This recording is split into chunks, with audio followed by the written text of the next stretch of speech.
Well, the Peels did create Transmogrify, so. Yeah, I mean, that's something that's new to this game that I finally learned. That probably was a thing in the other M&M games that I never. It's just a part of Oh, their family history. yeah, that was the thing, right? There was one point where, in M&M 1, I think someone had asked Logan what his family actually did, and then when Logan tried to explain, they had intentionally not listened, so we never got to hear that. Not my We finest moment. That was you! That was you! That was you! Yeah, because I think what was it? Brooks' character, I think it was Icarus. Brooks' character, like Icarus, were like bickering about something, and then he just came to me because I was a Gryffindor as like a friend. He was like, "Oh, you're the one that listens to me," but my character didn't care, so I just sat there. It was like I put my headphones on. I was like, "Yep, just gonna have my fucking breakfast." And I actually really wanted to fucking know it, like out of character, and then Alex never went on about it. No. I remember that. Yeah, that character Icarus, just you will be avenged. never cared. He was just like, "Eh, stop talking to me." He was just like, we were best friends, but like only one way. Yeah, well, he was like, "This is a guy I can talk to, and I think he's listening." Yeah, but I never listened, and I don't talk. The reason he can talk to me is because I And he don't never talk makes fun back. of me like my sisters do. So That's because I never talked. Just It sat was there. really funny because I think it was, Alex was like, um, well, I almost got to say something that no one has ever learned before, but I guess not. No one's hearing it now. it's like Matt Mercer ripping up the character sheet of the one like little goblin at the bottom of the hole that they threw a fucking like firebomb down. I thought it was I was the like, ship well, one when he made the whole thing for the ship battle, and they destroyed it in one go, and they just oh. destroyed everything for the said ship. I remember that ship battle. It's like I had this cool ship battle, and you killed it with one wave and one spell. All right, well, guess we'll just move on. No, there was they were like they were in like a giant's hold, and there was this pit with like bodies at the bottom of it, and he described like something moving in the pile, and then Caleb just sent down a flaming ball into it and burnt it to cinder. And he's like, "How much damage is that?" Yeah, all right. And he picked up like 2 sheets of paper and just ripped it. Moving on. I'm sorry, giant hole, pit of bodies, moving. That's a necromancer right there. Nope. That was the optimal play. Is there ever like is there ever talk show? anything It was good? like a little goblin. Is there anything good at the bottom of a hole filled with bodies? I don't think so. Not anymore.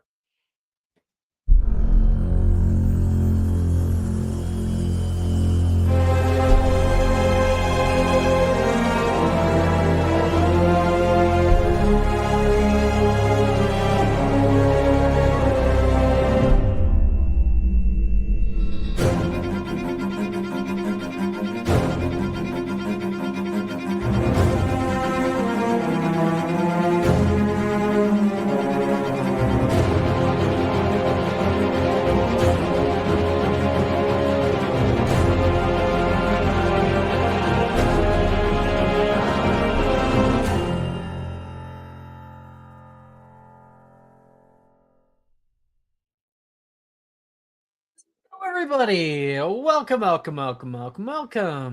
We are back for a beautiful episode of Magic Mysterium. Let me make sure you guys got some music. Yeah, it should be the same thing as before, but I'll just repost it anyway. Last time on Magic Mysterium, we have experienced a little bit of rough patches after being found in the bottom of a vault no one should be in, now empty, a very, very important magical relic,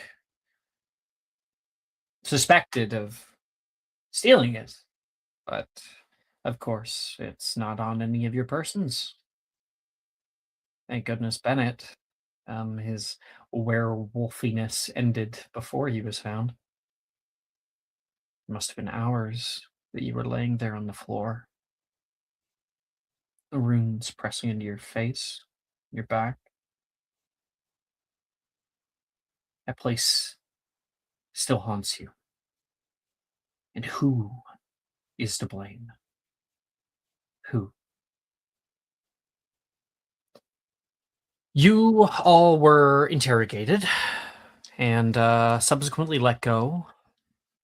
And you have not heard back yet if you'll be allowed back at the start of next year.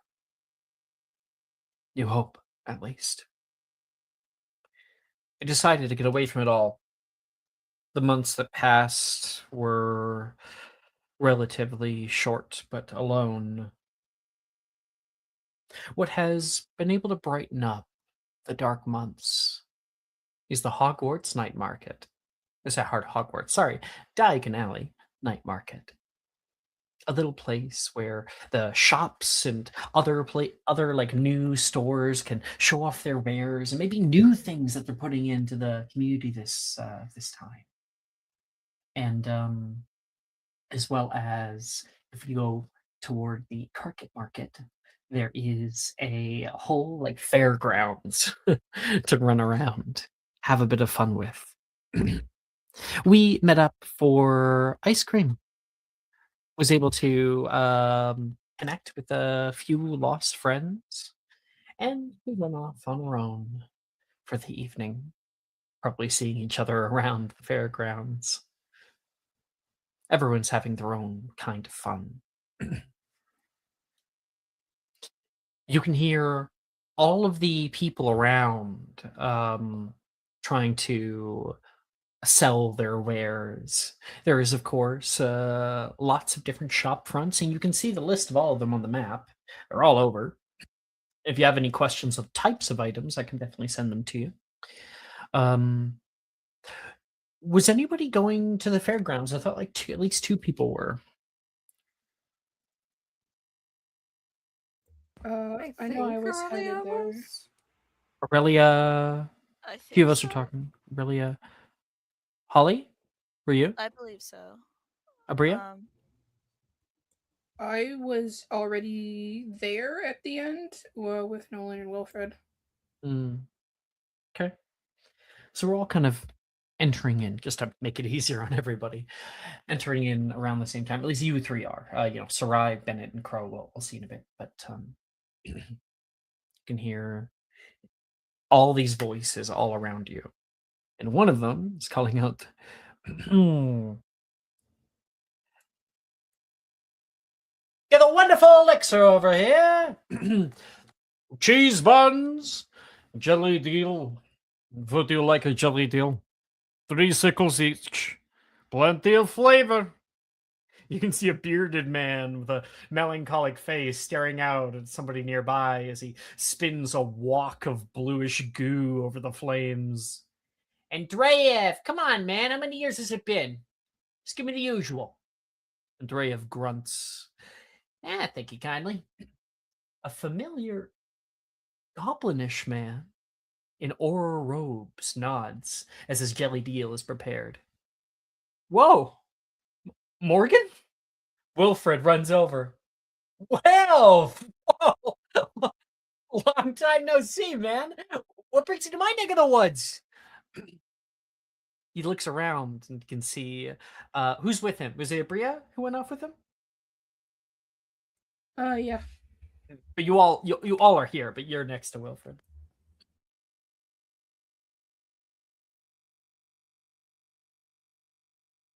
Can you repeat what was said? What brings you to my neck of the woods? The usual, creating problems. Oh, I'm mostly trying to solve them nowadays. Yeah. I guess it's fairly obvious now that I ask it. Yeah, they put this on every year. I heard about what the papers are saying about you. I don't believe it for a second, all right? Put in a good word for us. I'm I only just started. Kind of bottom It of the was a barrel. joke. I promise. Sorry, I can't do more. Here is your unicorn rainbow burst with extra sprinkles, Officer Cook. Andre, you sure know how to put a smile on a man's face, Morgan says, digging into his pink, multicolored monstrosity. Oh my gosh, I can't believe you're here! You should check out the Weasley tent. We got a lot of little fun stuff this year. As for me, I'm going to be watching for any troublemakers, so he looks toward Wilfred, kind of pokes him in the gut. It takes one to know one. Oh, that reminds me. Andre, grab a Dragon Fire Spice for Bowman, will you? My goodness. Eh.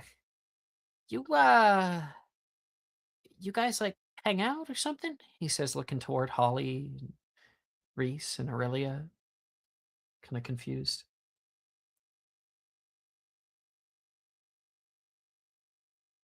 I would hope so. I would have killed myself if Holly hadn't been around. Wow. I can't think of a whole lot of people I'm still friends with after.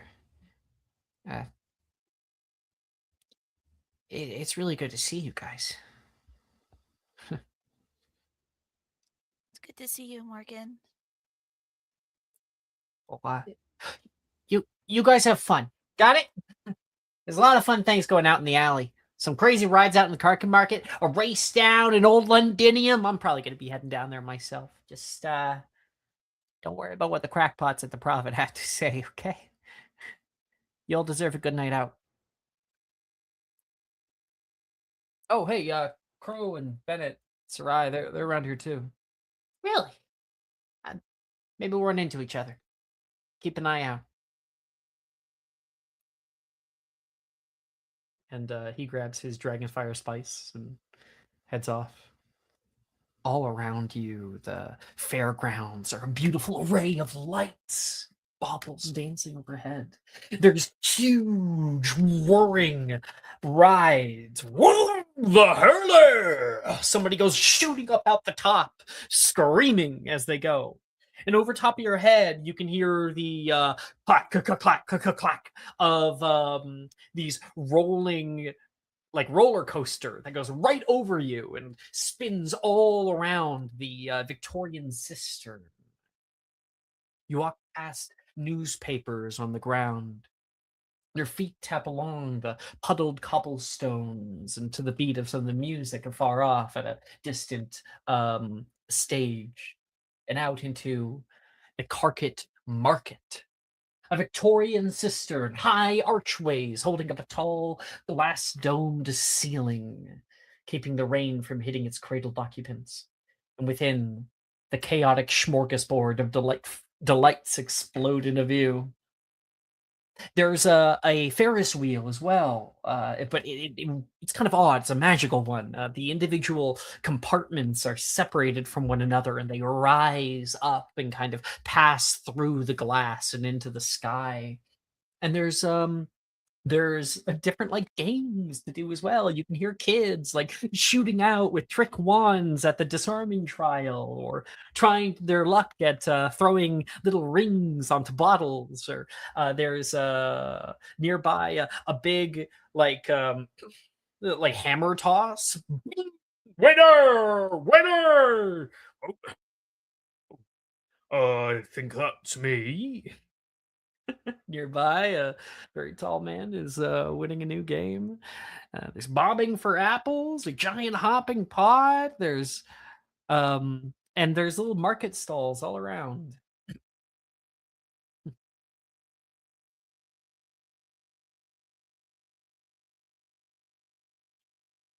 area is open to you.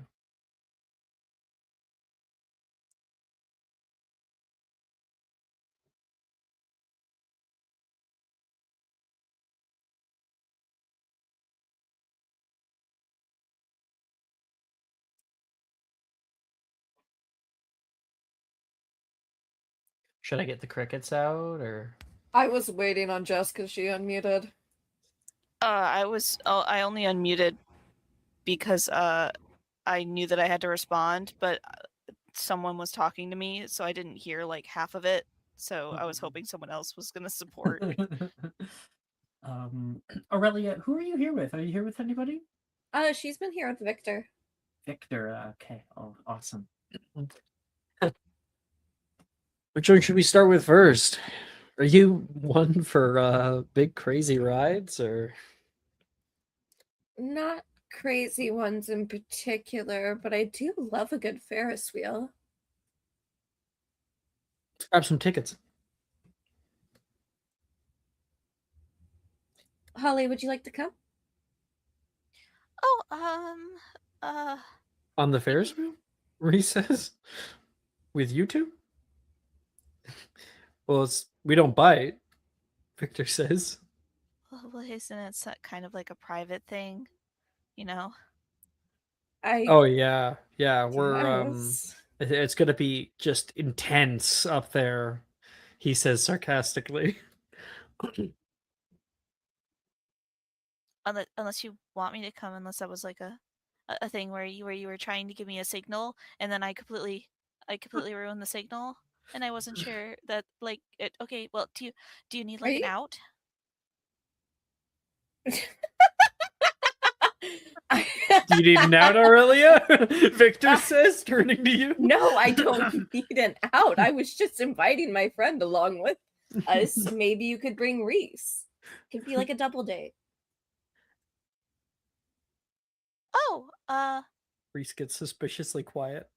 do you, I mean, like if you want us to come, I feel like it'd be kind of like a weird date, like just be up there Holly, and would then you like to? Yeah, Then come I along. would. If that's okay. Of course it's Yeah, okay. I'll go with you guys. I don't see why I mean, not. I didn't plan on ravishing Victor in the Ferris wheel cart. Not No plans to anymore. do so. Victor says, joking. I must protect his innocence. I really Well- appreciate that. Well, okay then. We all know that Victor took a vow of celibacy long ago, Wilfred says.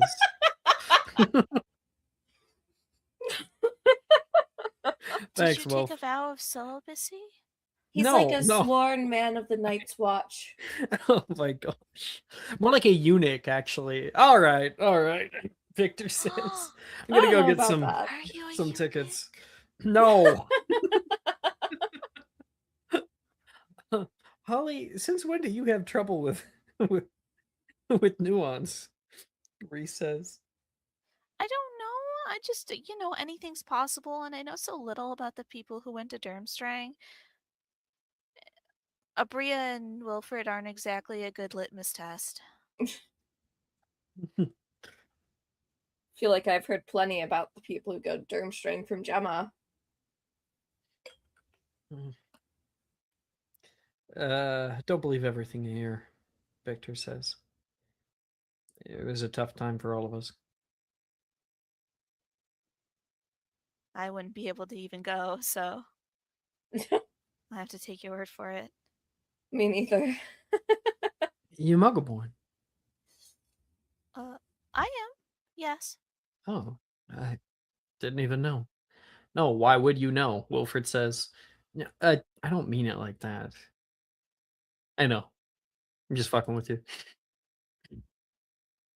And Aurelia is. A family secret. She'll wink at Holly. Well, Abria, looks like we're on our own.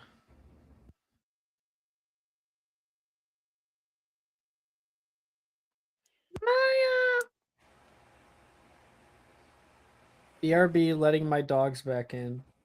That was a while 18 minutes ago. Ago. She was back after that, but I do know that something was. Oh, Cecily says, have a Okay. good session. Buy lots of bullshit. All right, bye. One moment. There's might be an issue. Okay.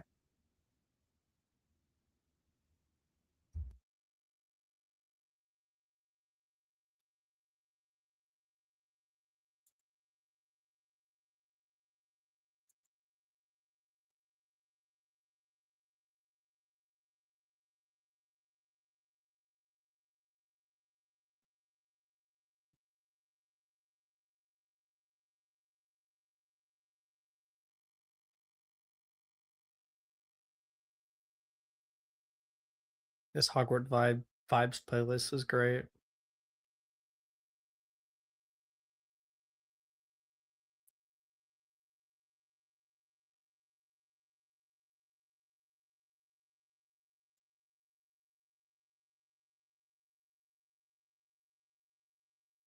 Okay. We're going to pop away for now.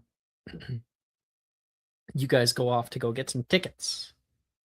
Meanwhile, out in the main alley, Crow, who are you with? I'm with Janice. My Janice, right, sister right. is invisible somewhere, pushing me to try and be a better, I guess, date, kind of. She was wingmanning you. Yeah. Yeah. And Bennett, I recall that you wanted to go over to the Stone Packers magical bags. Is that right? I think Veronica and us were heading off towards that race in Old Londinium. Okay, maybe I got that wrong. Yeah, well, you're out here with Veronica, I remember that. And Sarai, you were here with who? Well, I met with Amani, then I gave Amani passkey to watch over Money. to Yeah. go Oh yeah, to because deal with you something. were you're gonna go deal with something. I'm gonna deal with something, yeah. Okay, okay. Well, we'll have to save that then. Crow, you step out to the main Diagon Alley with all the many shops, and with Janice, and walking on by, Bennett and Veronica are just like finishing up with their ice cream, probably, and they're gabbing. Veronica, I think like is peering into the entrance of Madame uh, Pickerton's junk shop. Whoa. This place is huge. It's like Yeah, it's like if a hoarder's house had actual cool shit. yeah. It makes me think of those storage unit TV shows where they buy stuff and hope there's something good in it. So everything in there, I think, is cursed. Really? That's more Borgin and Burks. Janice says, kind of cutting in. You turn and can see her and Crow walking together. I would have to agree. Borgin Burks is where you get all your cursed items. Whoa. Is this Crow in normal, everyday wear? I still think it's quite fashionable. You look Ah. great, Crow. Thank you. Between this and the baseball uniform, I think you're finally starting to branch out on your clothing. I don't think we met. Veronica, she says toward Janice. Hi. I used to go to school with these fucks. Especially that one. She says, pointing at Bennett. I make you play in one baseball game, and now I'm that fuck. I got hit by the ball. Yeah, and I had to play catcher for the whole game. How do you think I felt? I quite enjoyed it. Honestly, I enjoy being the pitcher. Are you guys you know what? Never mind. Janice says. But highly recommend. When we were in first year, I went into Madame Pickerton's, and I got like this thing called an immovable rod. And what happened was whenever I touched it, I couldn't move. It was great. Oh, that's better than what I got. I got a Fushigi ball. It's said to be magical, but it's really not. The fuck is a fushi? It's a ball that's magical, but it's not. It's really just hand It tricks. just what? You can make it levitate. You can move it around. It's terrible. I remember you being really always trying to fiddle with that thing when we were younger. They said it was magic, but it was not. I figured it was like, oh, cool, magic ball. I can do things with it. Where's Sarai heading so quickly? You guys can see Sarai is kind of moving with purpose. She's looking around. I would hesitate to say frantically, just kind of like with a lot of purpose. Sarai, you okay? Janice calls out. Yeah, no, I gotta go. She's saying it's not even like stopping. She's still continuing forward. Okay. Was that her usual amount of nervousness or more nervous than usual? How can you tell? That's why it was a question, Janice. I thought you knew answers. I love her hair. Like fucking Veronica says. You know her? Yeah, we went to school together for first year, and we were in the same house too. I'm wondering how she gets like the cool like change. I kind of been wanting to do mine different. And I could talk to her, ask her to help you out. She's always had pretty colorful hair, even going back to when we were kids.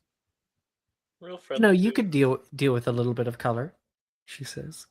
And she'll put her hand through your hair and like ruffle it up. Nah, it's been gray since I was 12. Like an We're old man. sorry. Old man since you were born. No, just since I was 12. I remember when I first met you, I thought you were deadly sick. That's why I avoided you for like those 3 weeks. No. Is that Crow, Benjamin I Button had- disease? Crow, I had brown hair first year to a point. Yes, I still thought you were sick. It's It's true. You are Seattle just was a, kind of sickly. Did you think Seattle was a disease? Yes, honestly, I thought you were coming from St. Mungo's and just couldn't pronounce your disease properly. Watch out. I will infect you with Seattle. You'll be asking for Starbucks and grunge in no time. Oh, God. We're heading down to Old Londinium. Some of the racing is going on. You guys want to come? Racing isn't really my thing. Janice says. Just watching them go in basically a big circle is not entertaining. I don't know. I think it's pretty cool when somebody wipes out. You guys Well, never I even appreciate the offer. I think I'll pass, Janice says. All right. I remember you never liked flying class when we were younger. We don't have to talk about that. Oh, I remember. I aced that class. What happened? What are you talking about? You were bad at flying? I love flying. Bad is kind of an understatement. I flew You directly into the library. Never quite lived it down. Well, if you ever want lessons, Veronica here was probably the fastest person at Overmorning. Damn straight. I probably could have gone pro. Maybe I will. I'll be one of those like 60-year-olds who just go pro all of a sudden. Like who? Yes. I don't know. I'll be the first one. Could pull a Nolan Ryan, be like some really old guy who's still playing. Is that baseball? Yes. I forget who I'm talking to. Uh-huh. See, called it. Yes, you do enjoy baseball a lot. Well, we're gonna miss the race if we hang around here any longer. Yep, gotta go. Make sure we get some good seats, or maybe even see if Veronica can enter and win the whole thing. And Veronica is gonna go out. Yeah, or you could enter and I could be like your lady in the pit. Or you could be my man in the chair. It's probably really easy. I just say, do what you usually do, win, and then I get, some of the credit. You get all the rewards. Not a bad idea. You think I'm not gonna give anything to you? The joy of victory is enough for me, and some cash under the table, over the table, around the table. Some cash would be nice. She chuckles. And the two Oh. of them head off. Hey, Alex. Yeah. Can I like make an educated guess or like try and predict like where Sarai was going that she was in that hurry? Because that put on I- some red flags for him. Because we did Halloween, I don't know. I don't think so. I don't think there really is much to go on for Crow here. You Okay. would just have to choose to follow her. Mm. Janice, would you like to go on an adventure? An adventure? Yeah. This is already a bit of an adventure for me. I don't get out that much. It's up to you. It's just I want to make sure Sarai's okay. She seemed like she was in a hurry. You're And worried usually about that? Sarai's a little bit. Okay. As long as it doesn't take too long. Promise. If at any point in time you want us to back out, as long as it's not like life and death, I'll back off. Okay. All right. I want you to make sure that your friends are all right. You're a Hufflepuff. It matters to you or whatever. Yes, I believe. Thank you. And I think she went that way, right? I don't know why I say I think. I know. Yes. I saw her take a turn down toward Nocturne. Oh, that's never a good place to be. Used to hate going there with my parents. You can get discount cauldrons though at Pottages because the Nocturne Alley one is always aching for customers. Yes. If you want a really cheap one, you get it from Borgin and Burke's, though. And you guys go off together. Sarai. Hello. You earlier moving through the night market. You got a tip. A tip that a certain somebody may be here today. And I want you to make me a perception check, I think we'll do. Or investigation, I'll allow either. Let's do perception. God damn it. 11. Subscriber. Thank you.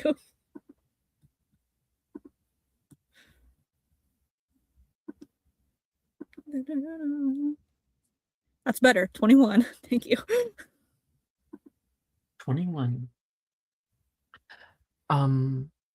You go almost all the way down to Horizon Tally.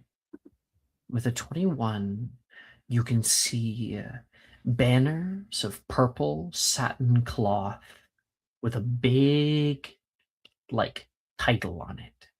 It says, Marvel's, wait. Sorry, I said it wrong. Radagon's Marvelous Magibeasts.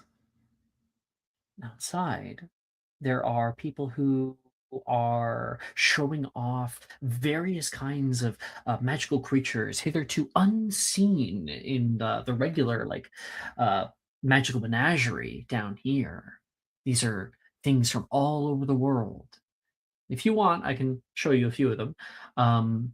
And behind the counter, there's a few people working there. It seems like it's a pretty big operation. There's lots of people, and they are like handing off cages, different people. Enjoy your Sparktail. You want to feed him 3 times a day, though. You hear a voice, one that you've only heard in your nightmares. You can hear Mr. Marvel say, and remember, no need to keep her seat. Final sale. He smiles at the person who just bought, and you can see a glint of gold in his teeth.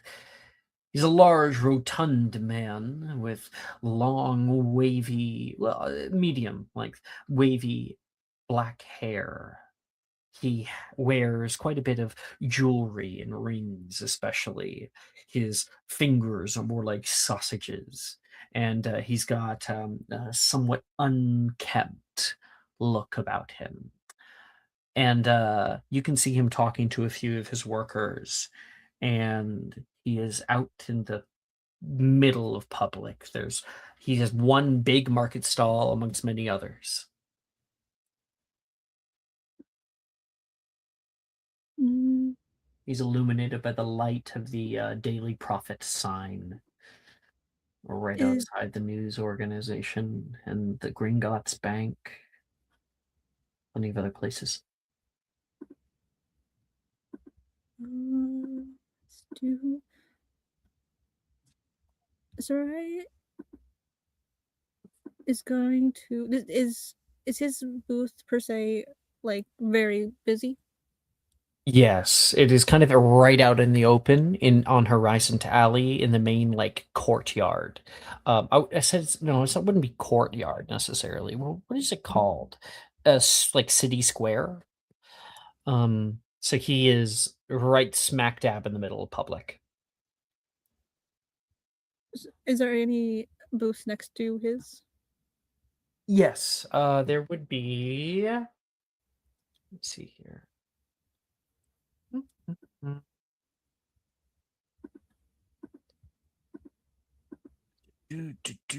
Do.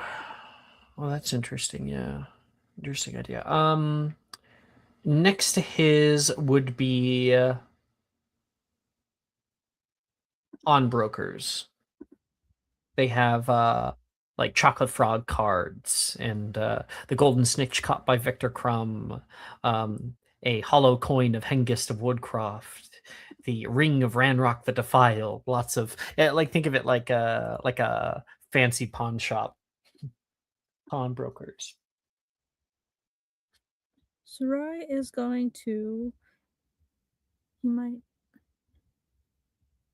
I don't know. This is out of game. Do you think he would recognize? Since they met before when she was a kid, but you don't think someone recognized someone as a kid? Probably not. Okay, sweet. You Sarai's know, this gonna go was to the stall. what, like, it was prior to 10 years ago, right? Or Yeah, did it happen after Hogwarts? it happened. No, it happened before Hogwarts. Yeah, Well, and so after. it's like a Twice. dozen years ago. He doesn't remember you. It wouldn't be likely unless he somehow has keen mind. It wouldn't be likely. Even though Sarai is you've changed. going to. She's still unsure. She wants to do something, but she's still unsure if she wants to do it in the sense of trying to figure out what. So she's just gonna go to that stall next to his and kind of just like peruse a little bit and just fake being there to see kind of what he has on his stall and to like see if she can catch any hint of like if he's gonna be alone. There are a lot of different creatures at his stall. Sparktail, small furry creature with a long kind of squiggly tail, highly energetic. Glimmer flies, butterfly-like creatures with shimmering four iridescent wings.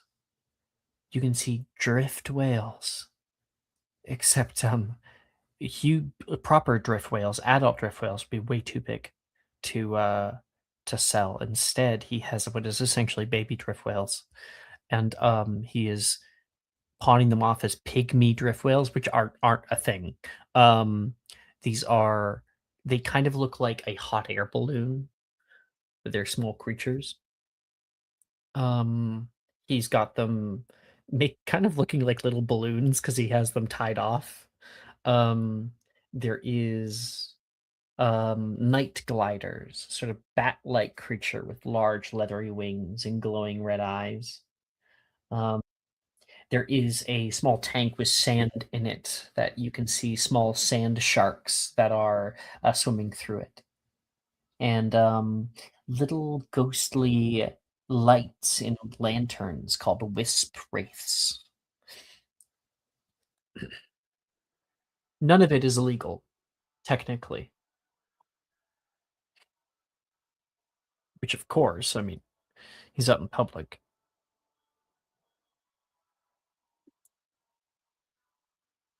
She's gonna go over, start a conversation. Are there people like looking at? They're probably looking at the animals, right? Oh yeah, people are like, "Oh, I've never seen this before." You'd be able to hear that kind of chatter all around it. She's going to go over and talk to the people and talk about like how like these aren't really this. You know that, right? Just pick ones and try to like get them to leave in a sense. Get them to leave. What do you I mean? mean, not leave per se, but like I guess she's trying to goad him into being like who like that, and then like like you want to talk alone, huh? Oh, we definitely need to roleplay that out. So you gather up your courage and walk toward the market stall. He's not the only one there. There's like two other workers who are mostly dealing with people. I think he's actually in the background right now and is talking to one of the two workers. The main person up at the front seems to be a younger man with a 5 o'clock shadow, and he is just packaging up a small drift whale, like pulling it down. Hello there. Lovely night, eh? He says toward you. I've been seeing you eyeing on stock. It's taken us quite a while to put together something this extravagant, but you'll never find it anywhere else. I assure you that. I don't know about that. I don't quite think these are what I'm looking for. Well, there's also another booth down if you're looking for Neasels or a pet rat. Magical menagerie, but they're far on the other side of the night market. Out here, you only find one-of-a-kind items. One of a kind. Well, I would believe you, but yet these aren't really what you say they are. Make a quick performance check. Ooh, no.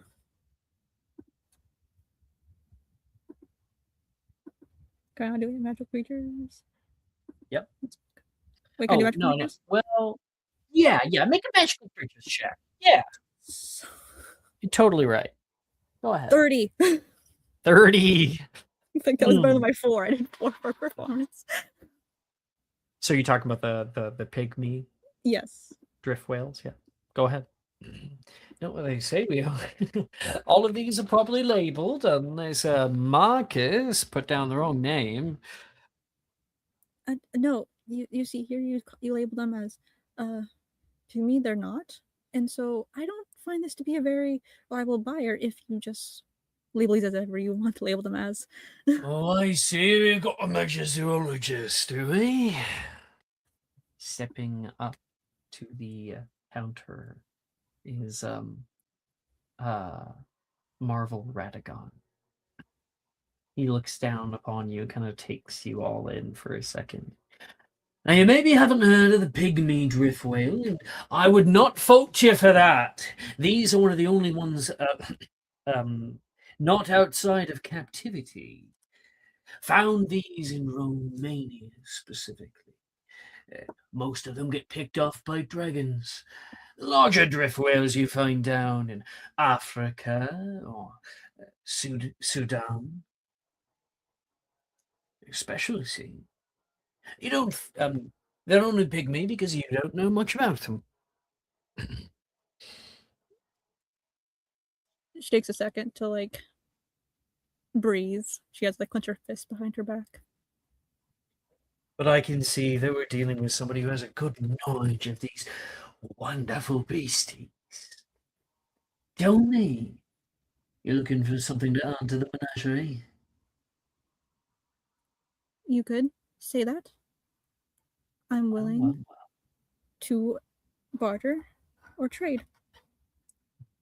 She like swallows and says like, I have some creatures I think you would be enjoyable in what you would like.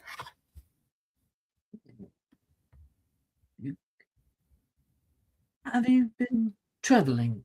Where have you been? Or we might have even crossed paths before. Oh, I don't know about that. But we get all over, don't we? down. South America, Australia, Japan, wherever the winds take us. And we've seen everything. But if you've got something that I haven't seen, oh well, I could be worth a pretty penny. Though I do not feel it would be wise to do business here. I'd rather have a place a little bit more quiet. As you understand, these creatures are they're easy to spook. And I assume you would not want them to run away. Well, I was just about to head down. We've got most of our stores below ground. Can't move everything. Not with eyes watching. And he's going to insight check you. And I need you to make a deception check to try to seem like you are perfectly fine with Can I ask things to that horrors wouldn't like. Can I do survival? Because I have been You in may a not. wild. Damn it! Oh, I'm so happy, Primal. I got 19. 19. And I didn't roll great. Yes! 15. You got yourself a license? Of course. Do not take me for a fool, please. I am simply someone wishing to do business with you. I'm just saying, certain animals can only be purchased by accredited sources. Perhaps you could provide me a license and we could go look at our greatest stock together. Well, I do not believe this is credible as by the way you label such things, but I'm willing to look the other direction if you're willing to look the other direction. They're a lot easier to sell when people think that they're going to stay that size, aren't they? It's good for them. They shouldn't be in anyone's pockets anyway. Once they get big enough, we'll just drift off. Be free. We have to make money somehow. Aye, yes, indeed. I say I'm speaking to someone who understands. If you'd like, I was just about to head down myself. Garrick! Shop's yours. Yes, sir. Follow me. And he'll walk with you. And you guys walk down to Nocturne Alley together. So many people out here on the streets. Your stomach crawls. Crow. You're following, right? That I am. You guys would come in about at the end of that, just as she was heading off, and you can see the two of them. I think you guys catch up to them as they're walking down Nocturne Alley. Make a stealth check. Okay. I'm gonna try and use some weird, because I assume Nocturne Alley is dark, right? Nocturne Alley's dark. Yes, very dark. Lots Yep. of shadows. Yep, so I'll use the Shadow Blend first ability. If I'm dim light or darkness, you can use an action to gain advantage on a stealth Vanis check. can't do that. He's like, Crow, where are you going? Come on. I don't think this is a really good thing like that. Well, but you yeah. can like enshroud her with like darkness, we'll say. Well, yeah, we'll try that. So let's do that. Stealth check. Get advantage. 25. Definitely enough to tail without being noticed. Oh, this is not good. Knowing from like Halloween too. Oh.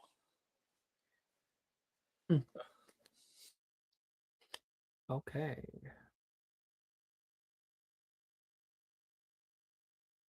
And I think I think I'll just end with a bit of a teaser. So together, you guys follow her into Nocturne Alley, where he takes a little right-hand turn. You can see him open up with like a shred of keys he has onto the side wall right next to ELM coffin makers, and directs Sarai to go in first. And the two of them enter into a building. The building looks abandoned, Sarai. Crow, you're able to like put your foot in the door before it closes entirely. But little lights come on, and there are people in the basement currently. Two people who are just sort of like chilling out. And the moment that they see Marvel, they immediately shoot up at attention. Well, come on now, we got a buyer. Open up, he yells, and they grab a side wall and like pull it like it's a big metal sliding door. Hard to find good help these days, he says. Inside, it opens up into an underground warehouse. The exterior walls made of the old red Roman brick of old Londinium. And you can hear distantly the sounds of crowds cheering. Very, very muffled, though, elsewhere in old Londinium. And stepping inside, Crow, you need to get past the two people. Do you have invisibility? I do have Parasite Palace. Okay. I believe if you cast at 4th level or something, you can target another creature, another person. Higher levels and cast spells out third level higher, you can target. Ah, it's third level. Let's go. Of third level or Crow? higher. Crow. What's going on? Janice asks. This is. Where are we going? Okay, Who is okay. that guy? It's somebody from Sarai's past, if I remember correctly, from Halloween, and it is life and death now, I believe. So I'm gonna With give you. Sarai's in danger? Yes, and I think you should maybe go find Bennett or Holly or them, and you let them know. I need to make sure she's okay. No, I'm not leaving you. If she's in danger, you're in danger. I'm not leaving you. I understand, but I don't want to put you in this situation. You're And I fucking think bad. You already did, she Okay. says with a little push. Okay, it's fine. We'll I could definitely The door's use. closing. The door's closing. Fuck. Okay, let's go. Oh, I guess I'll grab her hand and let's go. And I want you to make an acrobatics check to try to get into the door before it closes. Otherwise, you're gonna have to contend with these two men. Oh, great. Acrobatics. Okay. Net 20 for a 24. Let's go. Fuck yeah! And Janice has your hand, so she goes right through with you. Inside of this space, piled high like pyramids, piles of crates in metal barred, sometimes covered cages filled with squawking creatures, roaring you can hear from elsewhere, little squeaking from tiny things. And there is a fair amount of employees who are keeping them in check, feeding them large pieces of meat, or are prodding them with long electrical rods. You can see emblazoned with runes on the outside. And we will come back to that in a bit.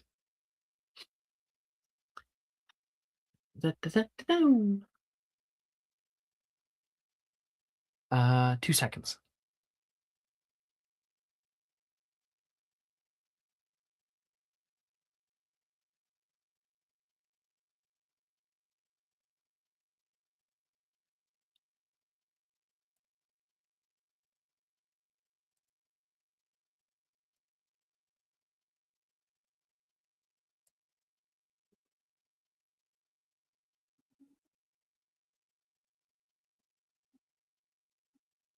Aurelia, Holly.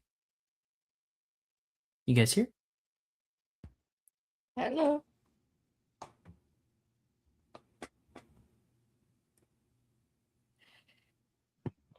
Jess said be right back, but she hasn't said she's back yet. Oh my god, no, I am back. Totally forgot to say back. I forgot that I said BRB. I went to get frosted animal crackers. It was really important that I went to go get frosted animal crackers. Man, I want frosted animal crackers. They're really good. It's not a joke to me.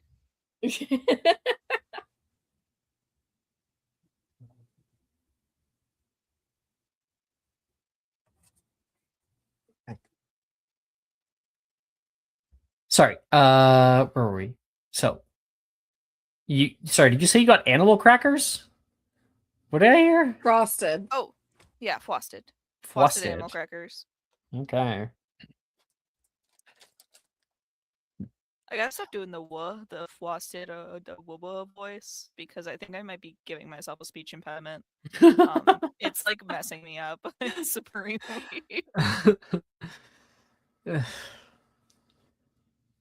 As someone with a speech impediment?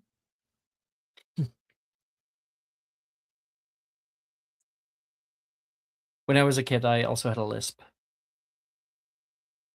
And my dad like drilled it into me of how to say my S's properly. Or else I would be talking like this.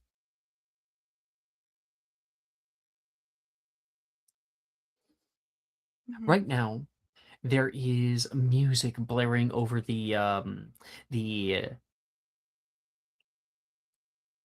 high stage of the Carpet Market. And you're not alone out here. You can see lots of students, lots of kids that are like teenagers and later, and others from the program. We would see like Amani, who is grabbing some food for him and little uh Pesky.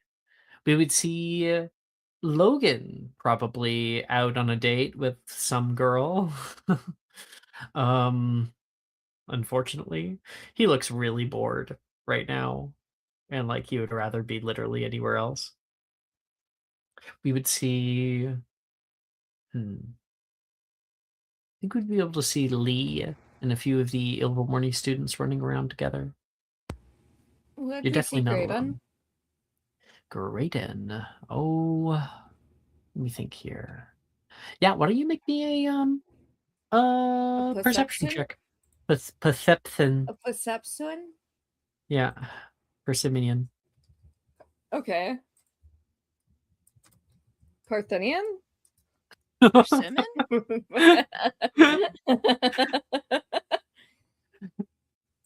18. That's low for me. Oh. 18. I Oh have a man, plus 13 to this. That is actually low for her. She got a 5 on the die. it's pretty fucking good. We Roll a do have an disadvantage. inspo. Don't inspo this. Yeah, I think that right now, you would probably see Graydon is out with Darian. The two of them have grabbed like a table and they are munching down on some snacks while they're watching the show. Okay. So you kind of like pick him out of the crowd. Hmm. Aurelia needs to interrogate him because of her whole investigation. So I think, like, as they get to the Ferris wheel, she's going to, like, say, oh, I'm going to go grab a drink really quick while we wait in line. I will be right back. It's a long line anyway. Be right back. Oh, okay. Can you give me the... Oh, she's gone. Oh, do you want a lemonade? Yes, please. Oh, they always overcharge you for those things. Not a problem. Oh, right. I forgot. We're dealing with somebody rich.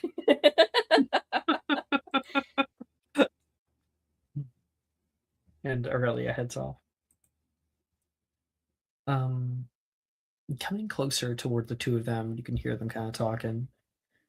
Seriously? You're not? Yeah, well, things have been kind of weird otherwise, he admits.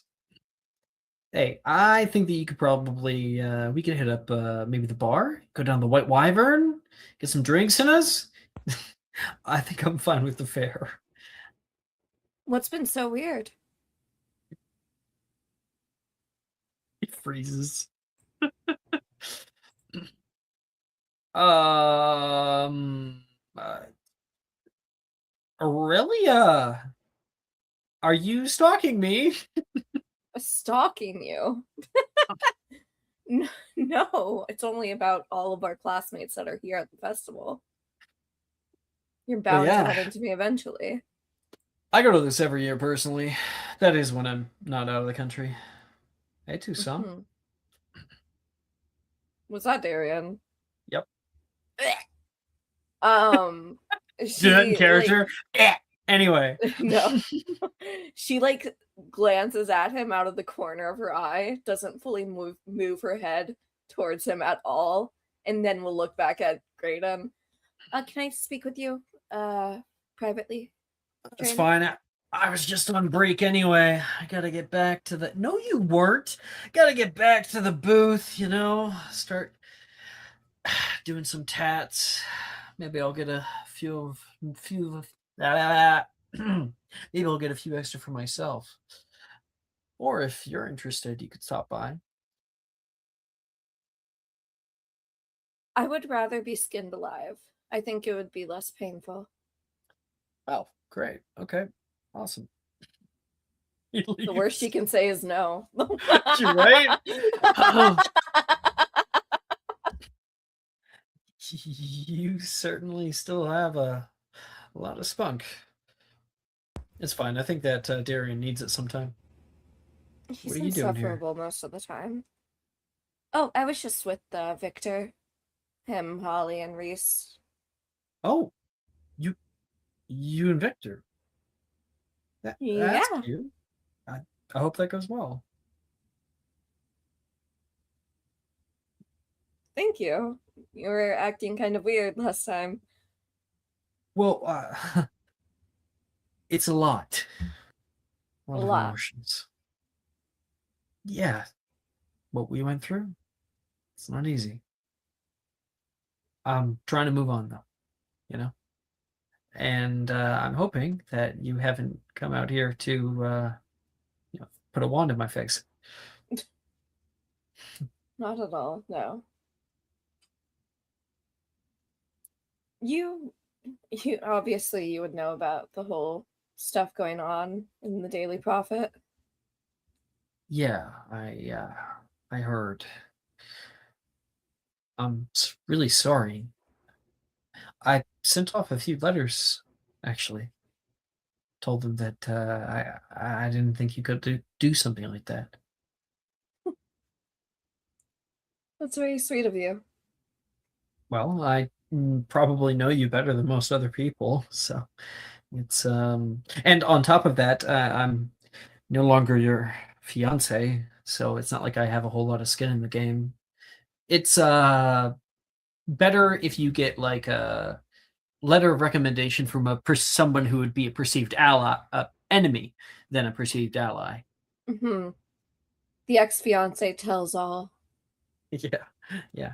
I tell everyone that she's a wonderful, lovely person, unless of course you get on her bad side.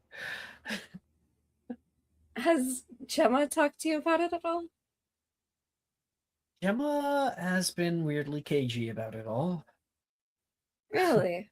Couldn't exactly write about her very much, seeing as I'm her brother. And Of she won't tell me course. what happened down there. Really? Nothing. She said that you guys went running after somebody, and that was about it. Said that she didn't do it. And I believe her, obviously. Of course. I mean, I was with her the entire time. Or most of the time, at least. It really was like all of you guys. Yeah, pretty much all of us. It must have been a bit of an emergency. I wish I could have been there, helped out. Maybe with my help, you guys could have stopped that bomb in the astronomy tower. Maybe. I've been trying to investigate it. I don't know. Maybe I'm just paranoid, but something tells me that the suspect is closer than they may appear.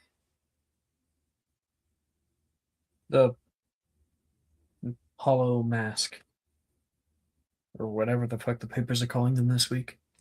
If you give them a name, then that only increases their ego. Makes things worse in the long run. But it also increases paper sales. Yep. Anything for a headline. Have you heard Oh. back yet? From the school? No. Nothing. Well, still got a few weeks, right? Yeah, I just wish they would hurry up and come to a decision. Well, it's not like they told you that you were expelled, right? Maybe Right. you're just gonna show up and And then they'll have to accept me. yeah. If anything happens in the future, I'll let you know. Maybe you could have stopped it if you knew. I wish I still had my family's connections. I'd get you a good lawyer. Oh, I tried that. They only do solicitors. And it was a bumbling house elf. Not that I think that house elves wouldn't make good solicitors, but this one made a particularly poor one. Oh, really? Chuckles. Yes, I told him I was a murderer and he believed me.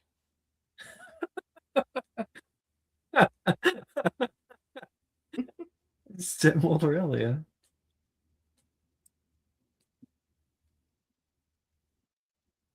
You need my help on there. Okay? You got an idea as to who this is? I got a few spells coming their way. I love Hogwarts. Do you? Maybe this isn't a good question to ask you. And now I'm scared. You don't think Gemma would be capable of anything like this, do you?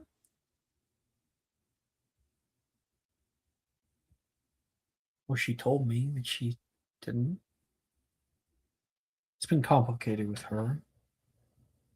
She's still with my parents, you know? Mm-hmm.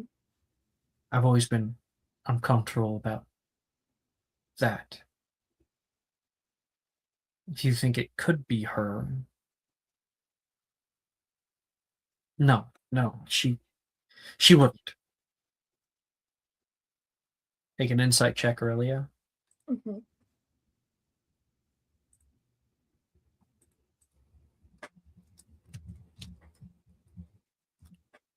22.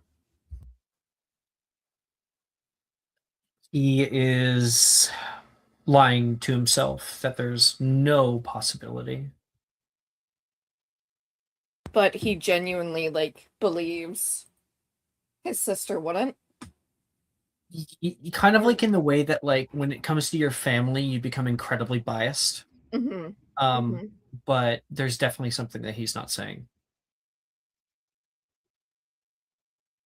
She'll nod slowly to herself, mostly. She's not a huge suspect or anything. You can rest easy on that. Just one of a few. Try not to discount anything. If somehow hypothetically, she did, and you found out.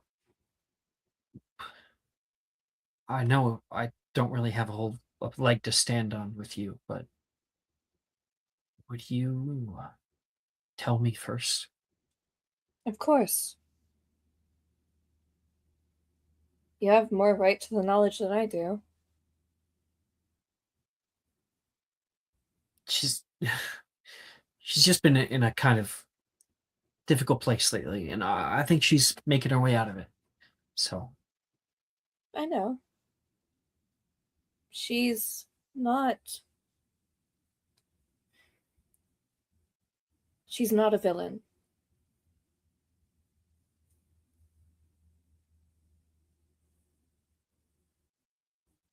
no, not as much, not any more than any of the rest of us are. Exactly. I should be getting back to the group. They're probably waiting on me. Yeah, I'll see you around. Just so you know, Victor and I aren't really in a official relationship or anything. Just so I don't know why I said that. I'm gonna Well, go. I don't see a ring on your finger. No, someone forgot to put it on. I guess I deserve that.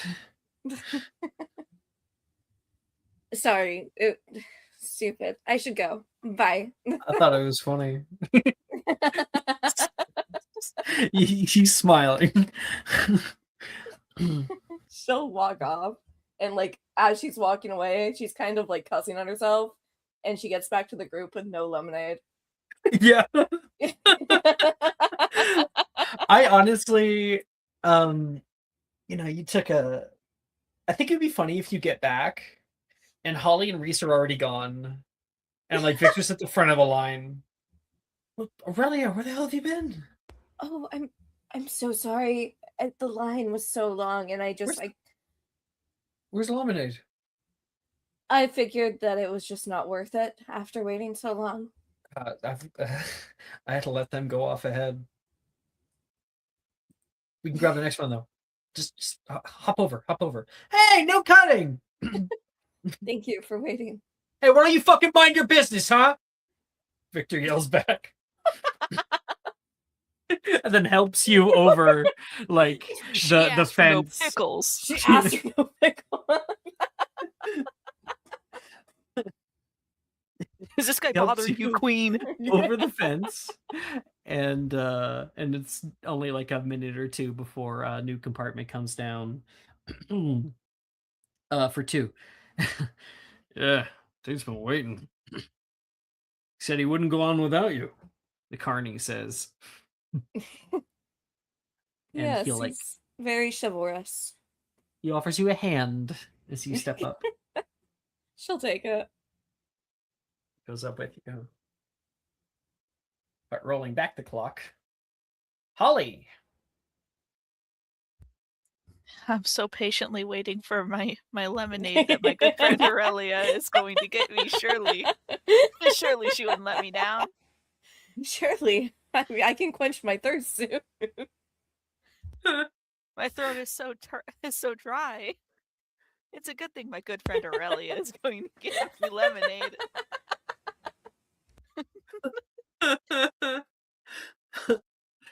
And like Victor's looking around, like seeing if he can see her anywhere, but you definitely can't see like where Graydon is from the line. And the carney is like, yeah, I kind of gotta keep moving on. So no, she's coming. I'm sure she is. Victor says. Should we leave the line? I've been waiting here for like 10 minutes. I want to do other things on my night. Reese says. I know. I hope she's okay. Maybe All right. Well, somebody's got to get on.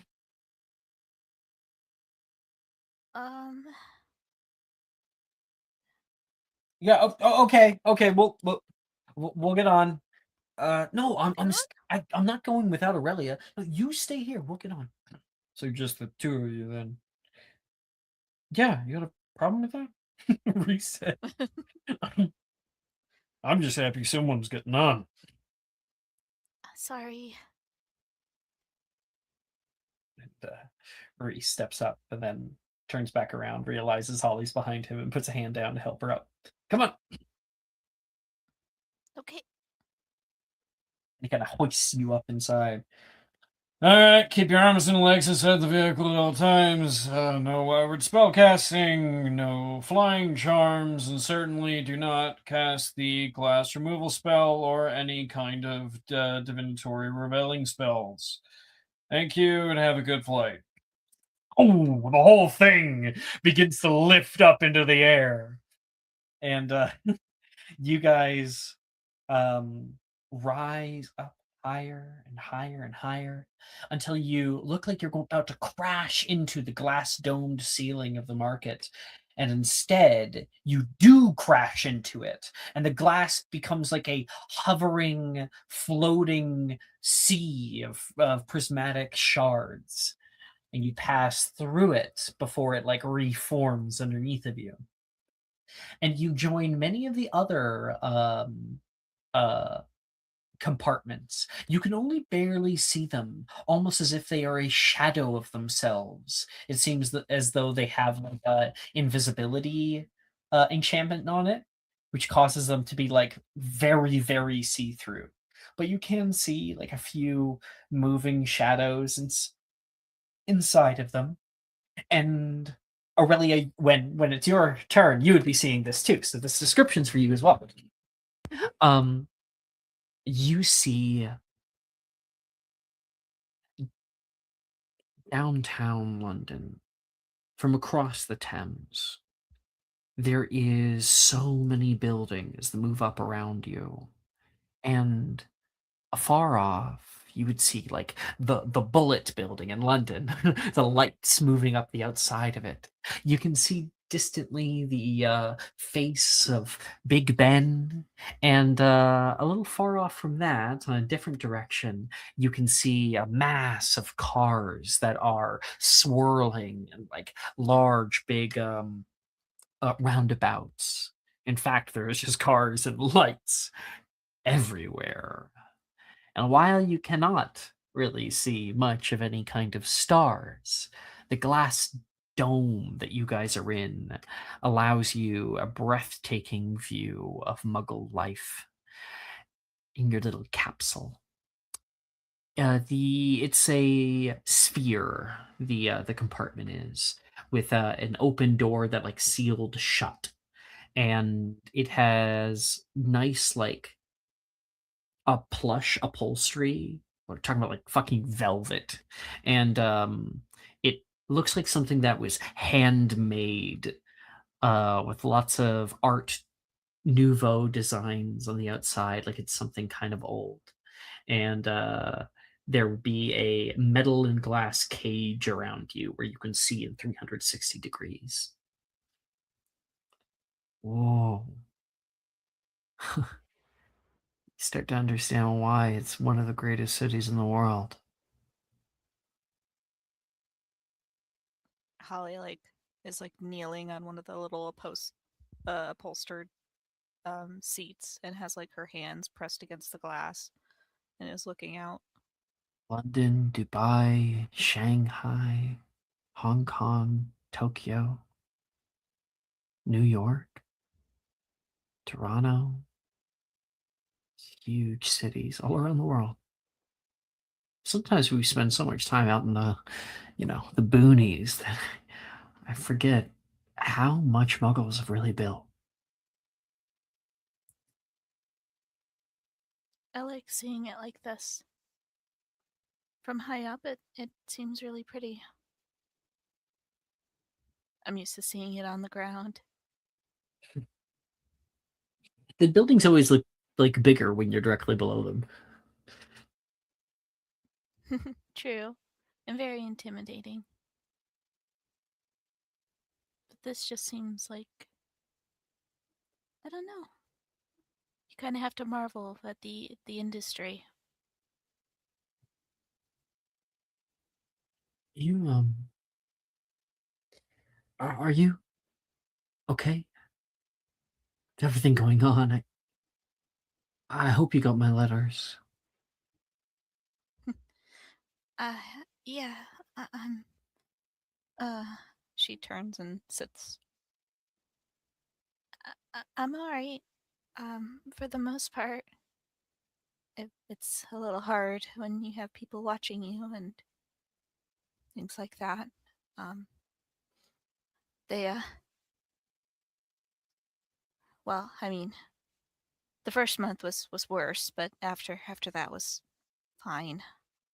They were keeping a really close eye on me because they thought I was a werewolf. Oh, I didn't even consider that. Yeah, it's fine.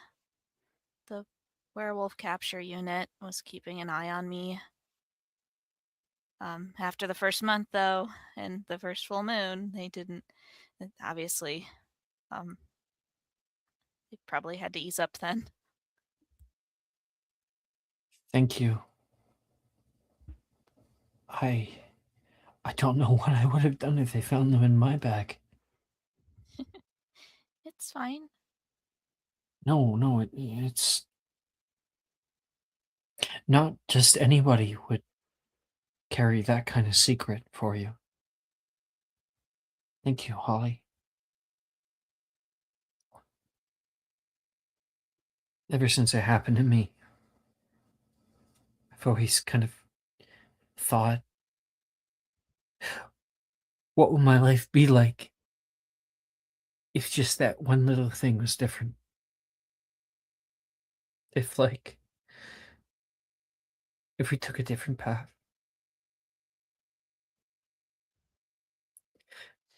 I hate it. Me and Bennett. I didn't even know about Bennett until recently. Went to different schools. You kept me going back in Bobaton. I think if you weren't there, I probably just would have put a wand in my mouth, you know? Finished it. Stop the cycle. You gave me a reason to keep going. I don't know if I really have ever taken the time to explain that how much that meant to me.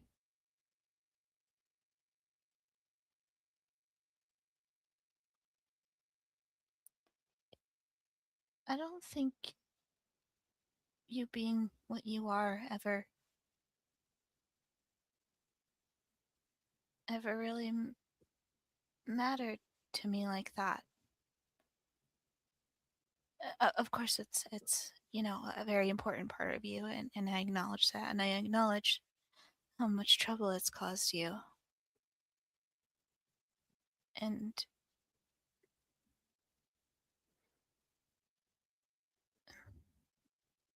well, it just I guess it never really mattered to me because you were always there for me, no matter how much of a screw up I was.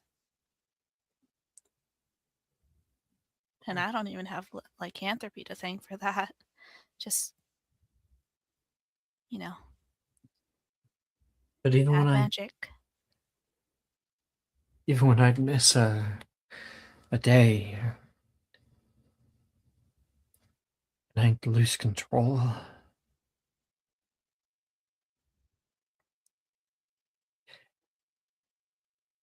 if I was alone, I could have hurt someone. I could have hurt you.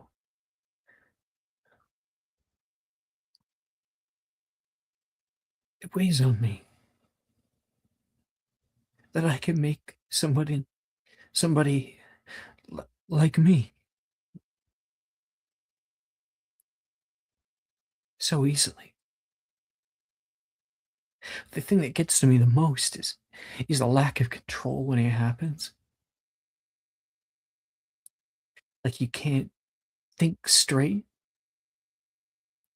Like somebody else is piloting you, taking over everything that you are and how you think and feel, and you just go into this dark pit where there is nothing, nothing but emotion and memory, and where I She was never gets up. alone because you were in that pit with me. I don't know if it was like a hallucination or like one of those things where somebody goes to Antarctica and is so alone for so long that they start to make stuff up in their head, but your voice kept me same.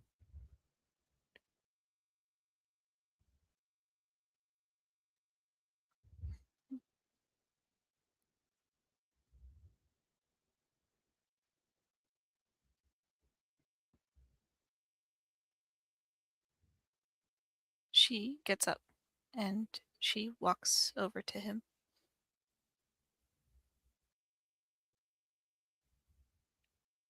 And takes his hand.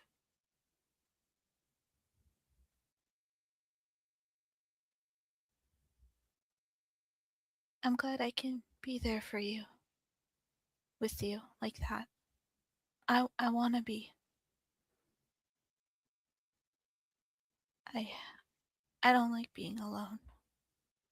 And I hate the thought of you being alone worse.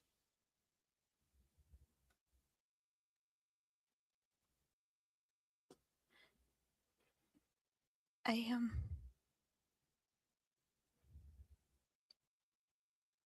you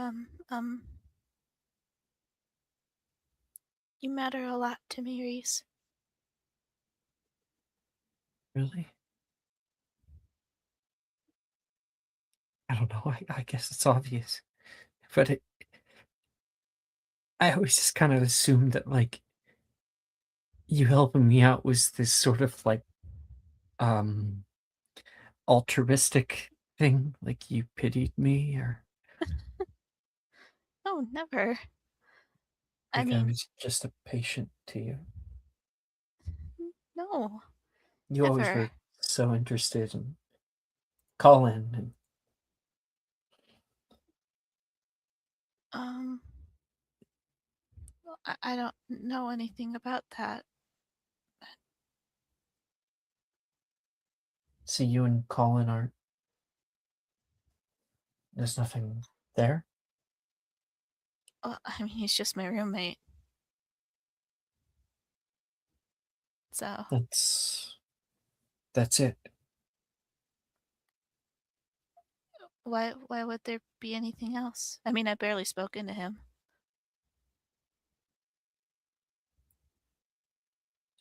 Well, I don't know.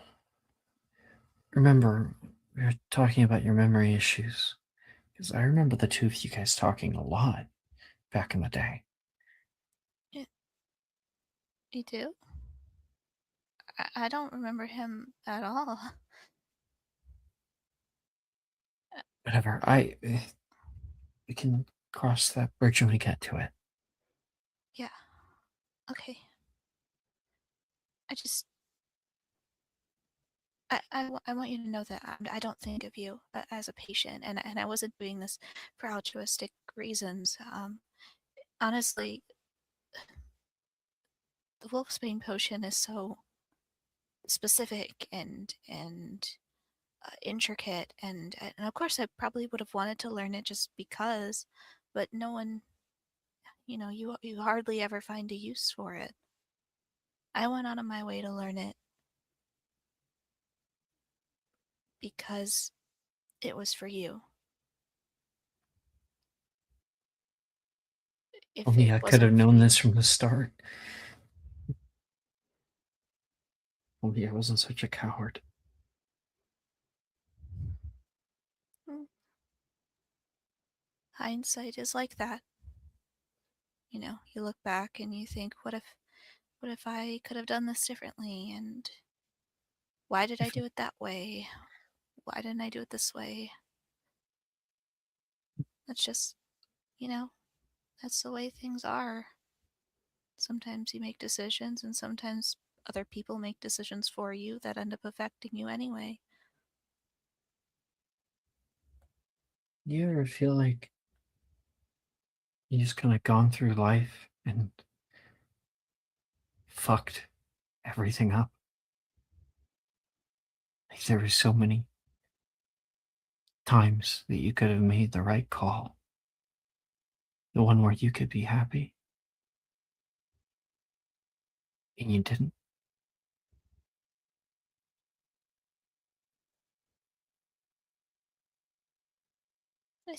I guess. There are plenty of times where I tried to do things with the best of intentions, but life just kind of fucked me over. I think maybe that was just because I was born wrong. No, I wouldn't think that. I think I think so. Everyone knows that I have abysmal bad luck, and I'm basically a walking disaster. I kind of just figured at this point that maybe I wasn't meant to be a wizard and magic made a mistake when it chose me.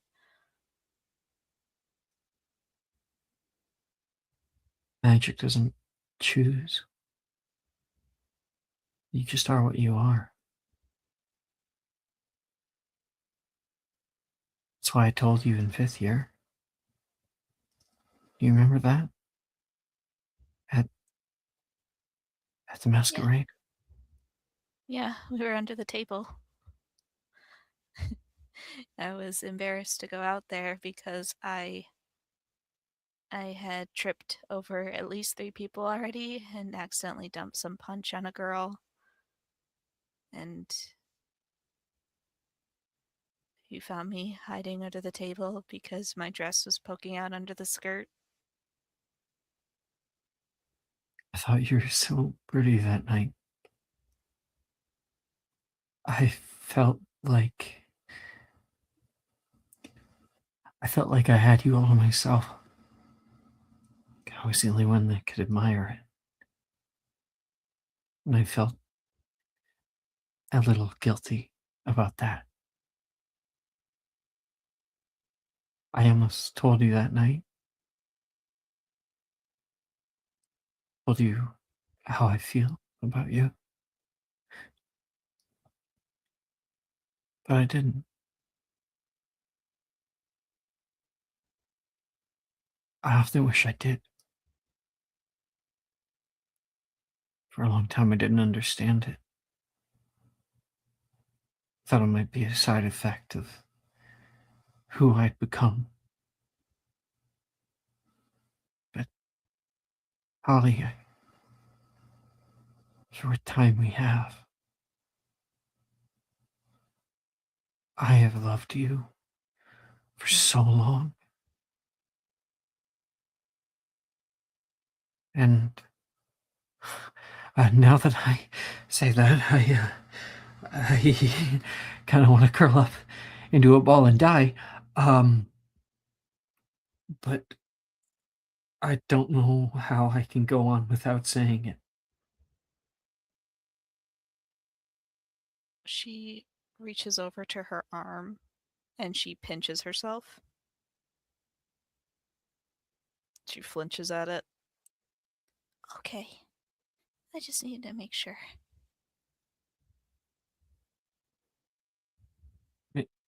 Make sure. That I wasn't dreaming. I've had this dream like a few times already.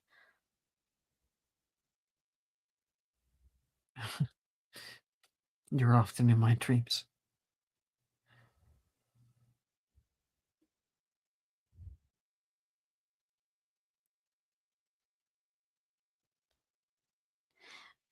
I told you 7th year that I couldn't. And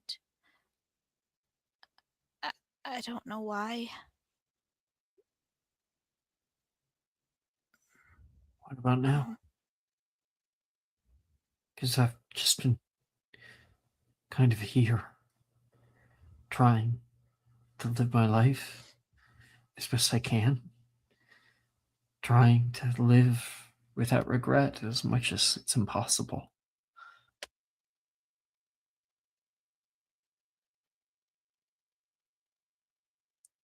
But you're the biggest thing I've always regretted. Maybe the second biggest thing, he says, looking at his arm and a part of the scar that runs along it. she reaches forward and kind of takes his arm, like putting her hand over the spot. And then looks up at him. Holly, I don't think we need to regret anything. Whatever happened to us, I'm glad it led us here. Even if it was just a little late.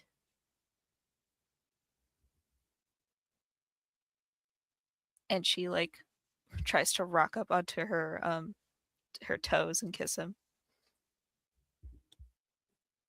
yeah, I think you guys are kind of leaning forward for that kiss, and it crescendos into that. And he takes you, pulling you toward him, and you can feel a few moments after the compartment lowering down toward the ground. As Aurelia and Victor are going up, you guys are coming down. Aurelia, make me a perception check. Hold on. 26. You see the two of them making out in their compartment. Uh-huh. Thank God. Thank God. Just imagine squishy. Aurelia looking over. Oh, thank God. What? They're making out. Oh, yeah, finally. Yippee!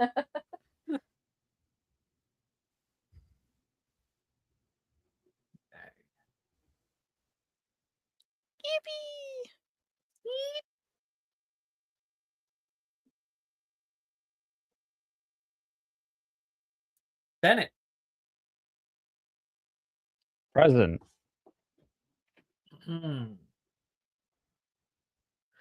Passing under the grate and down an old rusted ladder, you can hear the roar of people echoing live like a wave. The sewers of old Londinium, a cavernous space of old weathered orange and red brick. You can hear an explosion and hear people both cheer and cry, "Oh, that's a gotta hurt." You can hear an announcer yell over the loudspeaker, "We still got Elias the Bullet Hawthorne, but oh no, looks like Lightning Whitaker is hot on their tail." Voices echo off the walls. Listen closely.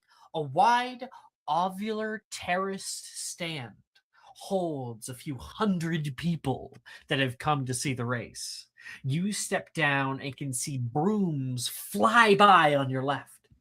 The rushing of a sewer pipe mimics the visage of a waterfall as racers blast spells toward one another and skid out over the watery depths below. They pass around the stands, situated in the middle for the best view. So essentially, like instead of like in NASCAR where you got like the stands on the outside, the stands are are in the middle on the inside. So the track is oriented around the stands. Exactly. The stands around the track. And you can see a woman with dark brown hair flowing behind her. She's gripping her broom and zooming through the expanse ahead. She ducks, dives, and rolls out of the way of metal plates that spring out of the wall. Boing, boing. You can hear a deafening crash as someone smashes headfirst into one. Doing, boom! Oh! And the rocket's gone up in flames. I'm sure Comet isn't going to be too happy about that. But look, folks, our independent racer is starting to gain track on our Nimbus sponsor. Elias, the Bullet Hawthorne, is unlike anything you've ever seen. Oh, she's amazing, Victoria. Say Victoria. Veronica says. They throw spells back toward Lightning, but she flips upside down in an instant and hangs a heavy left, unable to be hit. Oh no, here comes the trifecta fork! You see a space where the tunnel of tracks splits into 3 routes. The Bullet Hawthorne shoots into the topmost one. Ada Ace Greenfield decides on the right. Oh, you sweat. Lightning Whitaker takes the top path, narrowly avoiding a hole marked with red paint. Oh, thank goodness. You can hear somebody else nearby who's holding like a betting ticket in their hands. There's a harrowing amounts of silence as everyone is on the edge of their seat. One by one, racers enter the unseen tunnels. One by one, you start to see them come out. You can see Georgia Golden Rivers enter the red tunnel, and people wince. Ooh. Oh, there's the Hail Mary from our last place contender. But if they can pull this off, they can end up top of the lead. A large horn blares. And you can see an X symbol carve over the face of Rivers on the leaderboard above. Oh, and another racer has been lost to the perils of the Bone Grinder. And like people cheer out for the Bone Grinder. Oh, here we are. I can see a racer. It's the Bullet Hawthorne! The Nimbus fanboys cheer. Oh, but who's that coming in behind them? It's none other than Lightning Whitaker! The crowd goes wild. The 2 racers speed out over the final stretch, and Lightning is gaining steady. The Bullet grimaces, giving it everything he's got. The 2 push out side by side, and in a blur of dust, a large red X appears over Lightning's face on the board, wiping out at the last stretch. Hawthorne has won the match for Nimbus! Something weird happened there. Better luck next time to our independent racing team. Looks like they're going to need a new racer. Stick around for our final match in 1 hour to find out. Oh my god. This is so fucking cool! She grabs you and like shakes you. This was absolutely the right call. Yeah, but I just gotta ignore the smell. Oh, it's a sewer still. But Oh, come on. Come on, I had so many rubies riding on you. You can hear Morgan nearby. is in the stands not too far away and is almost look like he's on the verge of tears. no way. Veronica, I know that guy. Oh, the one who looks like he's about to off himself? Yeah, he usually didn't. Morgan, is that you? Oh, no. Oh, my debtors. Oh, Bennett! Wilfred told me you were around. Good to see you. See Me- with what little time I have left, he says and puts his hand on your chest. Oh, hi. Oh my gosh, is this your girlfriend? No freaking way. I didn't think he had it in him. You Not exactly, she says. Yeah, I think you might. What is wrong with you? You're seeing things, or you're just jumping at ghosts now.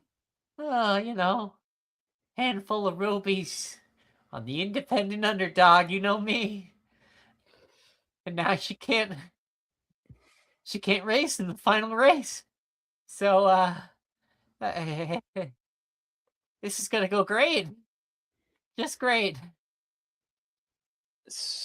How much money did you bet? I don't want to know. You don't want to know. You know, it's probably more than I have, so you're probably right. Hey, Is this open to anyone who can enter? Do you have to have, I don't know, a license, a tryout, anything? Oh, no, not just anyone. Yeah, you have to be sponsored.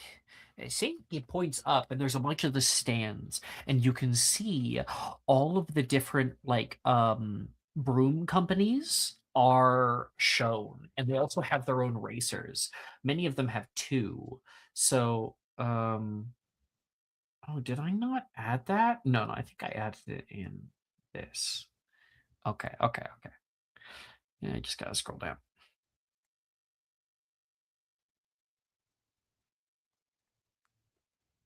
Oh, no, I really didn't add it. Sorry. Fuck. I really didn't add it? Okay, well, I found an issue with my notes. Give me a second. I gotta find some. I think it's 50. All right, we got to smuggle Morgan out of here so the debtors don't stab him to death in his sleep. Or put him to work somewhere. Either one. Probably the second one. Where are we? There it is. I just need to add this into my notes. There we go. Consulting the Okay, ancient you can see texts. Comet Brooms, Nimbus Racing Co., Ellerby and Spudmore, Flight and Barker, Clean Sweep. Unfortunately, Georgia Golden Rivers got just destroyed. She was the Clean Sweep person. Then we got Universal from America, and we have our independent. Most of them have two. Meanwhile, the smaller ones like Ellerby and Smudmore, University, Clean Sweep only have one racer. So currently, top of the board is Elias the Bullet Hawthorne, who just won the last match, and he's for Nimbus Racing Co. But right behind him would be Rowan Rocket Blackwood for Comet, and down at the bottom of the pack in 8th place is Hugo Hurricane Ashford for Comet. They all kind of have different names: Rocket, the Bullet, the Blur, Ace, the Flash, Golden, Maverick, Hurricane, Lightning.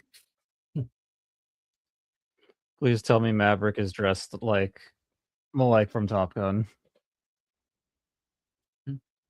What? No, he's Damn. he's dressed like Logan Paul. Damn. Downgrade. Logan Paul is one of the racers. Logan the Maverick Paul for Universal Racing Company. This gets worse. Let's leave. And then Seth Rollins comes in and stomps him and steals his broom. Yeah. That was an awesome reveal before Oh yeah. the cage match. But back to this game. So what, Morgan? You bet on independent long shot odds to try to make some money? Well, no, I've seen Lightning go before. Something weird happened there. She was gonna win it. You saw her. She was going at an amazing speed. Nimbus must have something up their sleeve.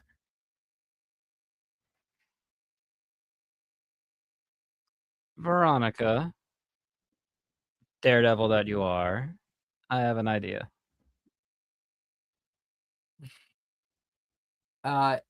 Is it trying to get me into the booth so I can meet Devlin Whitehorn? That can be an unexpected but now expected good thing to happen if you follow this plan I'm thinking of. And by the way, Devlin Whitehorn is here. He is the founder of Nimbus Racing Broom Company. Look, if my plan works and you agree to it, and Morgan helps us out, then you could probably meet him and also probably get a nice broom or some money or both out of it. What? What are you talking about, Bennett? Yeah, what are you talking about? Morgan, you don't just happen to be Morgan, my good old friend. You are meeting not as old as you, but an even better friend in Veronica Ortiz, star Quidditch player back at Ilvermorny, and winner of numerous unauthorized by the school races that she helped me set up. Oh my god. I was joking, Bennett. I was joking. This is crazy. Like it would be awesome. And I could throw it in Blee's fucking face. Listen, you always dragged me off onto some crazy adventures whenever we had our trips, so I guess this is technically my neck of the woods because I was here first. So consider this my crazy adventure that I'm dragging you on. Oh, okay. I'll introduce you to the to the independent brokers. All right, and If- if we got an If they hear hour, of your prowess, just don't tell them that you're not actually professional. Uh, Honestly, just lie. Oh, I'm great at that, Veronica says. yeah, don't worry, we've been good liars for years. And whatever the fuck you do, do not take the bone grinder. Yeah, I think I saw that. What the fuck is up with that? No one really knows. People go in and they never come out. No, they, their bodies wash up. We're often very wet, but we nurse them back to health. But they certainly don't come out the other side. Not gonna lie, Veronica, this is making me think of Legends of the Hidden Temple. The fuck are you talking about? Did you not watch television at all when you were growing up? Not really, no. Yeah, I actually had friends I had friends, and then I and moved to went England. outside. I did that too. I just was Stop looking at. I need to introduce you to that at some point because clearly you were missing out on your childhood. You would have loved it. Yeah, maybe that could be our first date. Yeah, right. Me date you. Well, I mean, yeah, if you don't want to go on a date with me, that's fine. No, you'd be like great to go on a date with, but I mean, you could do a lot better than me. You know what? You're right. Yeah, I'll keep looking. Yeah, but if you start looking at Anton again, don't worry, I'll pull you back into the light.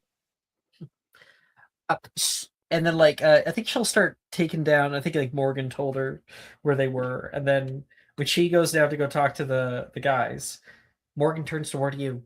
Are you a fucking idiot? You know, I get asked that a lot. So maybe, And but dude, what has happened since first year till now? Because my man, she wants you. okay. Well, first of all, my hair went gray at a young age, so that's something that's happened. Second of all, You're a silver fox. What of it? okay, what do you mean she wants me? She's like one of my oldest friends. Bennett, look at me. Look at me like you've never looked at me before. That girl, Vicky. No, it's not Vicky. No, don't tell me. Don't tell me. Victoria. You know, we cannot help you, actually. We can just leave and Well, Victoria, she damn well asked you out right there, and you just went off, threw yourself on the ground like a little pitiful dog. that's just how she shows affection. I mean, I'm sure if you had a girlfriend, it would make sense, but I mean, Are you kidding me? I got 3 and a boyfriend.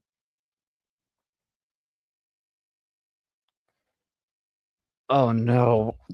The worst thing's happening right now. You're right, and I'm an idiot. Yeah. Have you never dated anybody? No, it's complicated. My personal life's kind of a mess at times. A lot You of just the time. did what I like to call the cold open, which is you just kind of throw it into the middle of the conversation. And you drop the ball, man. You drop the ball. Next time you see her, after she walks across that finish line, you gotta take her in your arms and cheer her on and say, "Hey, about that date, okay? You hear me?"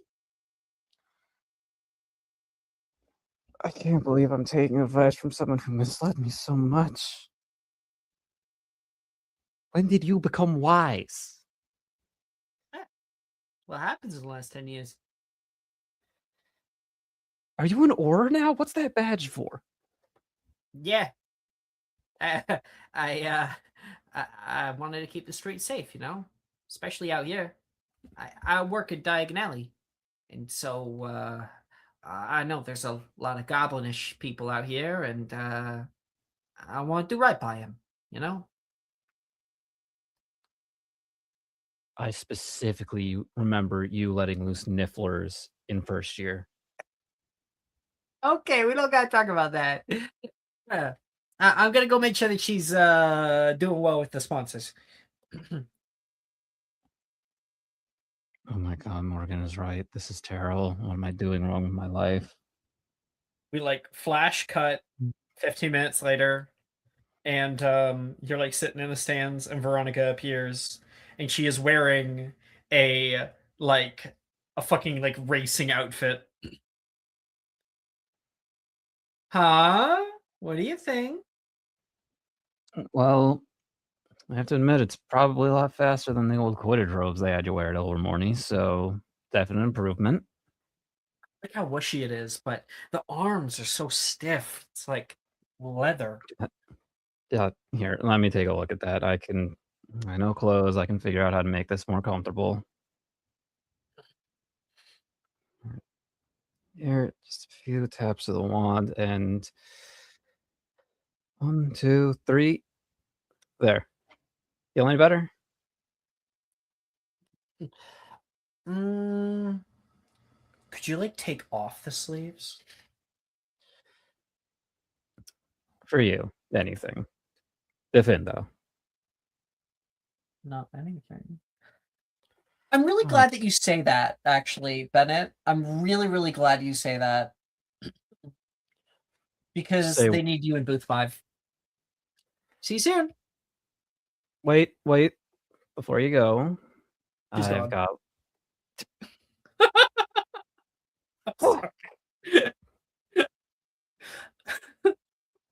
okay. You look Booth great, Vicky. Thanks, Morgan. Actually, no, she'd fuck up his name too for fun. Maggie. Thanks, Mobius. Bennett, you gonna go up to booth 5? Booth 5. What do you got for me? You What's the get up groundwork? there, and there's kind of like a magical AV booth. And I think like one of the guys up there goes, "Hey, you Bennett?" Yeah, I'm Sweet. Veronica. Okay, I have you on with our racer number 9. Here's your headset. Hands you like a little stone to put in your ear. You'll be able to Put it in- communicate with your racer like there. And I need to finish up her leaderboard within the last 5 minutes. So, what are we calling her? Thunderbird. Hey, Veronica Thunderbird, he says, putting down the name Ortiz. Yeah. So, what, I just sit here, give advice, and hope she doesn't crash? Your eyes in the sky. You can't see. She can't see what's going on behind her. She has to focus. You know, I don't have time to train you.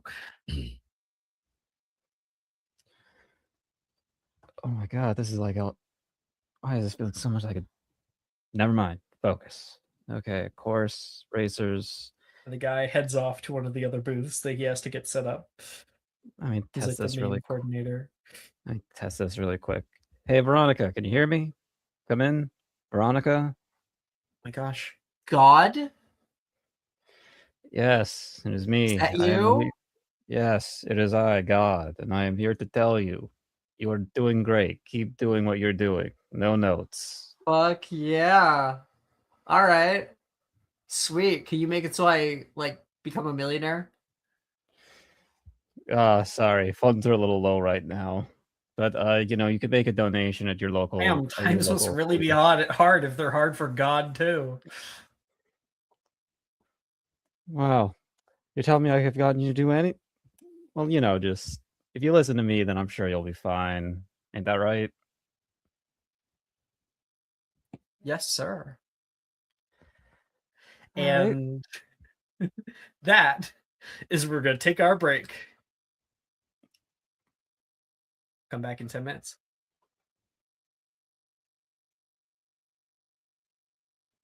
All right.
Hello, everybody. We are back.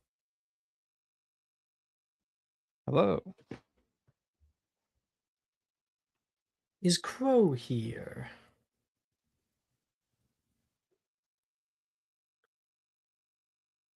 And Sarai. Hello, I am. Sarai's here. But where is Crow? I wonder. I thought I said I was here. There he is. One moment.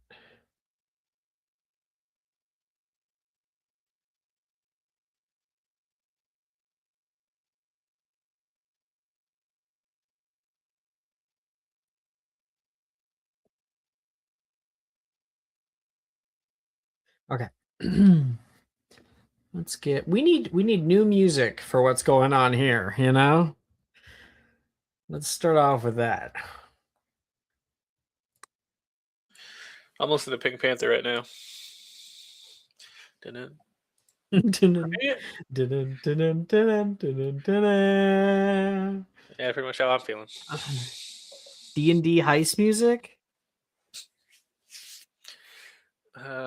D&D music to perform a murder to.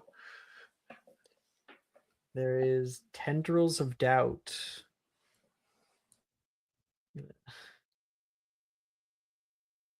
Sending in music. Maybe it's good. I don't know.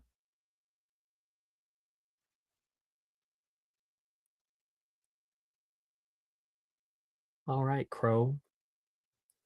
You and Janice have just stepped into the largest underground operation across many, many different countries. Marvel Radagon, though you do not know of him, is one such prolific poacher. Janice whispers at you as you guys try to follow Sarai and Marvel. Marvel. Crow. Some of these animals, I think they might be illegal. I'd have to agree with you. If this is who I think it is from the past, this is not a very good person. Oh my god. No, I know those. Those are sorry, one second. Those are fanged hurricane bats, she says, pointing toward one of the cages. You can unspoiler the second image if you wish. They're highly poisonous. They said that a single bite takes you through like an excruciating death.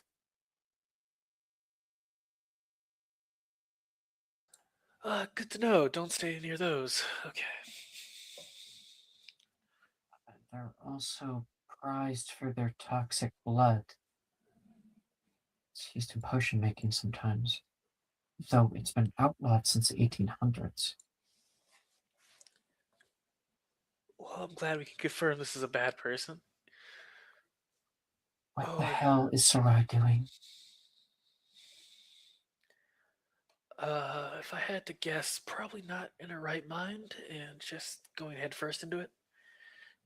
Something slams up against the side of one of the cages, and you guys turn. You guys can spoiler the sixth image, bottom left.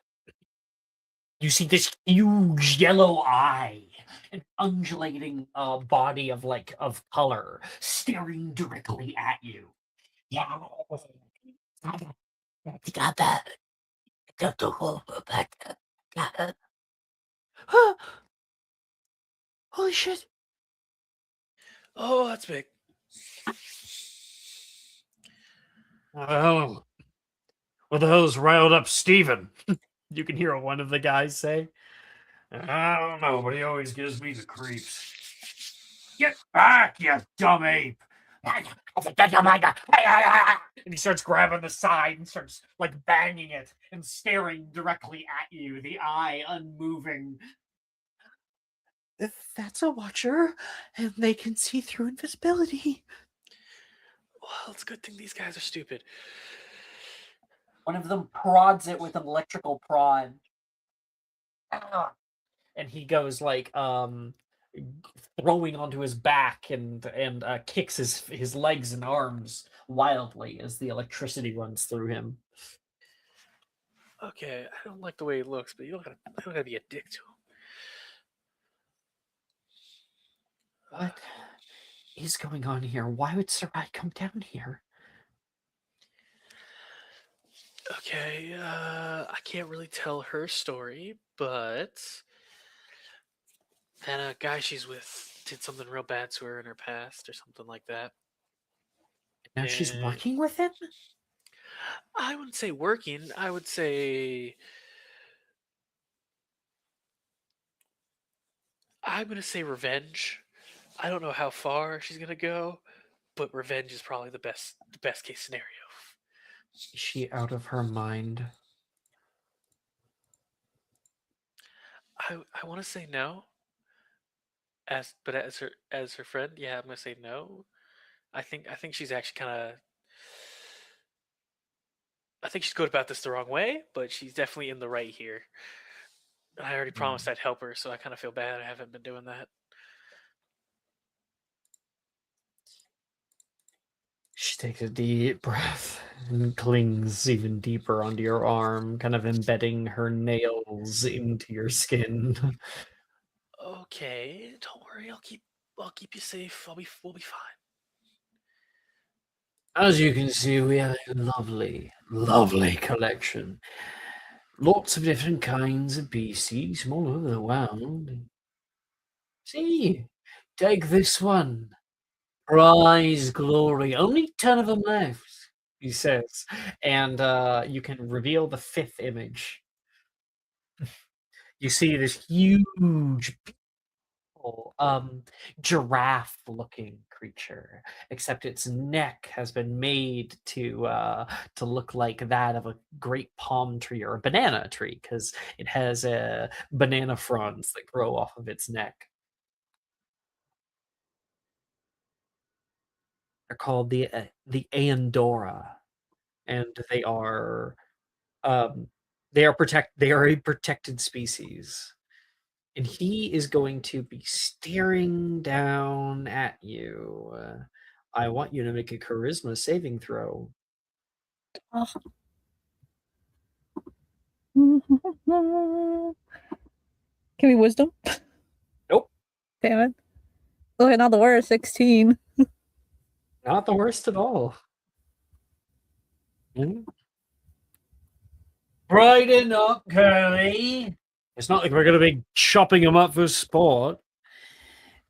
He kind of smacks you on the back with a hearty laugh. Far too valuable for that. You are quite right about that. Do you want to feed him? They're quite docile, I tell you. We opened up the cage, the damn thing barely walked right in. Well, you must keep your stock healthy to sell well, I'm assuming. Of course now. If we can help it.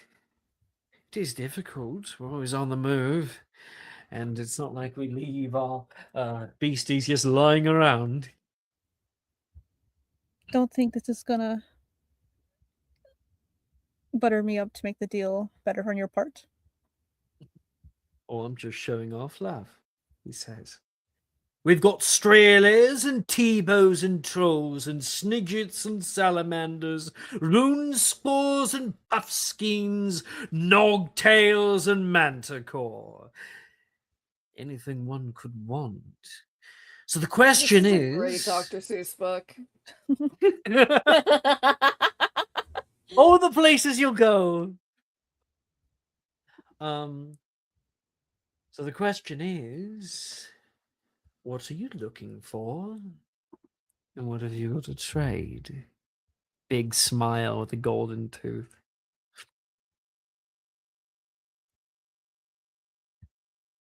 You could say, I'm looking for something close to home. So, well, where's home for you? It's a very big place, luscious. Many travel there. Brazil. Land of many waters. An amazing forest out there. That rainforest has taken half of my men. I haven't been back there in a while, though. Far too dangerous, you see. The locals, well, that can be a bit of a trouble. What did you say your name was? I didn't say it was anything at all. Well, might I introduce myself then? Marvel Radagon, procurer of fine beasts. And you? Sarai's gonna be like, well, she's gonna say like, well, as you must know, I have to keep some parties private. So you may call me, and the only thing she can think of is Aurelia. It's Aurelia Toussaint. You may call me. Well, you say Aurelia. You only said Aurelia, so I'm gonna say last name. Honeywood. Aurelia Honeywood. What the fuck? Aurelia wishes so desperately. Get in line, okay? She's been in line. She's been in line longer than Reese has. Sarai. Aurelia Honeywood. Doesn't quite sound like a Brazilian name. Well, I like to keep some parties private here, as you understand, as a man of privacy. I do not understand. I only prefer to do deals with people that I know, and if we are strangers, that is a problem, isn't it? What's your real last name? Well, strangers become friends through talk. Let's keep talking about our deal, and I'll give you it. Geeky, I like it. All right, something from Brazil. Ooh, beautiful birdies out there. But I have a little something else you might like. Oh, boys. Is Corin awake? Lively. He damn near bit my arm off. Well, you got to be quicker then.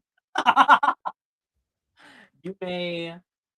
He leads you over to a large tank of water that is on a lower basin. This place is like a warehouse. It's huge, and there is chains that are electrified, and they are like strung up over the water.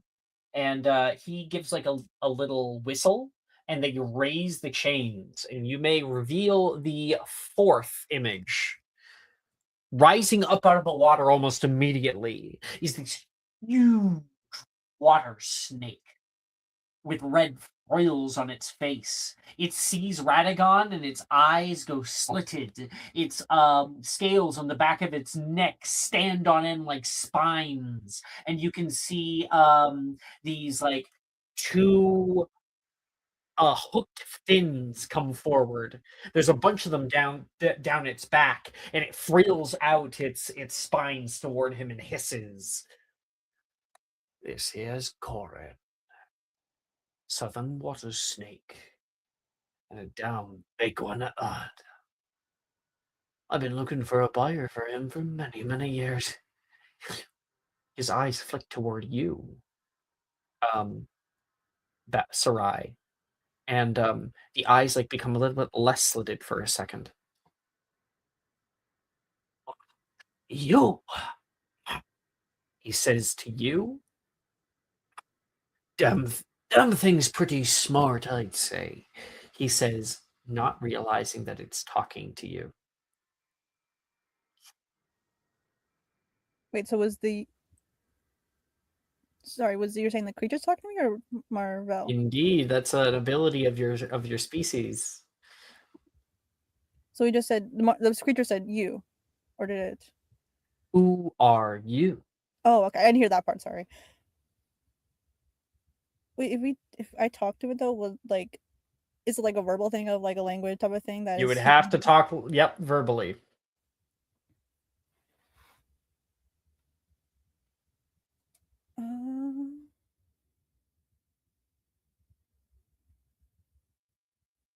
I don't think there's anything.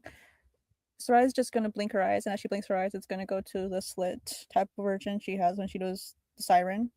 They kind of like a heads up, and then blink again and go back to regular eyes. Traitor. It hisses and splashes down back into the water as the and he's going straight toward you guys. Oh, put it down. And the gate comes straight down, just falling right down above the water. And the water snake tries to shoot up out of the water to bite you, but immediately hits the chain and is electrified and goes back down under. Smart thing, but never learns its lesson, does he?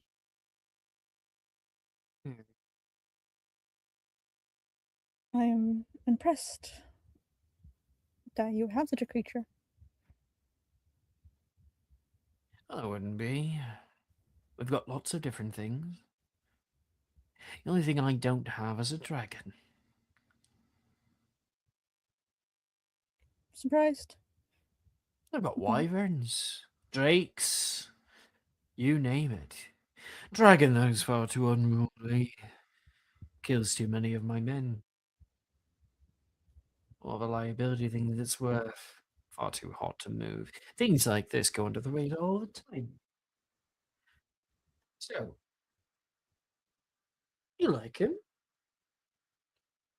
I am interested, I will say. Though, I will need insurance that said creature will not be damaged or hurt upon arrival upon not arrival, what's the word? You can understand we are professionals here. You don't carry this many animals without knowing how it's done. Now, as for you, you've talked a big game. Show me what you have. You promised me something I haven't seen before. I did, but I also asked for a little bit more privacy in case of said accident. These creatures are very rambunctious, shall we say? I worry about your stock if we were to display them here, as well as my stock. We know how to handle animals. Get it out and stop wasting my time. Is that how you talk to friends? I thought we were supposed to be friends. This is a business deal, girlie. Either that, or we can have other ways that you'll be leaving these doors. Well, that didn't sound very friendly. Okay. I hope you can understand. I don't like having my chain pulled.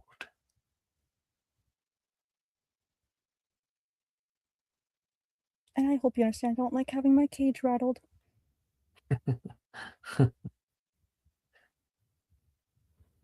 Very well. I would like to have a seat. I've been walking all day, as you understand, and I will show you. Oh, goodness. Bring a few crates round. They do so. We'll feed. and you guys are able to take a seat. Crow, you and Janice. They're making a deal, Crow. This doesn't look like a revenge. Yeah.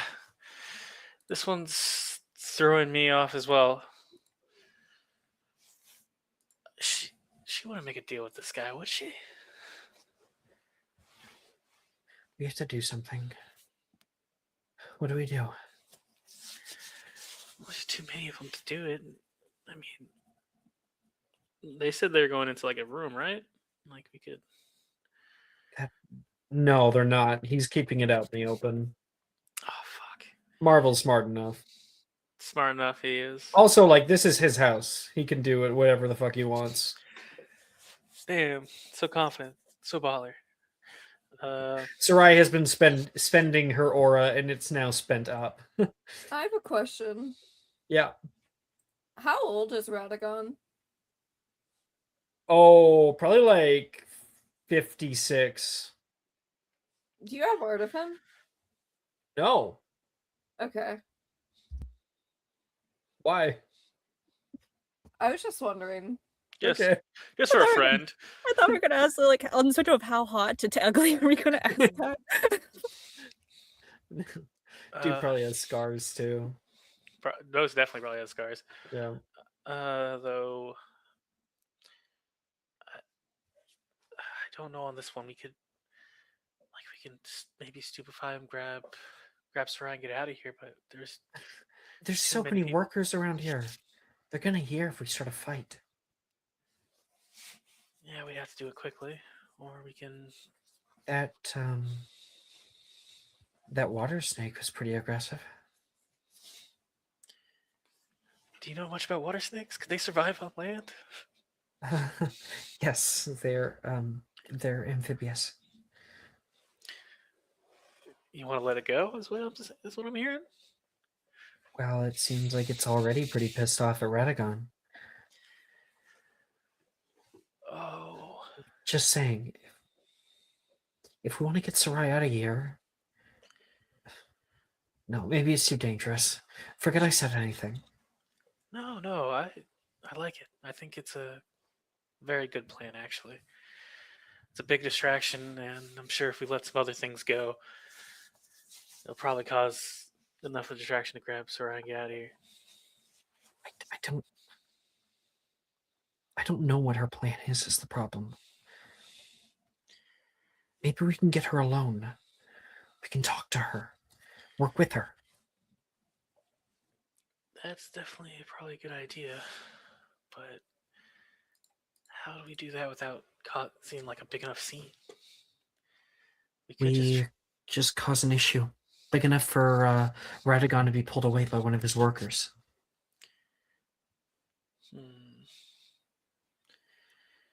I don't know that. You have that thing where you can talk through the shadows, right? Yeah, I can do that.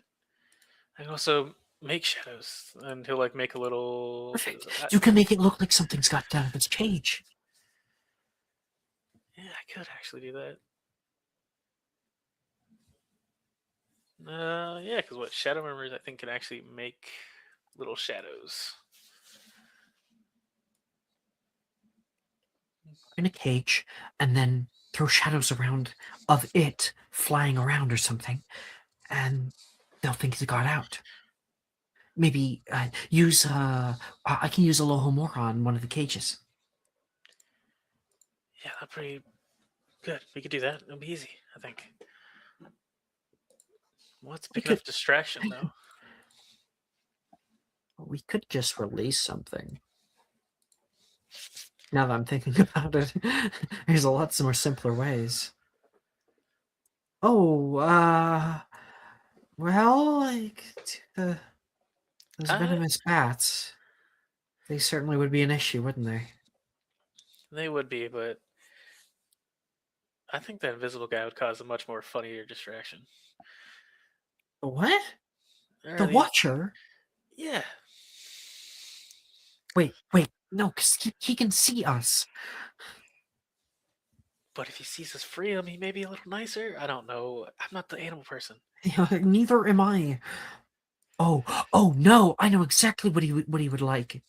That that big giraffe-looking thing. He said it was his prized possession. Let's set him free. That'll definitely cause him enough distraction. He nods. Sarai, what animal do you pull out? I'm gonna do like a quick little thing. Sorry, as she's pulling out, she's gonna like start talking to Marvello and be like, "This creature is very special to me, for I found him at a very special place to me. Maybe you've been there. How close are Marvel and sorry? Probably like within 10 feet of each other. Like you guys are just like sitting on across from one another on a bunch of crates that he had brought out.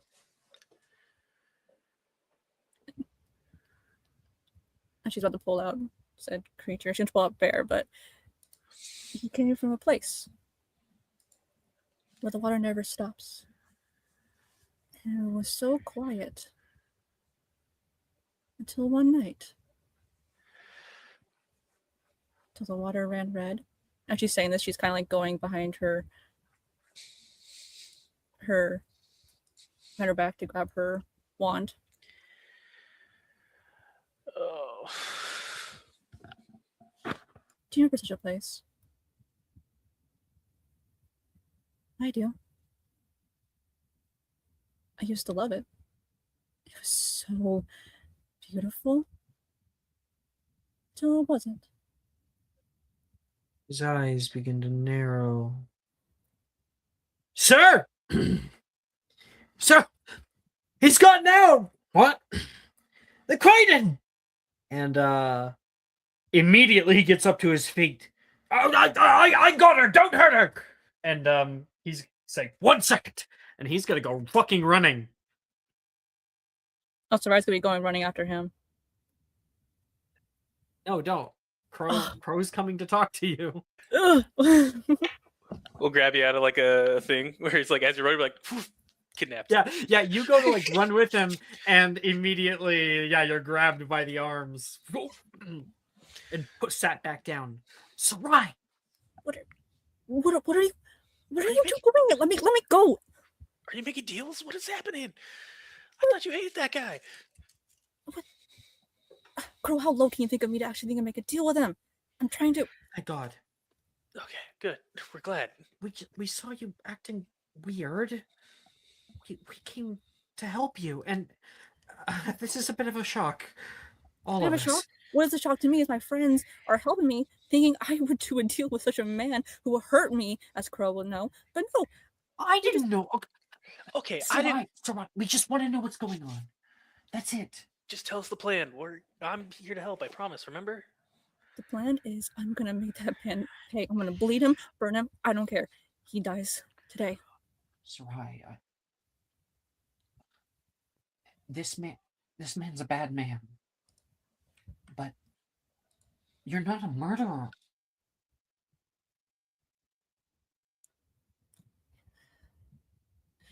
You're wrong. I've done it once, I can do it again.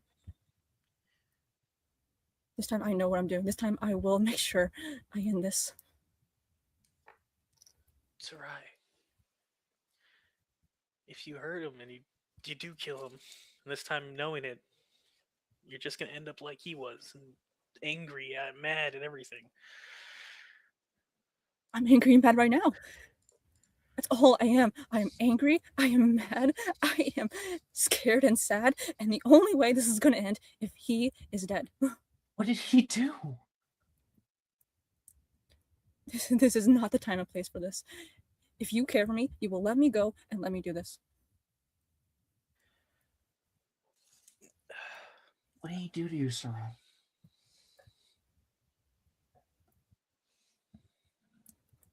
He did so much. He did this. She'll just point to the scar on her forehead. He killed the things I loved. He put me in a cage. He was going to sell me off. But he didn't. She takes a breath. he was gonna sell you. I was nothing but an animal to him. I will put him down like the dog he thought I was. How can we help? I won't lie. I didn't know what I was gonna do, but I'm gonna do something. I mean, You we have an can't go up idea. against him alone. We have a few. I think if you want to talk to that, no, I wouldn't know that. Retcon real fast. Well, we're planning to, at least we were gonna plan to release the snake and hopefully go after that guy, and we can grab you out of here. That's think plan I can- number one. I think I can get the snake to work with us. So someone's gotta keep an eye on Marvel. I don't want to lose him. Not this time again. You only have a minute. Come on, bro. Let's go find those controls. Right. We'll be keeping an eye on you too, okay? Thank you, both of you. Hey, promise is a promise, okay? Be safe. And Janice goes up with Crow. Sarai, you can run to the tank. It does have like glass siding to it, and you can see slithering through the low-lying basin this thing. I'm assuming I can't speak. The glass is like soundproof, something like that, right? No, you can speak through the glass. Okay. She's gonna speak to the grass. Grass. Yeah, the grass. Glass. To talk. Said creature.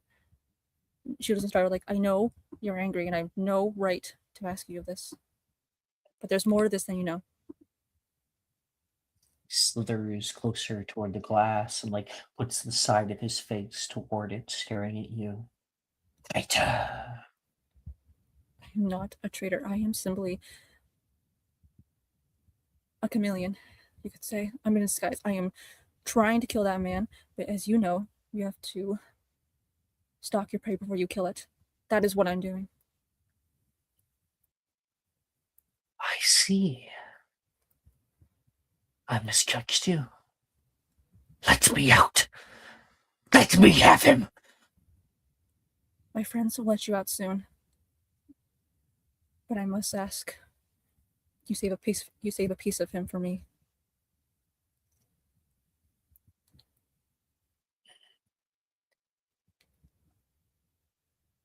And he will swim away.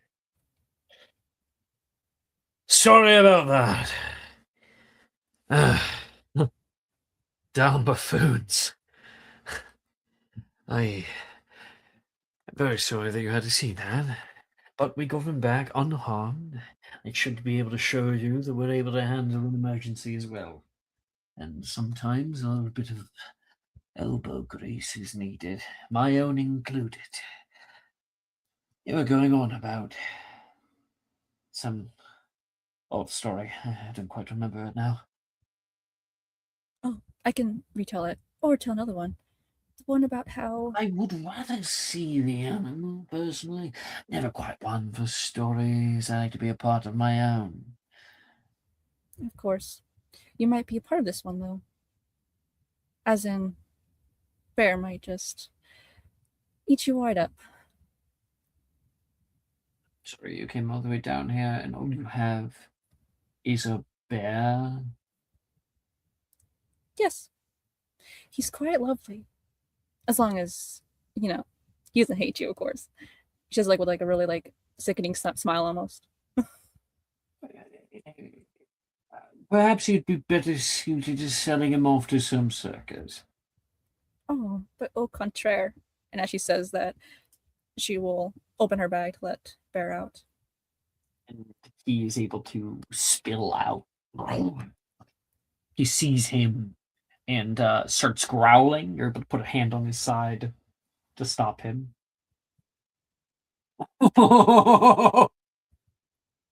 That's no normal bear. Finally! Oh, I thought this was going to be the worst. I absolutely would do a trade for that.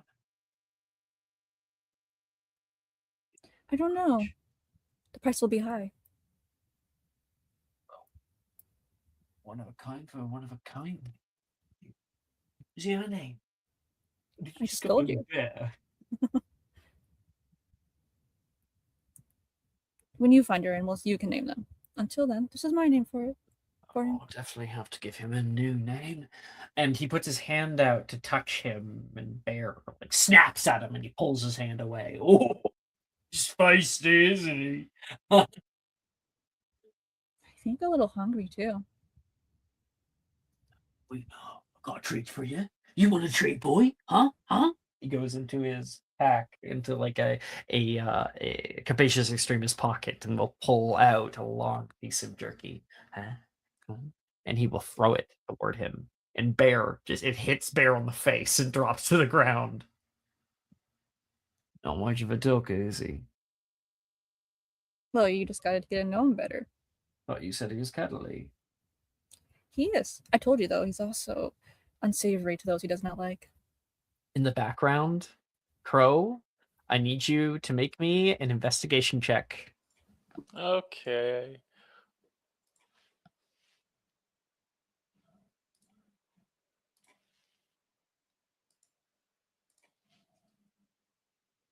Uh, 18. You can see the chains rising up. You and Janice, it's like a two-man job. There's two levers to pull, and you guys are like high up, near like the domed ceiling. There was a walkway you had to go up to get up here, and the whole thing is rising now. Huh? What's up? Shit. Crow, stay here. What? Where are you going? I gotta take out that guy. He's seen. One of the Fast. workers is going two at a time up the stairs toward you guys. Bro, do you let her do it, or are you going to do it? I say we do it together. If it's two at a time, two people. Well, one of you guys has to hold the lever down at least. Oh, fuck. I think He's coming up. I can. I'll make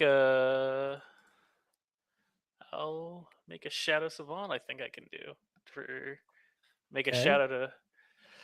If I can do this, it's gonna be a waste of a shadow savant, but it's my level 8 of my shadows create powerful effects as an action. I can create a shadow construct within 30 feet. Mm-hmm. And these constructs could take a shadow form. They could take simple actions like holding down a fucking lever.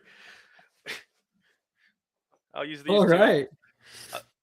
I'll do these two for. It's gonna take a lot of my things. I can only have 3 of these at a time. But This guy hops up to the top and sees these shadows holding down these levers. Huh? What the fuck? Janice, The now. guy is really Whoa! And he's going to deflect it. Oh my god, he was prepared for a sneak attack. Well, he saw 2 shadow creatures. He's definitely Oh. on edge. Can I throw Throw Simplify him. as well? Yeah, Oh, throw fuck. it. Yeah. We'll go ahead, throw one out. If he's already deflected one, should be fine. Spell attack. He deflects it back at her. She has to roll to hit herself. Luckily, she rolled a 3 on the die, so it doesn't I- hit her. And I rolled a 25 for my stupefy.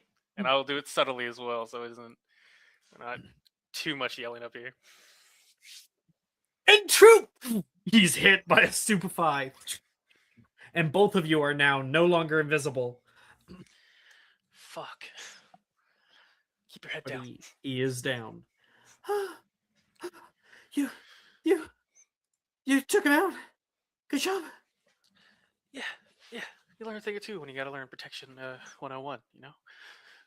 You can hear the gate get higher, and she sees that. If these guys can stay here, let's go down. Yeah, just arbitrary number of like I don't think I should go maybe more than I think like 120 feet. That's okay. It's less than 120 feet to the ground, so Easy you're good. to Yeah. yeah, because I think I can keep them controlled. You're essentially you're pretty good for this entire place. 120 feet is pretty big. Let's go. Sarai, so you can see that chain rising behind him. Do you want to know what the price is? Why it's so high? Sorry, Okay. you said what? You want to know what the What the price is? The Why it's so price is. high? I've certainly never seen anything like it. He's one of a kind. Makes sense to me. I've got plenty.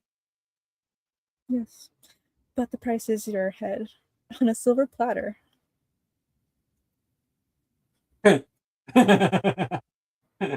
What? Oh, I see. Have you purchased from me before? No, Oh. You're one of mine, aren't you? You're not entirely human. and you are See. not. Oh, I recall. I remember. Place where water never stopped. The cage for a very wily little girl. That's where you gave me this, he says, and pulls up his pant leg and shows like a stab wound on his calf. Took me 3 weeks to get over that. My oh my, you truly are stupid. Came all the way into my lair. This is my domain. May as well be my own little slice of a plain. First thing I'm going to do when we capture you is I'm going to put you in a little box. Leave you there for a little while. We'll see if I feel kind enough to feed you. And then after, I'm going to go see who was the highest bidder.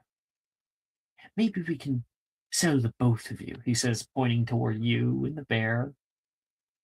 Package deal. Bear and master. Good idea. Men! He yells back, and just as he's yelling back, rising up behind him has been this huge fucking snake. Slowly, he goes. I don't think would turn necessarily. It strikes straight down at him. That is at advantage. Good thing. That is a 23. He like turns slow motion. Oh shit! He gets bit almost the entire way back. This thing like swallows him whole almost. You can see his legs kicking up from behind. You can hear him yelling. And this thing thrashes left and right, and then there is a green flash in its mouth. You see the eyes glaze over gray. All of the blue on it also loses color, and the whole thing comes slamming down on the ground, opening up its mouth and him rolling out of it.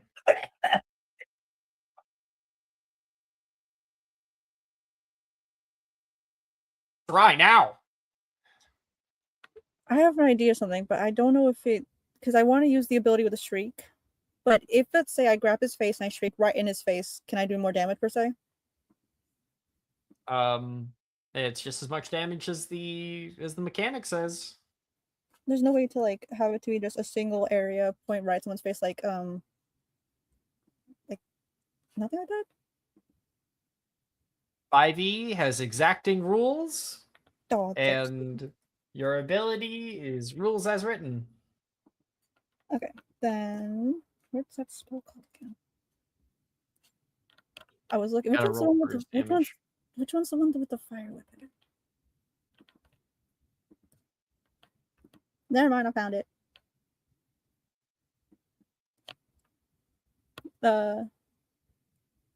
Okay.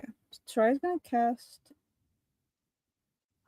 By the way, he took 58 points of piercing damage before he killed the snake.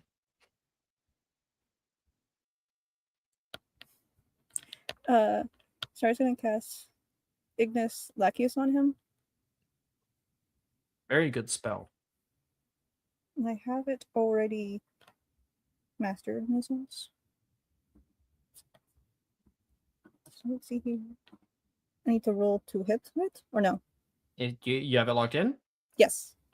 Yeah, roll to hit. Mm-hmm.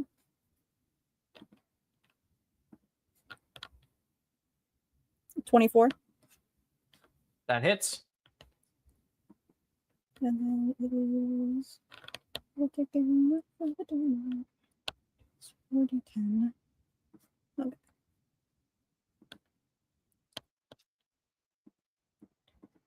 Four.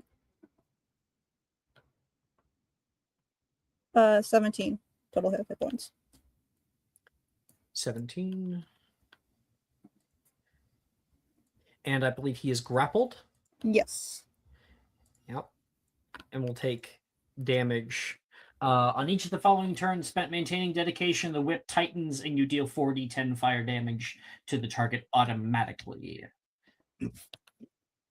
He gets hit by the fire and it like pulls him partially like to his knees, and your bear immediately attacks.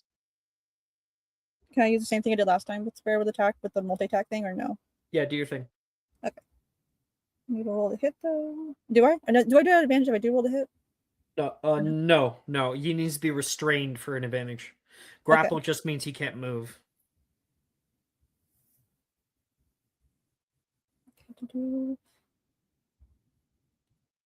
Set up. Oh, wrong button. There's so many buttons.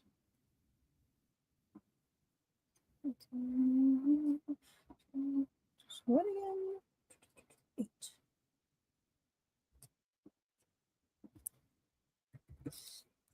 Da-da-da-da. 18.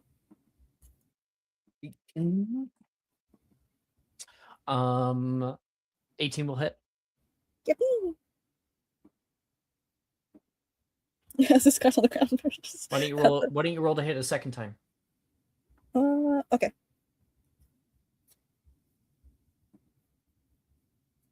And then we can just roll all the damage together. If you hit the second. 13? Does not hit. So Damn roll it. damage. I don't think I got inspo. Is there no way I got inspo the whole entire thing? The ordeal never got inspo once. Please. You've done a great job. You absolutely have inspo.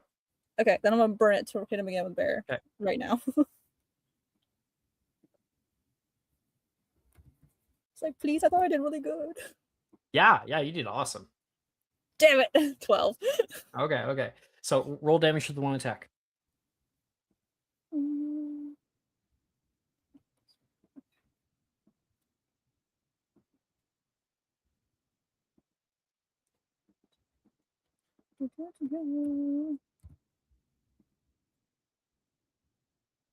$13. 13, okay. So a total of 30 points of damage on him, plus the 58 from before. He's definitely bloodied. He screams with all of his might. And like Crow and Janice are running down the stairs. And at the top of the round, it is his turn. And he looks straight at you as like your bear is biting him, and he like fucking punches Bear straight in the side, like right on like part of the ear, and Bear looks like he stumbles to one side, like he knows the anatomy of this creature very well, and he still like through the flames as his wand in his hand looks at you with utter hatred and casts twin spell. CO. And there is a red lightning that shoots through the air, hitting Bear and hitting you. Crucio, the single word in a heart full of hatred, waves of intense pain assail one creature you can see within range. If the target has 100 hit points or fewer, it is subject to crippling pain. While the target is affected by crippling pain, any speed it has can be no higher than 10 feet. The target has disadvantage on attack rolls, ability checks, saving throws, other than Constitution saving throws. Finally, if the target tries to cast a spell, it must first succeed on a Constitution saving throw, or the casting fails and the spell is wasted. A target suffering this pain must make a Constitution saving throw at the end of each of its turns. On a failed save, the target gains 1 level of exhaustion. And immediately there is waves of pain coming over you. You can especially hear the groaning cries of Bear, and you are on the ground. You think you can kill me? You better have tried, and none will avail. And he pumps a little bit more pain into it. And in the background, it would be technically your turn at the top of the round again. You have disadvantage on everything. On everything and anything. And you only have 10 feet of movement. 10 feet of movement. How far away is he from me? 10 feet or what? How far? I'd say about 10 feet, yeah. Okay. That's how close you were talking before, so. Then I'm going to use that shriek. I'm going to use a shriek. You absolutely can. Remember that you do still have your, what the fuck is it called? You still have your Igneous Laqueus, which you can just pump 10, do a 4d10 damage to him. Oh, I thought because of the pain, it would lose concentration on it. I thought. If you're maintaining dedication is you must use your action to do so. The thing is that Crucio, technically, it doesn't say anything about, because you don't actually take any damage. So just a disadvantage thing, not a damage thing? Yeah, and technically you haven't cast the spell again. You've already cast it. Yeah. Okay, so... So funny enough, according to the rules of 5e, you still have it up. Okay, I can't do that then. Okay, then let me just... I'll hit him as well. I'll use that then. I'll do the damage to him again. Throw it. Okay, roll 4d10, and that would be your action.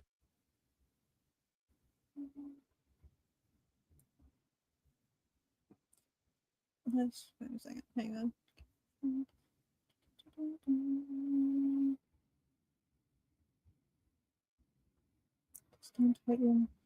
I can't, since it's already I cast it. I can't like use the meta magic like high end it, right? I can't or something like that. Like you cannot. No. Okay.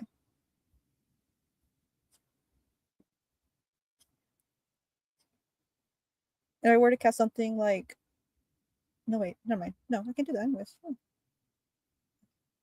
Let's do it again. 4d10. Okay.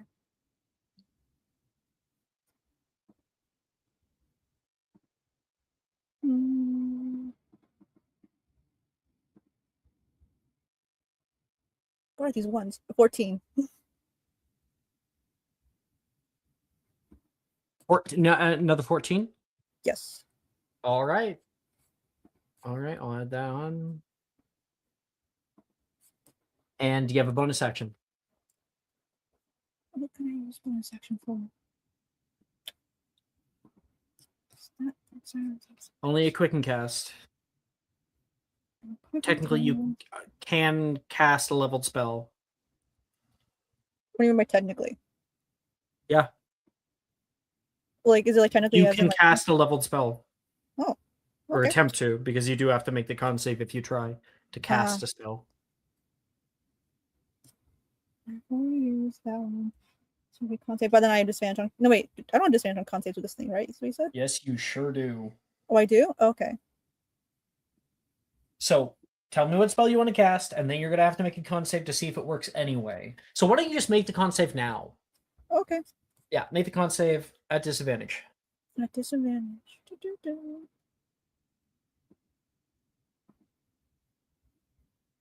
Oh, okay, 18. It would be natural 20. Yeah, nice.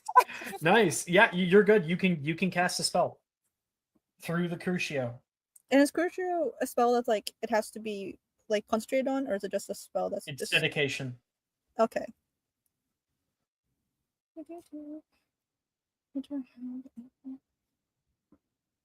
No, that would be that's concentration. Okay. Wait, what's the difference between dedication and concentration?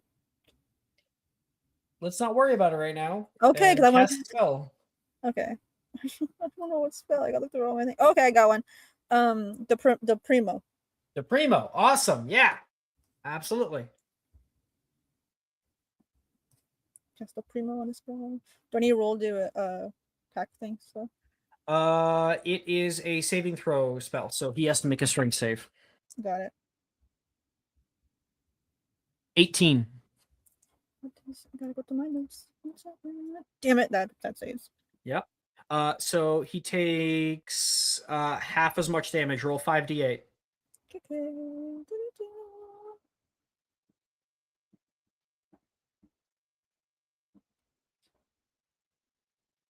Okay, 21.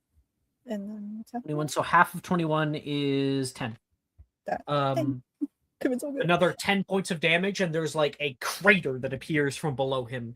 You can start hearing people like yelling from afar because they're hear what's going on, and he you won't bring me to my knees. And he make a con save at the end of your turn. Okay. Disadvantage again or no? Yes. 8. Damn it. 8. You gain 1 level of exhaustion. Got it. The spell seeps into your bones. You find it difficult to maintain concentration on many things. You have disadvantage on all ability checks. And that is when Crow, you and Janice arrive. And like Hurting her.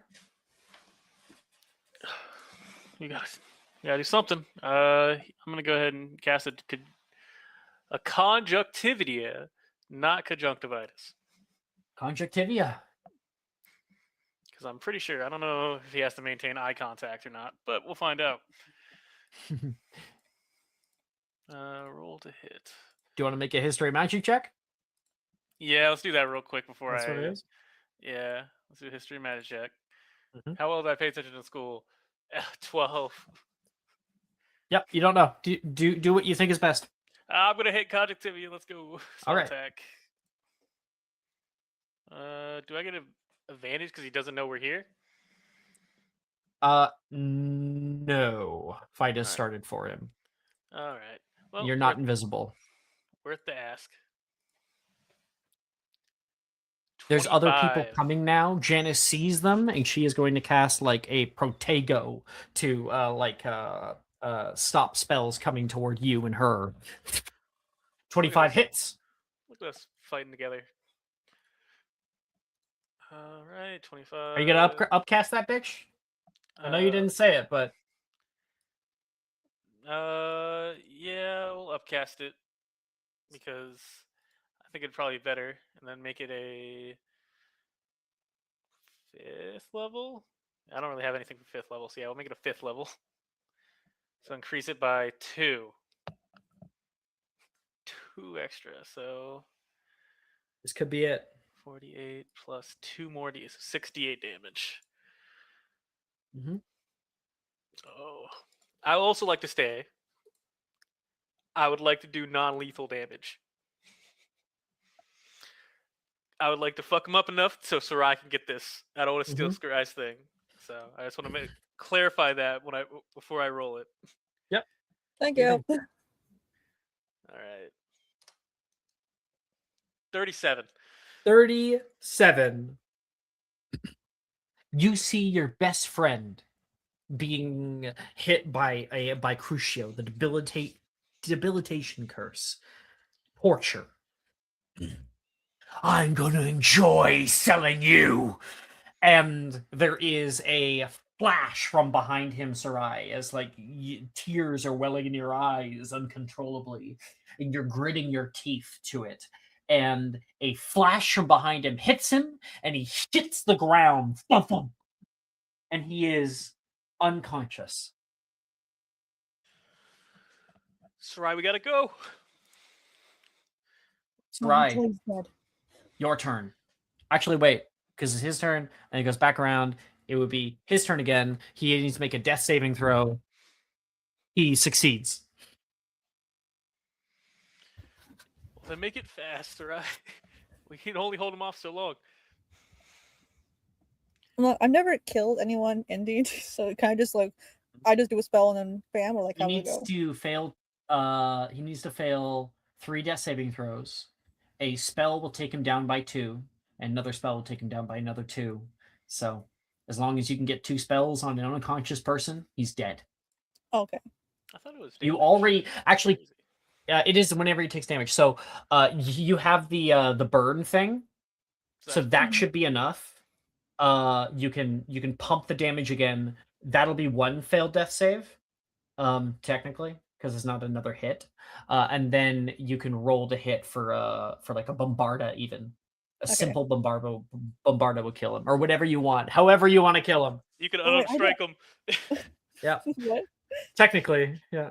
Actually, Just- yeah, You can't true. just punch him. You could curb stomp him. Bear could get it. Yeah, Bear can Bear, get it too. yeah, Bear, Bear yeah. has a turn too.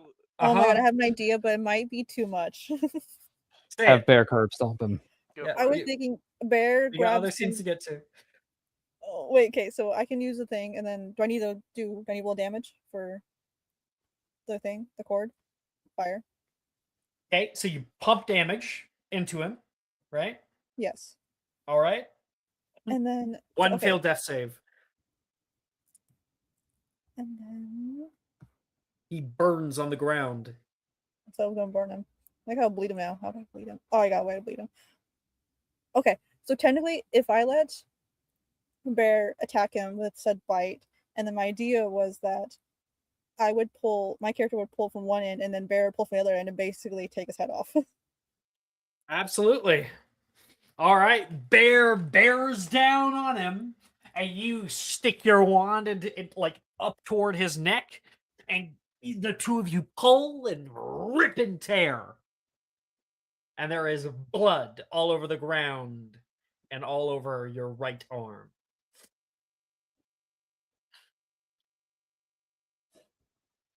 Oh my god, is there a silver platter nearby? Please.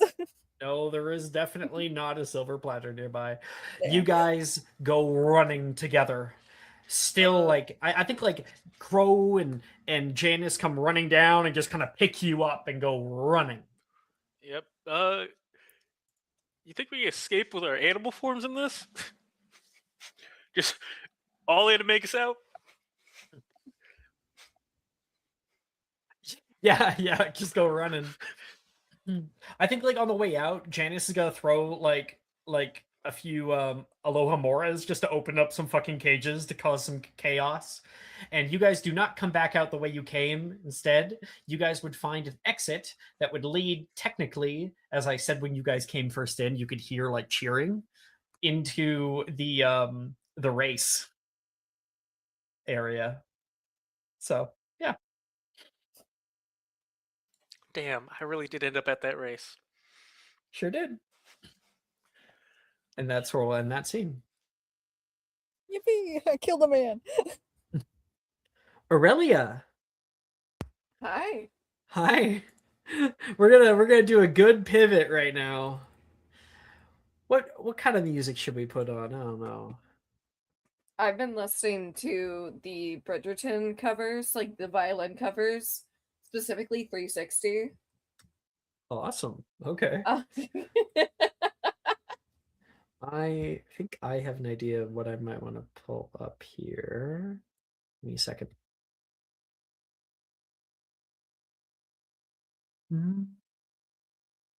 Yeah. It's this guy. Yeah.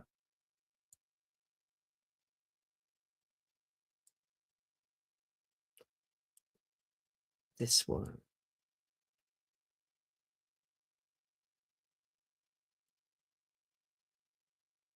Yeah, sure. Okay. Sending him music.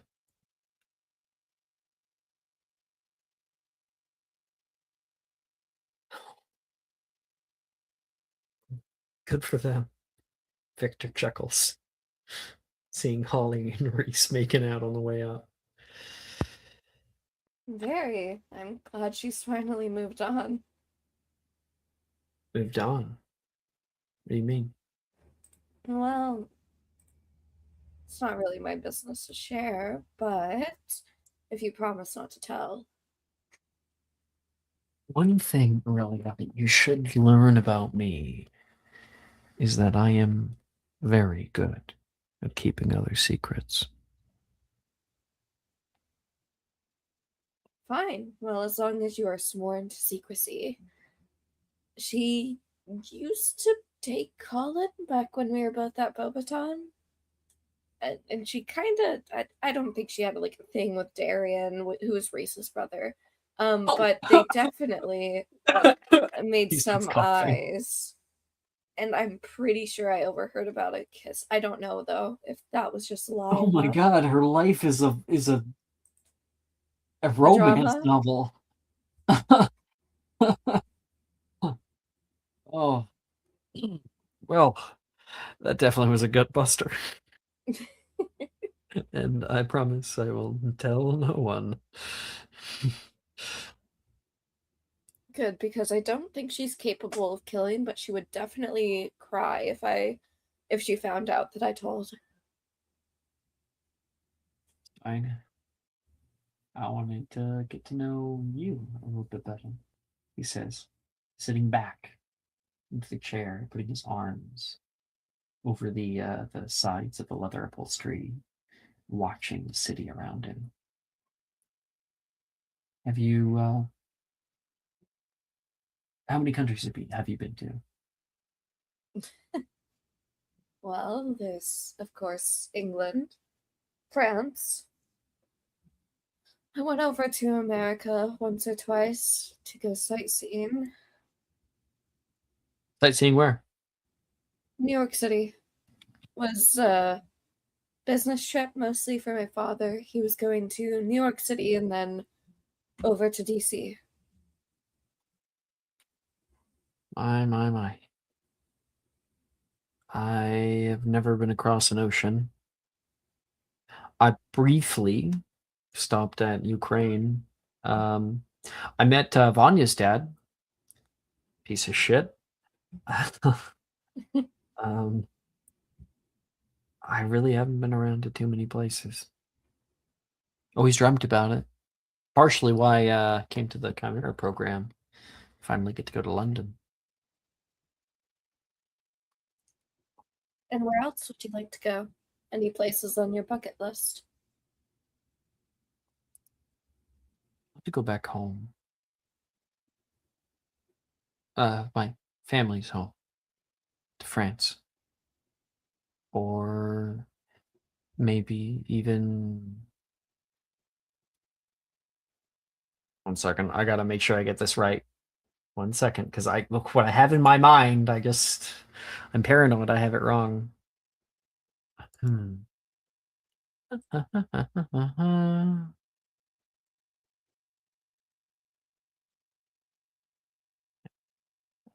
Or even the Netherlands.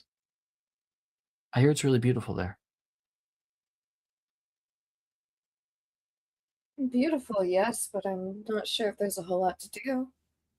Are you a fan of hiking?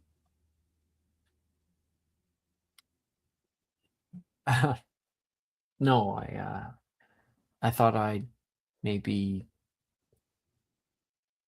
go say hi to my own father. Right.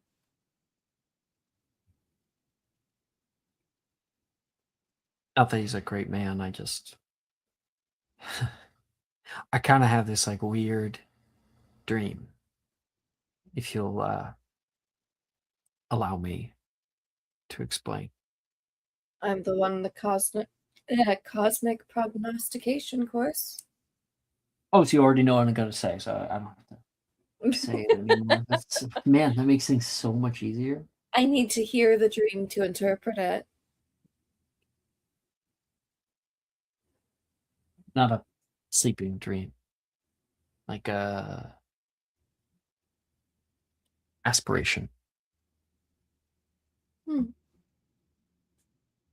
And what is this great aspiration? Show him that I was the better son. I want to graduate from Chimera, you know, become one of the most accredited wizards in history. Show up in his door. Pay my respects. And I want to see the look in his eyes when he realizes that he abandoned what could have been great. And I want him to see how alone he is. Is your brother so disappointing to him?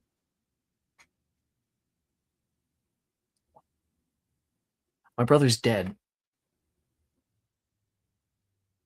Oh. I'm sorry, I didn't It's okay. realize.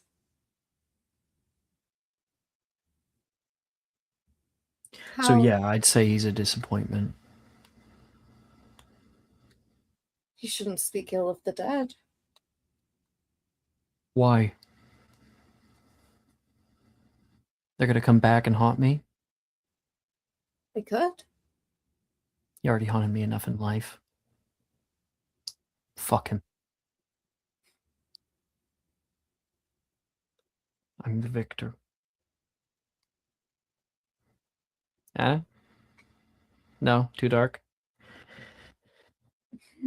She'll smile faintly at that. You're very vengeful. I'm pained. It's a difference. I'm happy that bad things happen to bad people.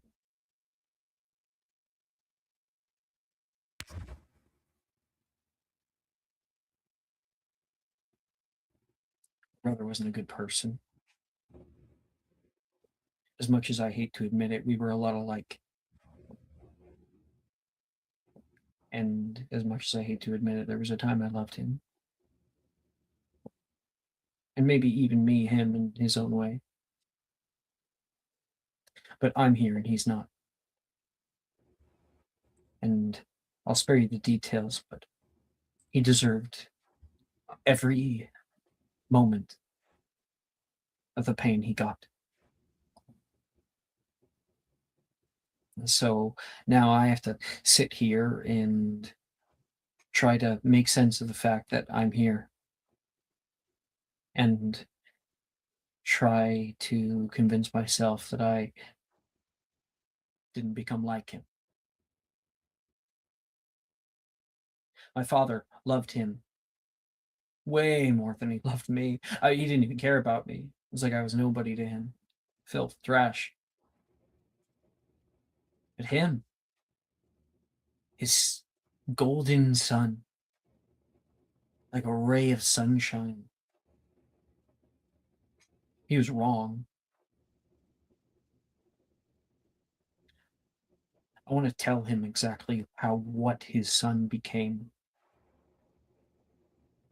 what he did to him, and what he did to me.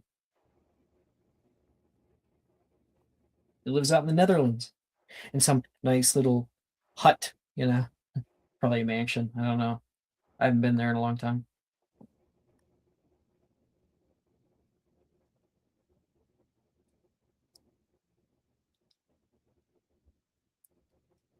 That's my dream. Well, you might be vengeful, but despite it, I admire it, I think. You You're feel not more s- than I can bring myself to feel for those who wrong me. You're not scared. I was taught that it was all beneath me. Emotions, that is. Unless it was against the family as a whole, it did not matter. There was no. I was taught from a very early age that I was always we when it came to my family. Set yourself aside. Unless, of course, you have needs. In which case, yeah. Right?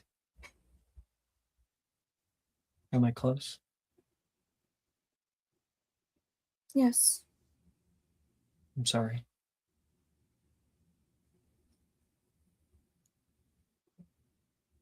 it is no matter now. I'm away from it. Or at Close. least I am while I am here.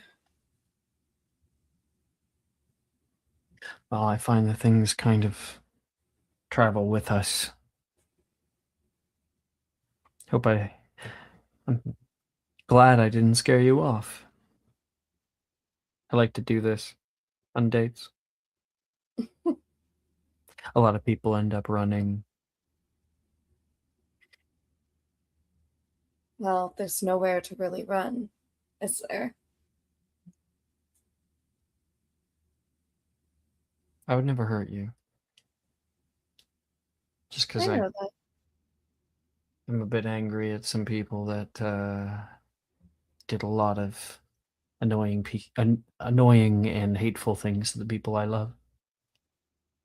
I saw the way that that man treated my mom, and she loved him despite everything. I could see it in her eyes, and she would never, ever admit it to me. They really, really resented him for that. The fact that you could be so close to somebody, that they could look at you with those kinds of eyes, and that you wouldn't melt. My mother deserved more. Deserves more. She's still on the market, so if you know like some middle-aged man who's a good guy, hit me up. Uh, She family will. means everything to me.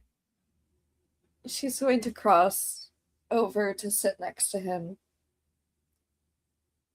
and just brush their hands together. I think you're a vengeful person, not spiteful. There is a sizable difference between the two.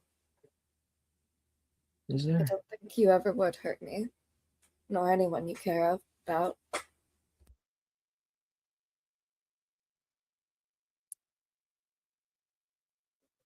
A kid back at Durmstrang, they had a lot of things to say. You end up kind of learning them one way or another.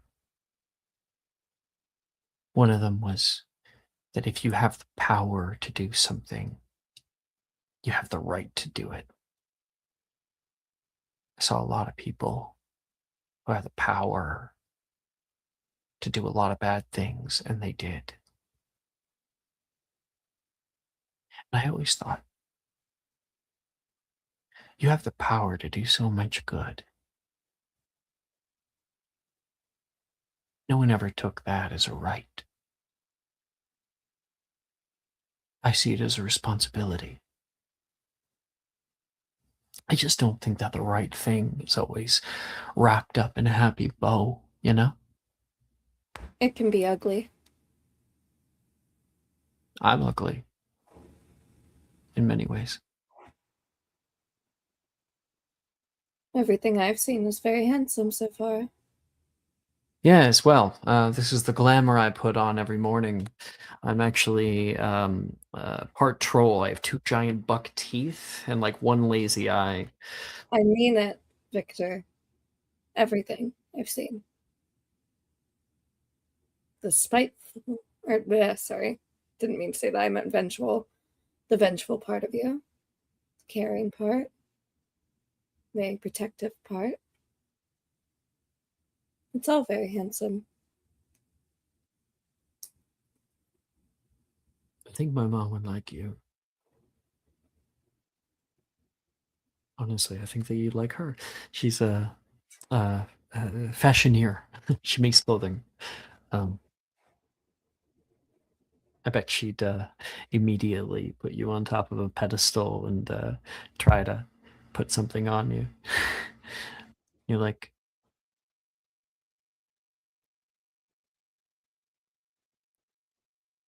I like you, really. You've seen a glimpse at the kind of thoughts that go through my head, and you're not shying away.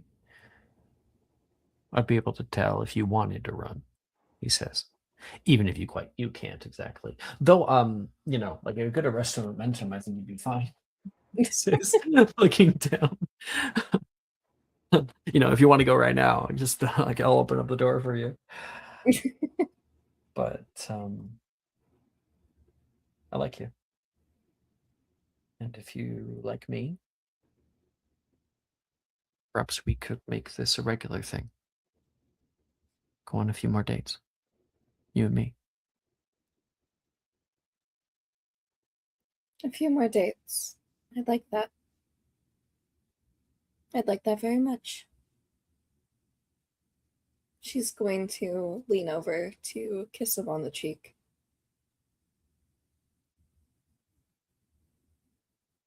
You put a hand over and take your cheek and try for a light kiss on the lips. So he kind of like takes your cheek and like looks at you and sees if that moment passes or if you lean into it.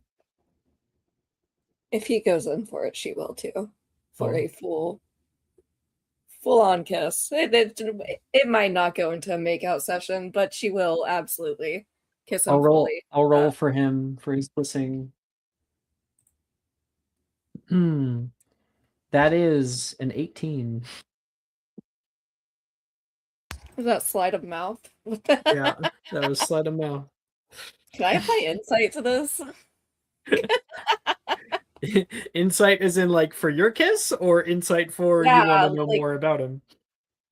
Insight for figuring out what he likes in a kiss. I don't know. Okay, yeah, totally. Oh yeah, like insight for kissing? Yeah, like that totally makes sense. Yeah. I just wondering if you 31. were like, why is he kissing me or something? 31. You Girl, he wants to put a ring on it. I don't know how you can 31 a single kiss. I don't understand that. She is more than willing to make out with him.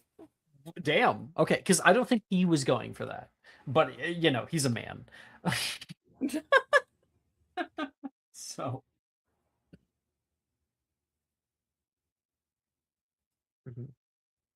Okay. You guys enjoy. I think that more than anything, what this kind of becomes almost spontaneously is more of like an exploration between the two of you. The two of you explore one another, see what one another likes.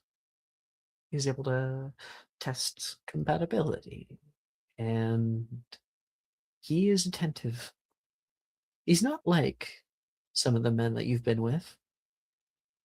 He doesn't seem to care a whole lot about himself. And maybe that's a good thing.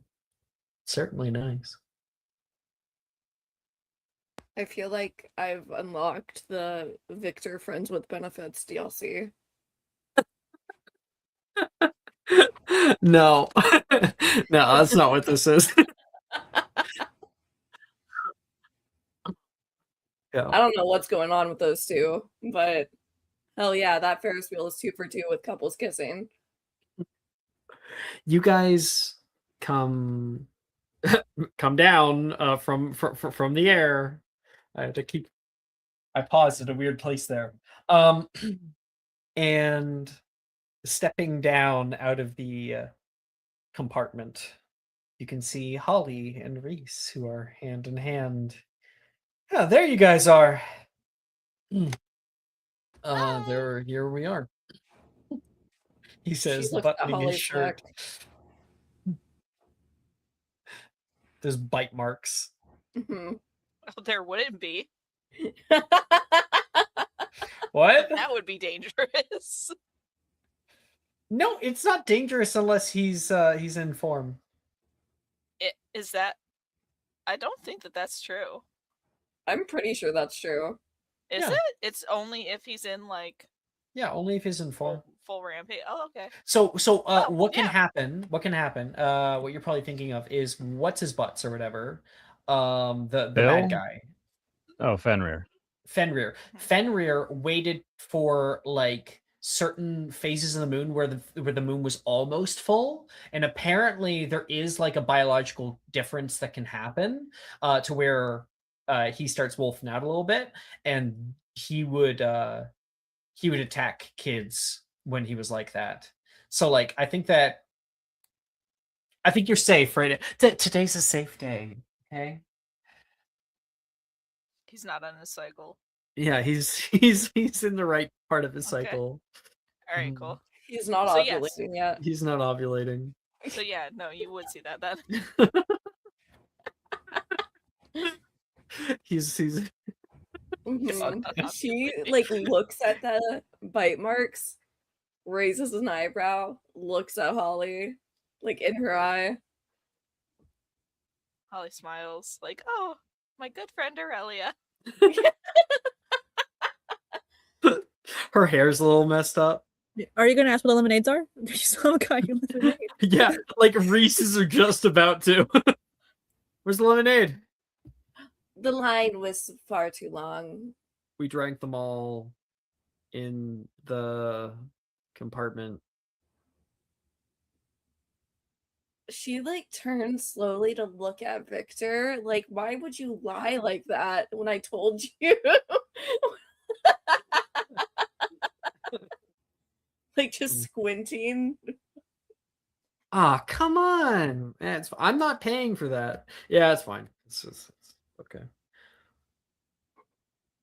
Next round's on me. I guess that's okay. I didn't really need it, I guess. Are you sure you look a bit flushed? Oh, I was. He almost threw up there. Yeah, it was really high. Says.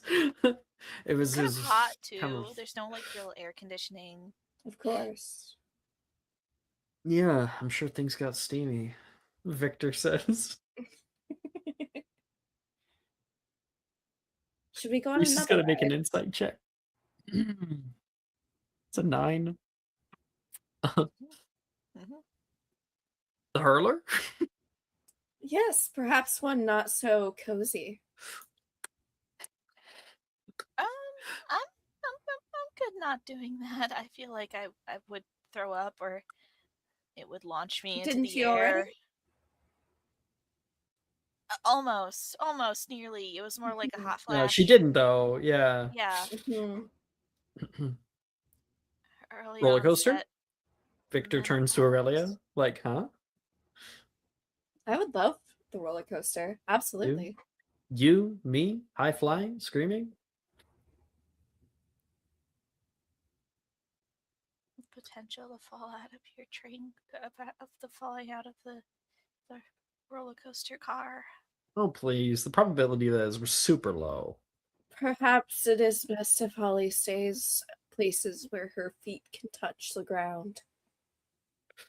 Well, I'm sure she's in good hands. Hands. What? Yes, I'm sure Reese would love to get his paws on her. Reese gonna make another insight check. Please, dear God, anything. It's another 9. Jesus Christ. Come on, Aurelian. And Victor's going to put his arm around your waist and is going to pick you up, like with a swoop. Oh, Kind of playfully, by the way. Like, he'll probably put you down like 3 seconds, but.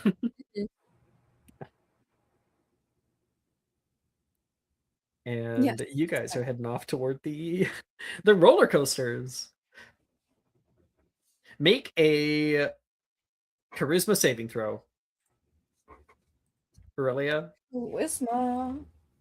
Charisma. Charisma. 16. 16's not bad. She's He will mogging in the also- picture that it takes. She's mogging in the picture. He rolled a 17 on the die. You're both mogging in the pictures. This is You one like guys might have Slytherin ass couple. You No, guys might you- have been like screaming and stuff, but then as soon as it gets to the picture portion, like everyone else's hands are in the air, and both of you are like sucked in cheeks. Yeah, you guys you guys end up going like 4 or 5 times just to stage different pictures. One where he's like doing your makeup, like he's some kind of like salon expert. Another one where like he looks like a Secret Service member with like conjured sunglasses, black shirt and everything, the earpiece. Another one where you guys fake like being absolutely scared out of your minds. They are such like Slytherins. I genuinely don't know how else to describe the couple of Aurelia and Victor. They're just so Oh my Slytherin. god. When was the last time we had an all Slytherin couple? Fuck. Right? Right? Because we don't have like many men and most people, like I can't think of like a Slytherin who is into Bernicia or Gemma. Oh no. There's been some people with Taylor, I think, who are also, but Taylor's is very different. Yeah. Yeah. One of them right here. Maya, when she was playing Willow, I think Willow was a Slytherin. Yes, and was I into think. Gemma. I Yeah. thought originally That was Saturday a night. long time ago. But I We don't had know someone too if they like ever leave- got far enough for it to like actually get romantic with it. I don't know.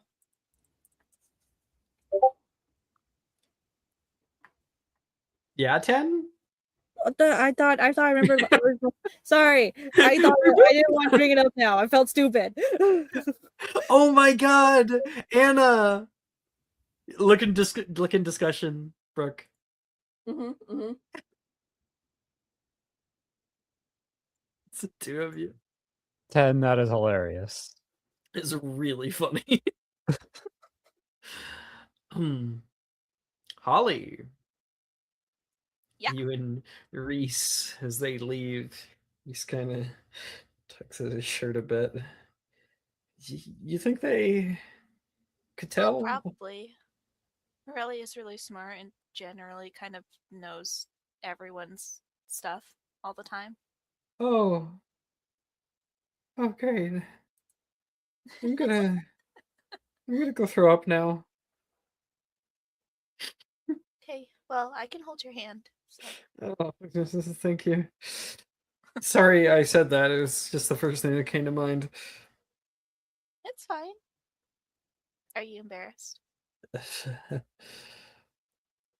Yeah. I've never really... I've never done that. Ever. Well, we Man, can I learn feel like more. I'm 11 again. I thought I dealt with this nervousness in the past.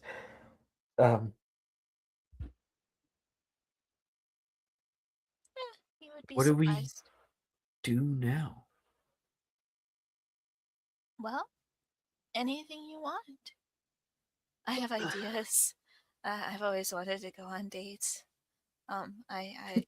We could go. I've always you wanna- wanted to go on dates. The tone that you had there was something. I'm obsessed with you. I'm just obsessed with you. She's a lover girl in a hater world. That's Yeah. all. That's all this is. Anyway, we can go on dinner dates, movie dates, traveling. I just don't like. I think hiking might not be a good thing. Since the last time we tried hiking, and I fell off a mountain. No. You came all the way up to the top. Oh yeah, Yeah, I did on have the way to go down a down. date. But you survived. I did. I usually It do. was a beautiful view. It was. I would have loved to have seen it going down, but I think I saw more spinning than anything. Now you're talking about hiking, and I want to go for a walk. Oh, we could go for a walk. Walk? Walk? Walkies? Exactly what I was getting at. Thank God. All right, hold on. Let me That was completely purposeful. let me lock in then. Oh, like walkies? What? You want to go on walkies? No. Do you want to go on walkies? His foot is tapping. I want to go see the rest of the night market. A walk we around could the play night some games, like like the disarming trial or the ring toss. Oh, I always love carnival games. I never win them, but I do like them a lot. Oh, there's the ball throw. Ball? Do you want the ball? Well, let's go the ring toss. He says, tapping his foot again. She'll hold his He hand wants a and take tail him- so bad. Yeah. I cannot stress this enough. There is one wolf inside of him. Is one wolf inside of him. Loves walkies and ball. It wants walk. It wants walk. He is like Can someone has to please get him that shirt of the wolf tearing its shirt off. Yeah, you don't have no idea how many times, like when especially when that meme was like really big, how we were like sending it to each other and we were like race. Aurelia's gonna get him that. The Omega, or the Alpha next to Omega. She doesn't respect werewolves enough to not get it for him. You gotta get one for Bennett too. Like, oh, don't worry, I have one for you. It's like a different one. Burn. Oh. I love those. Wait, there's another. What's the? Jess, you have it. Oh wait. There it is.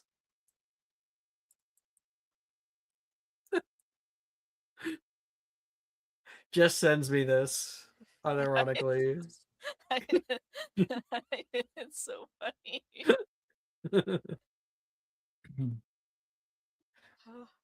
Holly, Yes. the two of you guys have fun all around the way. I'm saving that to use on Chris.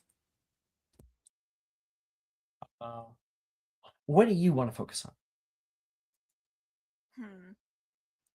Let's see.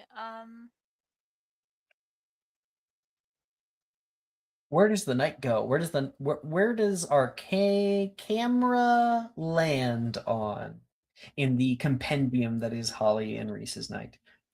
Also, I think I want to ask a question just openly. Yeah. First of all, we're gonna go longer for Bennett, obviously. But I also want to ask, do we want to continue this episode? Do we want to keep doing the night market?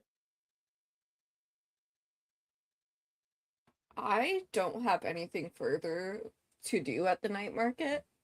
Okay. I would like to purchase stuff if you have like a list of things we can purchase here. It's a like I don't have a list I can share with you. Okay. I'll try to figure out something to purchase. But 10, Crow, Ian? I wouldn't mind. I'm fine if most people want to. I probably would want to buy some stuff too. Maybe see if there's other things to be done. So you can say my vote's yes. Okay. Feel like, at least in my opinion, Sarai and Crow's thing is probably going to take longer. Crow, because like maybe he wants to go off and actually have like more like a Janice time, and Sarai definitely like kind of deserves like a come down time from this. Mm-hmm. I can also say Maybe that we I do can half an make episode and then we like move into the next one. yeah, I could say that I can make a story out of anything. I also kind of want like to get Colin back into the plot at some point, so I might use that time for that. Let's do So, yeah. some train RP. So we'll play as long as it's fun, and then once we're done, then we'll do some train RP. Okay. Yeah, I was gonna say my vote was yes. So Okay, cool. I still need to talk to my sister, even though I definitely don't want to dodge Sure that do. again. Sounds like a plan. Honestly, I feel like she went to the Fountain of Fair Fortune. She's been like sitting there and like Eating breadsticks. eating breadsticks. Sorry, I had to go kill a guy. So, okay, Holly, where's our camera Yes. land?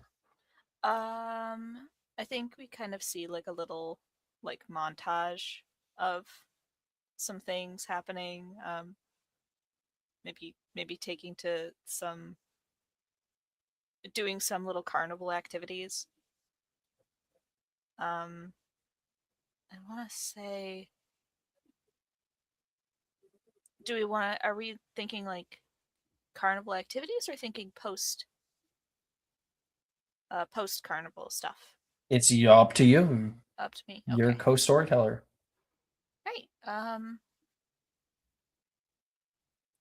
I think maybe then we look at a montage. Mhm. Doing the disarming Oh, trial. I need to turn off my intense emotional music and back onto my fun Hogwarts vibe playlist. Keep going. Okay. Just said that loud for anyone else who might also need to get off of their emotional playlist.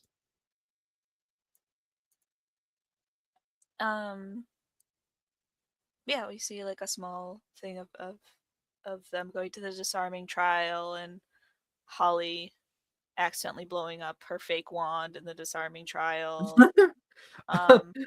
We go to I didn't even think that was possible. the strength thing, and Holly, whenever it like Reese probably does really well, but whenever it gets to Let's Holly, see. she could barely lift the thing and ends up He like, rolled a 2. yeah, ends up wheeling the whole thing backward, and the top flies off of it and like lands in a completely other stall. She has to pay for that.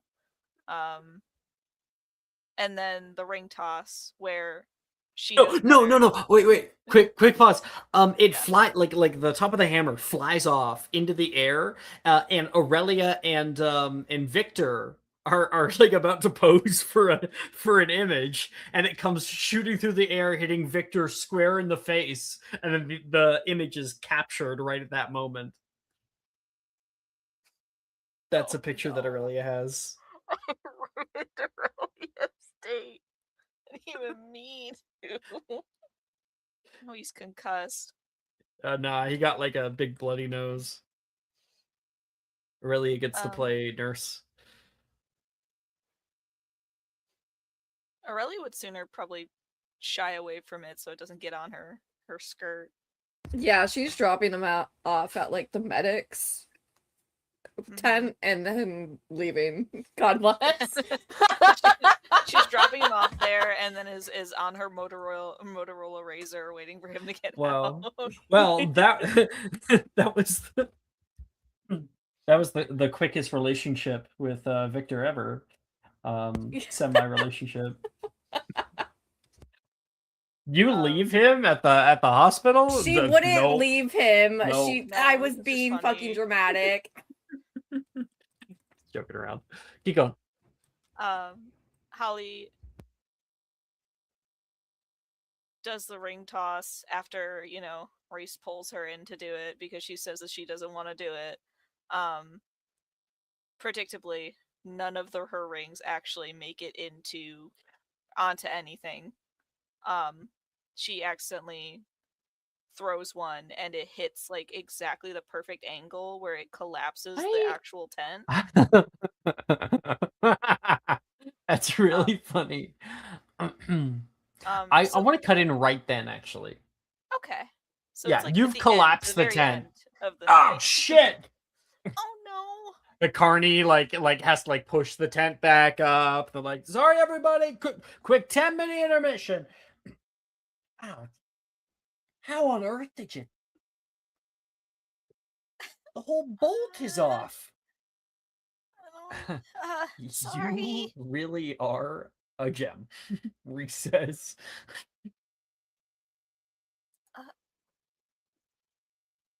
Really? Yeah. I've never seen anyone do that before. It's, yeah, that's why I don't bother going to carnivals. Or I just let other people do it. I think that you should probably get a prize just for that.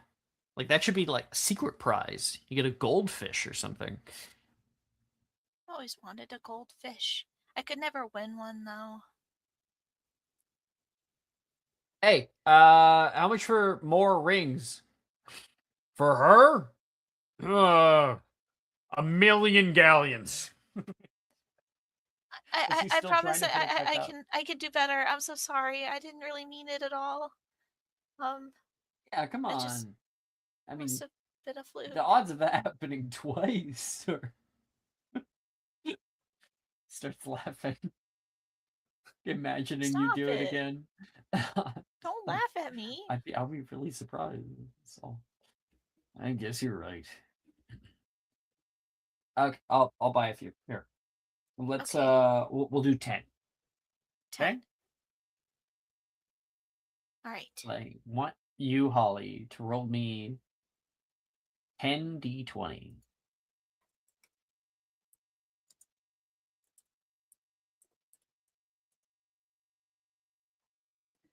Uh, 6, 18, 13, 6, 14, 11, 19, 7, 12, 7. So almost all of them are bad. Yeah, except for like 2, which are the 18 and the 19. So you get to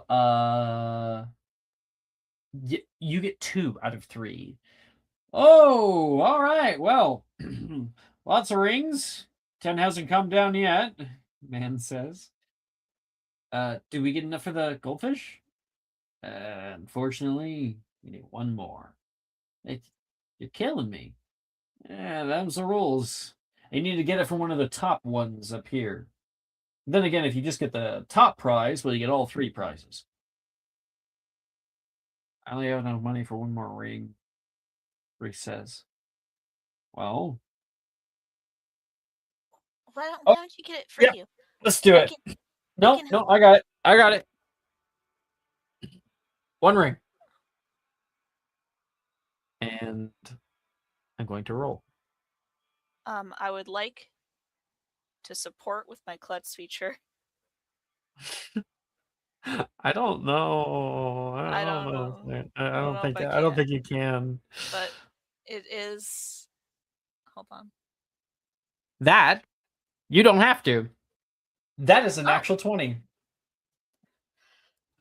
Yes. Goldfish. Winner! Winner! Oh, sorry. Is that me? Did I win? Uh, uh, you won the grand prize. The man says. You sound like surprised about that. Oh, well, the first winner of the night out here, and the man starts to try to make it like a big thing, like, oh, this is a winning game, and he ends up giving you guys the prizes. You get like a big foam wands. You guys get like big glasses, like googly eye glasses to put on. You guys get like a big dragon stuffy, big floppy dragon stuffy, and a goldfish. You guys are walking down the Diagon Alley now, probably back toward like the Leaky Cauldron. What are you gonna name him? I don't know. I've never had one. Um, uh, gosh, Finn. That's the one original though. Hmm, Finn? Poseidon. Oh, He is small but mighty. I thought it's supposed to be she. She is small. Oh, is it girl?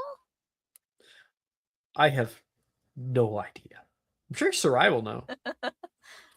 Oh yeah, so I would know. So I'm not probably could very probably good. ask it what its name is. That might be more respectful. We will find out later, little one. Gotta find better accommodations for it. Yeah, well, I could probably whip something up.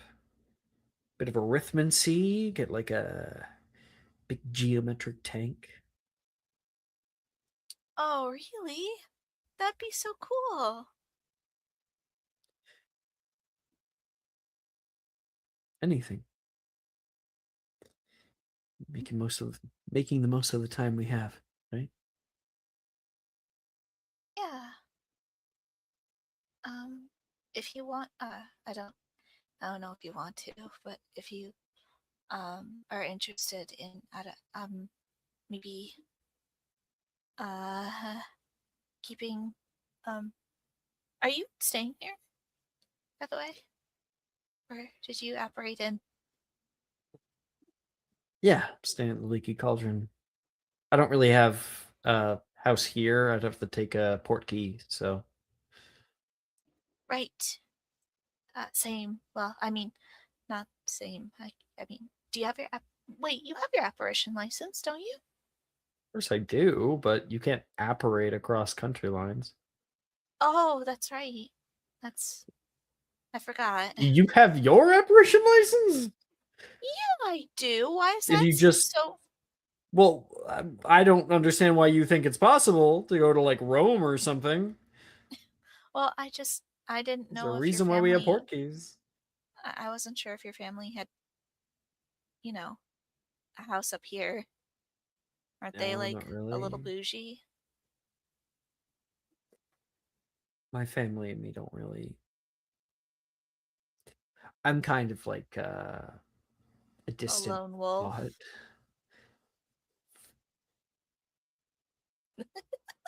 I think he's just staring at you.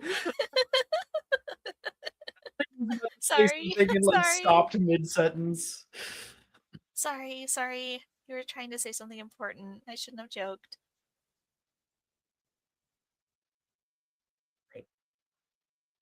My brother's the problem child, and I am the child they wish they didn't have.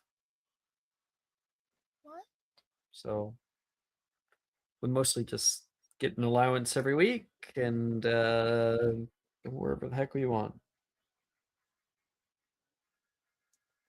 It's really sad. Alice does enough for the both of us. She's getting married, actually. Big arranged marriage, big thing. She's happy about it. Well, that's good. Yeah. Could be funny. Guy got arranged to her, not the other way around. She's going to be the breadwinner. Well, from everything I know about your sister, she deserves it. Oh yeah, could you imagine? Could you imagine Darian with all that money? Absolutely not.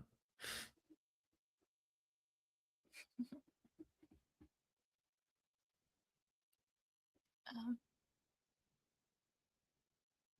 if you want to, um, my my house is open.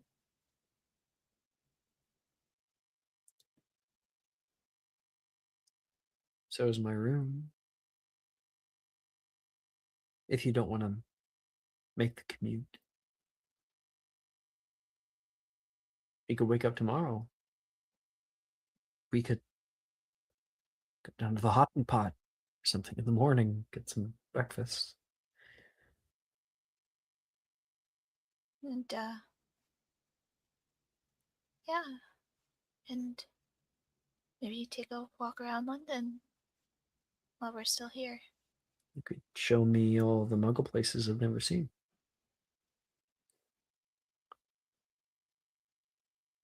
Yeah, I'd love that.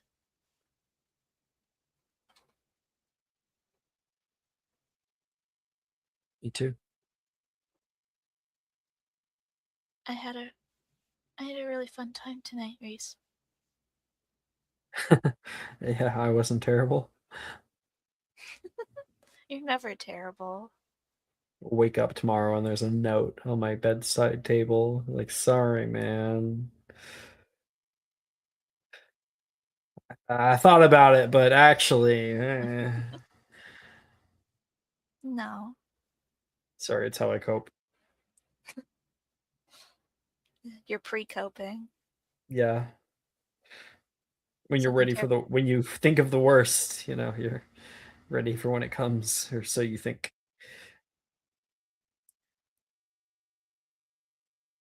I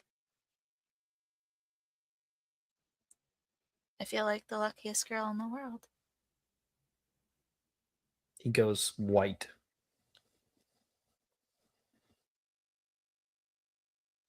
Why don't we drop off some of this stuff, drop off Goldie, and see if there's anything else you want to get, because I'm all out of money. And Are you okay? then we'll yeah, I'm good. I'm good. Are you sure? Like, just like, why end the night so early? Can I make an insight check? Yeah. All right, where's my insight? Okay, she's got a okay. She has proficiency, but it's not as high as Aurelia. But Aurelia can fucking read minds, so Aurelia knows fucking everything at all times. There is nothing anyone can say that will surprise her. do I have an inspo? No, I do not. Unless I can cash in Maya's 7 Jacob Fatus. Have my last subscriber. I owe you, Ian. Thank you. Use it well. Please. 24. Accepted. Ian, you have a bespoke advantage for one of your rolls. I will hand it to you on a silver platter. Lots of Reese silver platters. with a 24. He seems scared. He seems pained when you said that. He's panicking. You saying you're the luckiest girl in the world. For him, you know that he doesn't have the best view of himself. He regrets a lot of things that he's done. that's probably too big a compliment for him. And now every thought that he has about how unworthy he is of that is flowing through his head, and he can't handle it. She turns, and I imagine they're like kind of in a sort of alleyway or something. Maybe there's a bench nearby. And she turns and sets her stuff down. and You're she right in takes- the archway, the brick archway, Okay. Leaky Cauldron. Yeah, she sets her stuff down, maybe like on a crate or something. And she takes the stuff from him and sets it down. And she walks forward towards him and kind of reaches up and puts her hands on his face.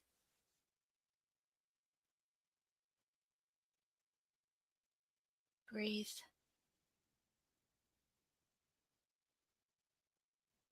Make a charisma saving throw. 17 on the die. Takes a deep breath, easily, with you there, staring you in the eyes, still looking kind of scared.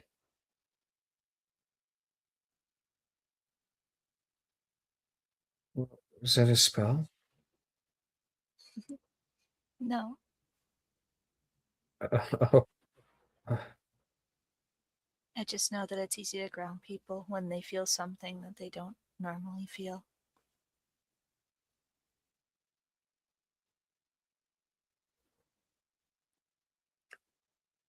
just enjoy the night.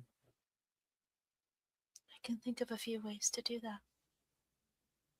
If you want.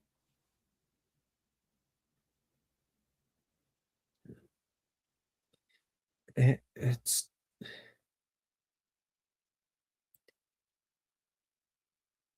I'm not good at moving fast.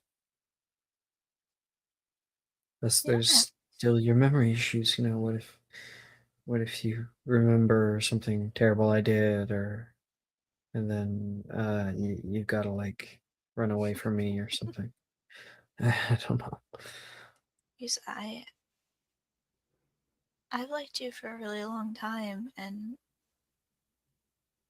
I'm honestly not sure what. Even when we were younger? I remember thinking to myself, I don't want him to think that I'm doing this because I need someone. I don't know what that means, really. I can't remember, but I've always liked you, Reese. There's always been something there, and you've always been by my side, and the person who understands me.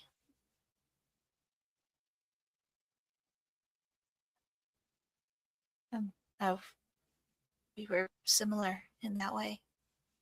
We both had things we didn't like about ourselves, and we both kind of had the atypical relationship with magic and gravitated towards other things.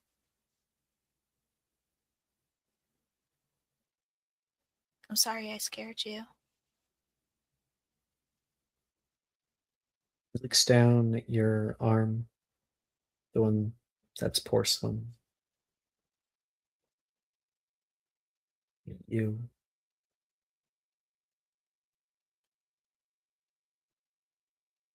Let's just take things slower, okay? Please. I'm not sure how much my heart could take in one night. You lead and I follow. Wherever that takes me. Sounds fun.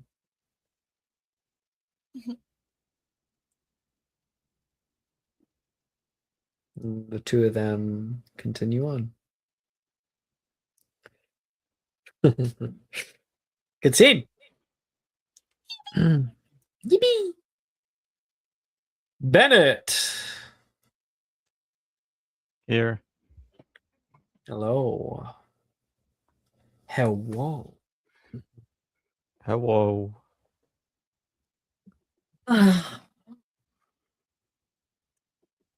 This is Thunderbird Wheeler. Thunderbird Wheeler. Over. Told you I'd pick you a good name. We're So- still gonna have to wait out here before they get going. I'm just like hanging out in the changing room.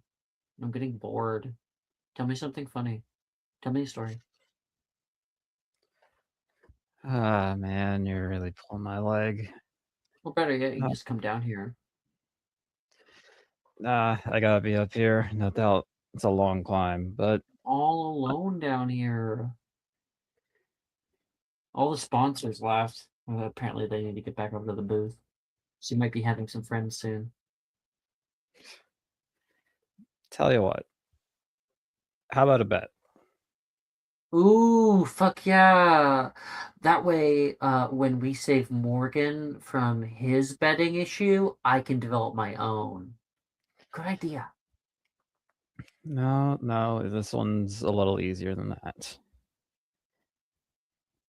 If you lose, I'll buy dinner. Whatever you want. If I lose, what do Yeah, I get but if I win? Oh my gosh, do I get nudes? look, so you remember how earlier I kept trying to tell you something and you didn't want to hear it?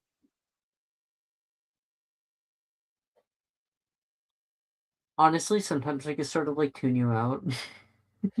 Well, don't worry. If you win, sorry, let me correct myself. When you win, Ah. you get to ask me to do one thing you want, and I will do it to the best of my ability. So if I can guess what it is, then I guess I'd still owe you that one, but we can cross that bridge when you win. Fun. You're having fun Don't- with this, she says. I wish that we could No. have these like at school. Sometimes get bored in class. Yeah, I might have to ask them if I can take this home with me. If not, then maybe I'll see if I can make one in class. But it's like an enchanted implement worth like 100 galleons. Or maybe 1,000. There's not really a price to talking with you. It's always a good time. You're sweet, you know that? Yeah, for my friends, I can be whatever they want. If I And biff it out there, or just like totally like eat shit, you're not gonna look at me different, right? there's nothing you could do to make me think any less. Well, I can don't- kill a I- hobo? Finally.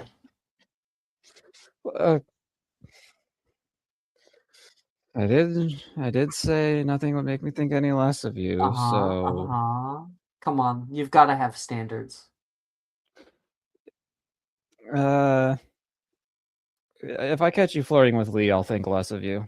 Oh, well, I can't help if Lee flirts with me. I'm hot, but No, Lee's not no, really just my type. no, just don't flirt with Lee. That's all I ask. Why? Jealous. And then you can hear the sound of the horn blaring. Contestants to the starting line. Say about the bell. Yeah. All right. What position am I in? We are. I'm in booth 5. We're team 9. It's a little weird. But 9. Okay, got it.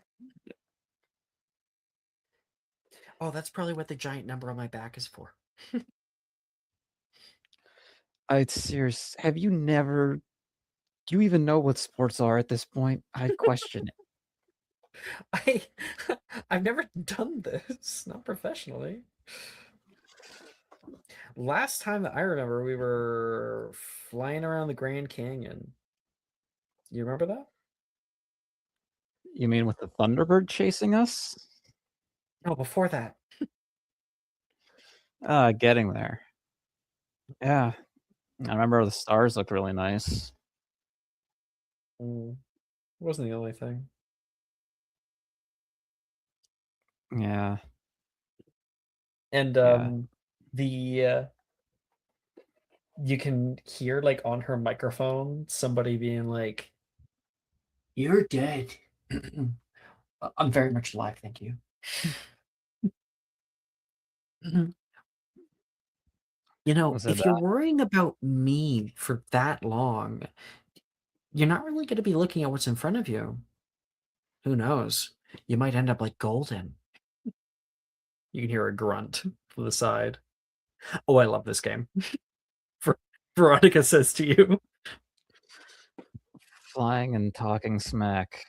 This game was made for you. Oh. 1 second. All right, everybody. Now for the moment you've all been waiting for. Our final match of the evening. Wrapping it up for everybody. We have a new contestant on the field. Veronica Thunderbird Ortiz. And there's only a little bit of clapping because most people don't know who the fuck she is. Replacing Miss Lightning Whitaker in the last round, who unfortunately has been shipped off to St. Mungo's. She is receiving care, and you will receive, and her fans will receive updates momentarily. As for all of you, let's give a round of applause for our new contestants before we see them churned up and spit out of the Rat Race. And the green light has been given, and everybody zooms off. What do you yell at her, Bennett?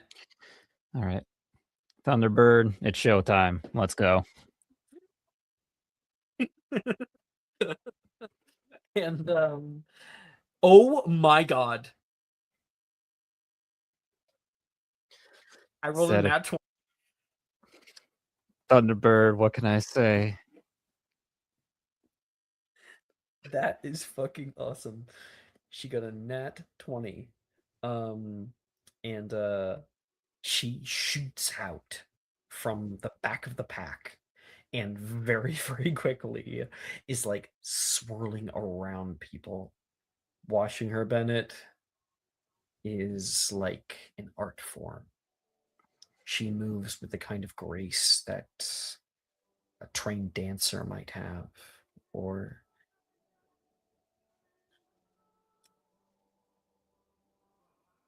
a proper Quidditch player. Spells are thrown past her, and she dodges every single one.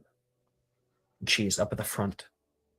She is very quickly in third place, contending with the people, the likes of Elias the Bullet Hawthorne, Rowan Rocket Blackwood, and Oliver the Blur Birch. Ellerby and Spudmore, Nimbus, and Comet. Up ahead, you can see before her that the wall plates are next. These huge stone protrusions that are gonna shoot out to just cut off people. All right. Wall protrusion's coming up next. They're going to start shooting out when you get close to them. So, The fuck is a protrusion? wall bit pops out, tries to knock you off. Well, why didn't you say wall go boom? It's easier like that. Make me a I want you to make a persuasion check for how succinctly you're able to communicate information. Come on, Bennett. Come on. 19. Okay. Oh, you're proficient. Okay. Why does it say skill expert +0? That's weird. I might have, I don't know, maybe checked that off at one point, but then unchecked it because it's not So weird. the one I put it into. Well, either way, it wouldn't change. Yeah, with proficiency up ahead, they're immediately coming, and she's gonna have to make a dexterity saving throw. And woo, she did not do well, but she gets to add, because you did, a d6 onto her roll. Oh, it's only one more. Can I do words of encouragement? You're Hufflepuff? Yeah. I'm Hufflepuff. Okay, so the words of encouragement are essentially coming after she already gets hit. So right now we're looking at a 12. She's like, one of them slams directly in her side. She goes spinning out. A few people go past her. You can hear her on the microphone like grunt in pain. Come on, you got this. No bump in the road's ever slowed you down before. Why is it going to stop now?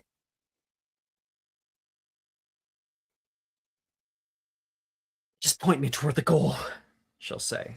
All and right. with a d4. Oh, shit. That is an extra 3 on top for a 15. She's still in it. She's now in 5th place. She's in the middle.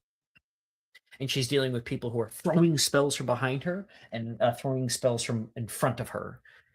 Oh, we're going to roll to hit her. Doesn't hit. Hits. That's a bombarda. She's going to take quite a few damage.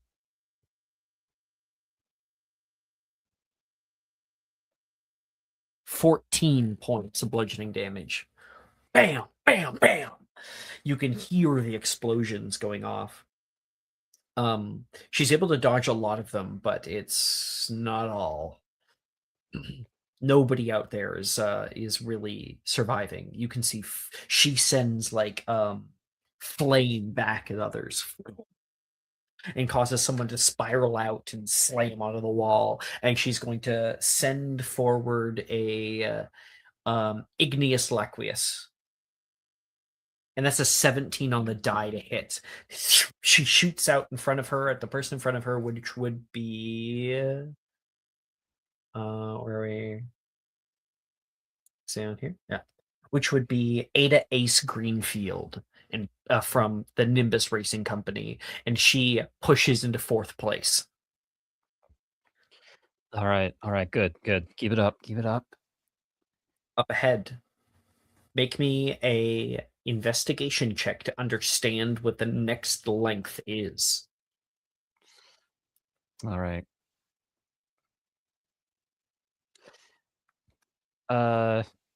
Jess, could I get that now? 'Tis yours. Thank you.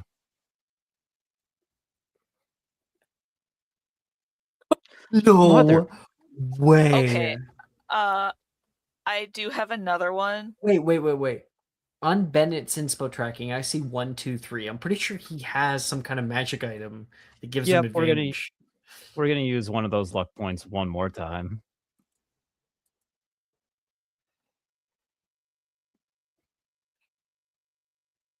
Okay. 23 is pretty good.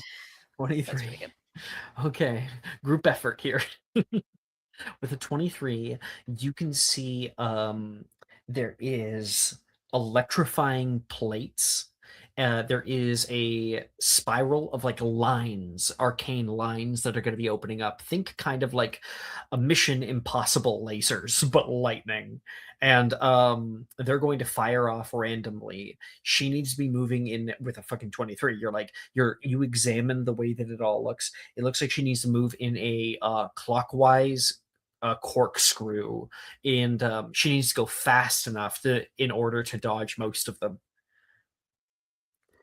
All right, Veronica, it's gonna be some lightning up ahead. I'm getting kind of tired out here. You're getting there. You're getting close to the lead.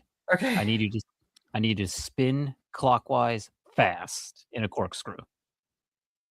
What? Wait, which way's clockwise?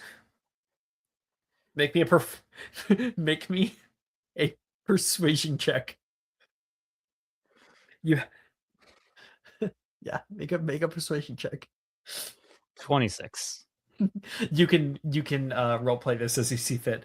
Which way's clockwise? When you're looking at a clock, it goes right. It goes I in can't. our I circle right. I can't. I can't think about it right now. I spin right. She doesn't Goes- know her clockwise and her counterclockwise. Oh my god, no. Shit. Okay. Which way's right? She said. Wait, give me a second. You look up from your piece of paper, and you can see her in the fucking thing right now. Grip the broom with her legs, and take her hands up and do the double L thing. Okay, She's so right for that. She's so real for that. I'm ready. All right. Go fast. Spin clockwise. Sweet. And she's gonna give it a go. With your really high thing, she gets advantage, and that is is it?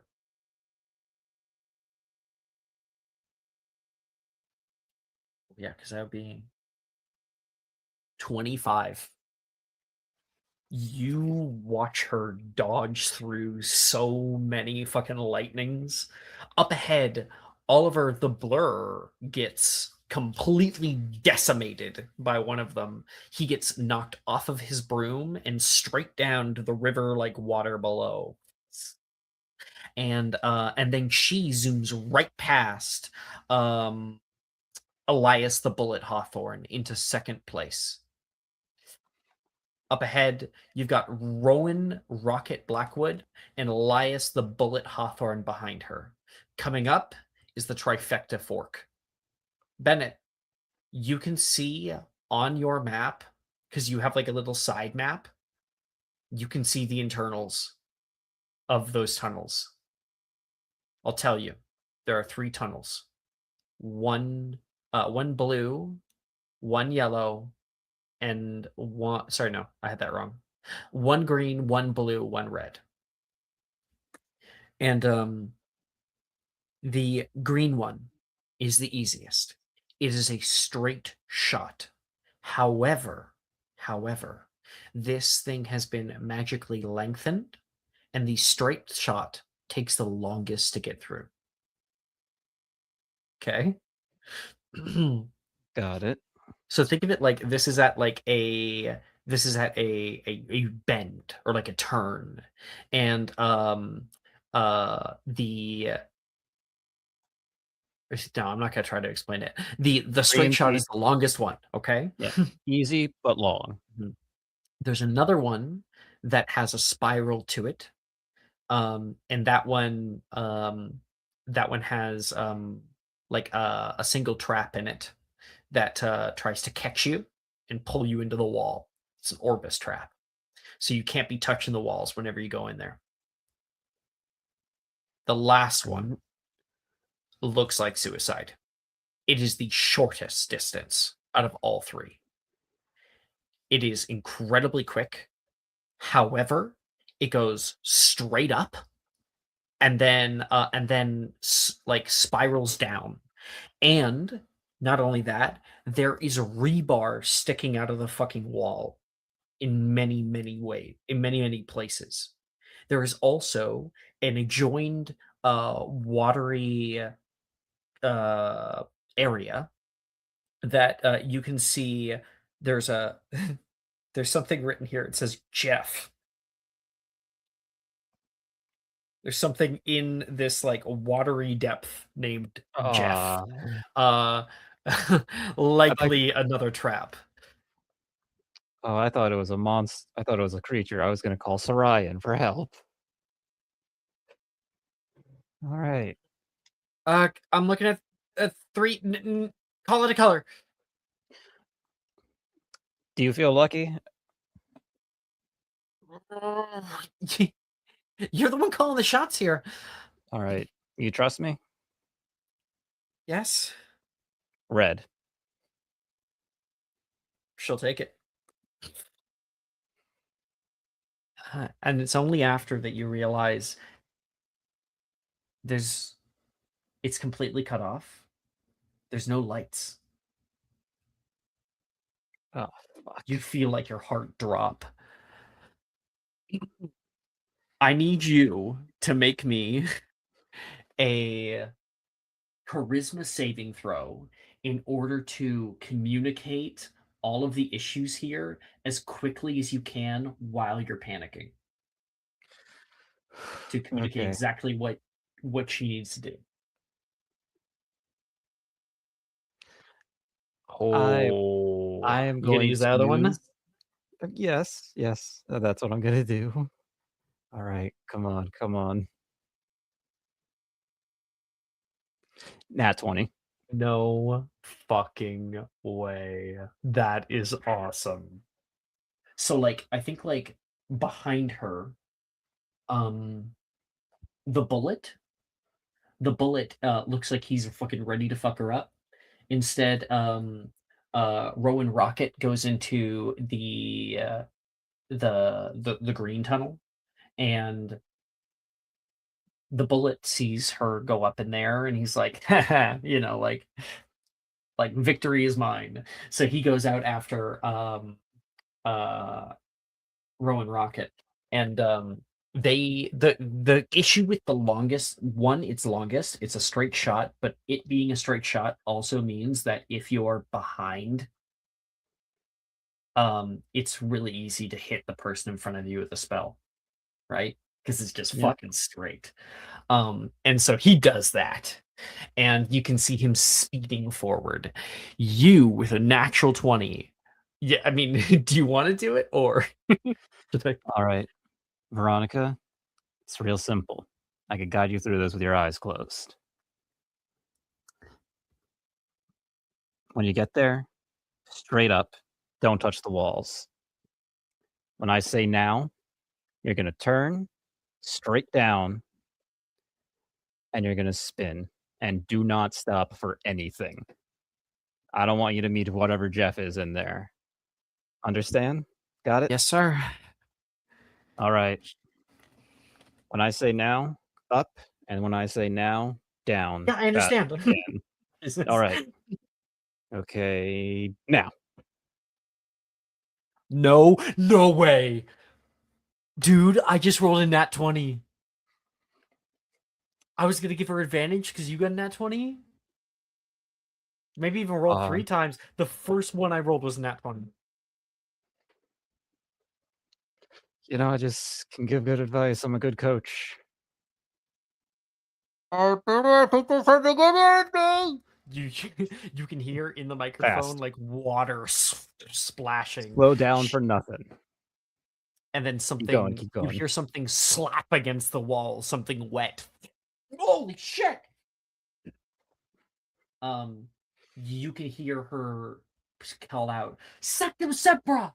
And there is a flash, and then she goes, "Oh, why the fuck did like Lumos? Holy shit!" And she moves out of the way of like rebar, and then you call out now, and she Now. goes straight down. And then you can hear the crowd and the announcer. Oh my goodness. Oh my goodness. Our newest racer. My goodness. Sorry.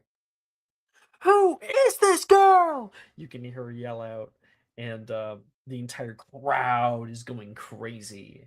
And she zooms out of the exit of the bone grinder. Thunderbird has defeated the Bone Grinder! I think that you would see all, like, if you look to your right, the other fucking booths, you would see all like the CEOs and important people in these broom companies like stand up, especially Devlin Whitehorn.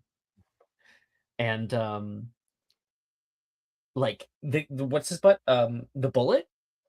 He sees through the hole, her way ahead, the fuck? He says, and he's going to click a button on his. He's using the new Nimbus Spark, and there is a like explosion of blue flame that rocket him forward like a bullet, straight up toward her. She's like, Bennett, I'm there. I'm gonna win. She's yelling at you, and then you can see like a fucking rocket, a blue rocket coming right behind her. Get going, get going. He's right behind you. Get going. Holy shit! And she is gonna do one with her nat 20, one final cool move. Instead, what she does is she will jump up and like get on her broom and leap off of the broom as he barrels straight into it. Like he was going for like a tackle. And she leaps forward and she will kick him straight in the face. He falls off of his broom, and with one hand she just tries to grab the nearest thing to her. She's probably thinking she's gonna kind of like biff it, right?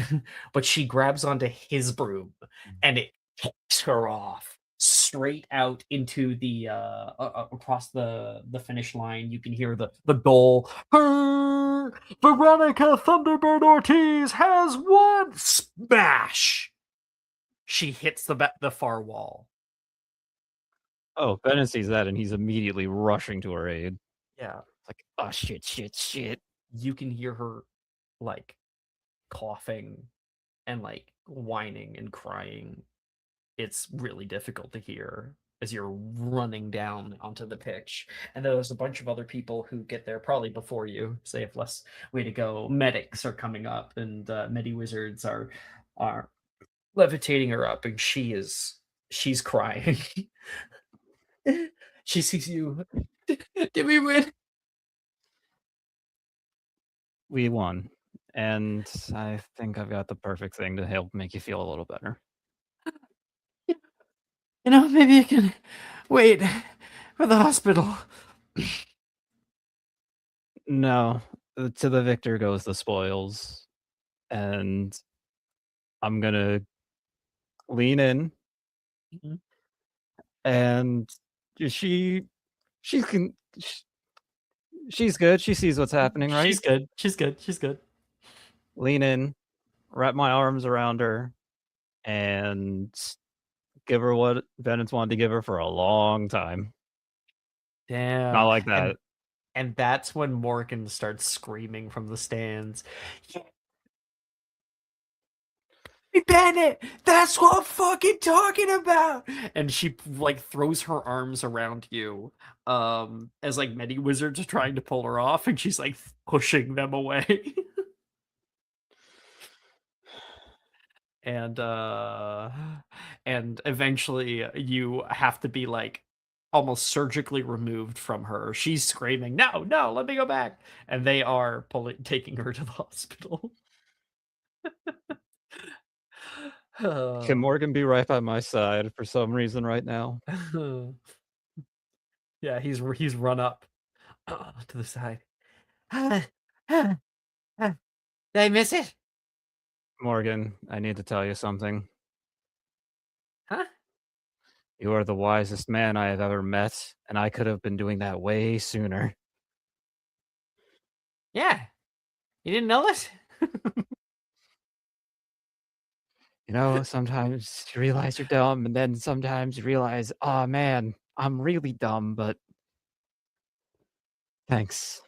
You should probably get her flowers.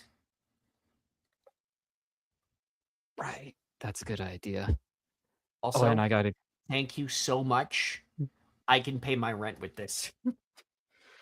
Oh god, she's got to meet that CEO. She's got to collect whatever she's going to get. I have so many things to do. Oh god, what do you get for a girl you really like, you just kissed, and then she's taken to the hospital? Is that a bad sign? Oh my god, What I'm do you get asking for you. someone like that? Well, personally, I'd offer a Nimbus broom, but I'd be a little biased. Devlin Whitehorn has come down. Are you Mr. Wheeler? Yes, I am. Pleasure to meet you, Devil Whitehorn. He takes you by the hand there. I'm a big fan. Who is it? He says. Morgan Morgan's Cook, standing there. my assistant. Yeah. That was some impressive flying out there. I haven't seen anything like that since 78. When I was on a broom. Have her I've call heard. me. He hands you a card. Nimbus Racing Co. I want you to know that this is gonna make her day. Her day? Or her week, Well, her year. we kind of all come as a package deal, Morgan said. Elbow him with spike in the face. Do not ruin this for her. Well, I'd love to have her by the track. See if this is a fluke.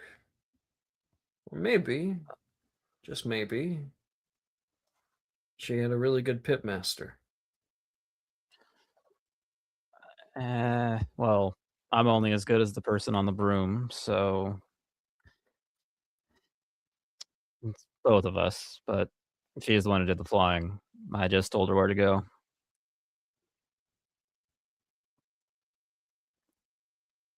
Don't leave me waiting, he says, pointing at the card, and will turn around. He's in like a white suit and heads back up. And that is where we're going to end tonight's episode of Matching Mysterium.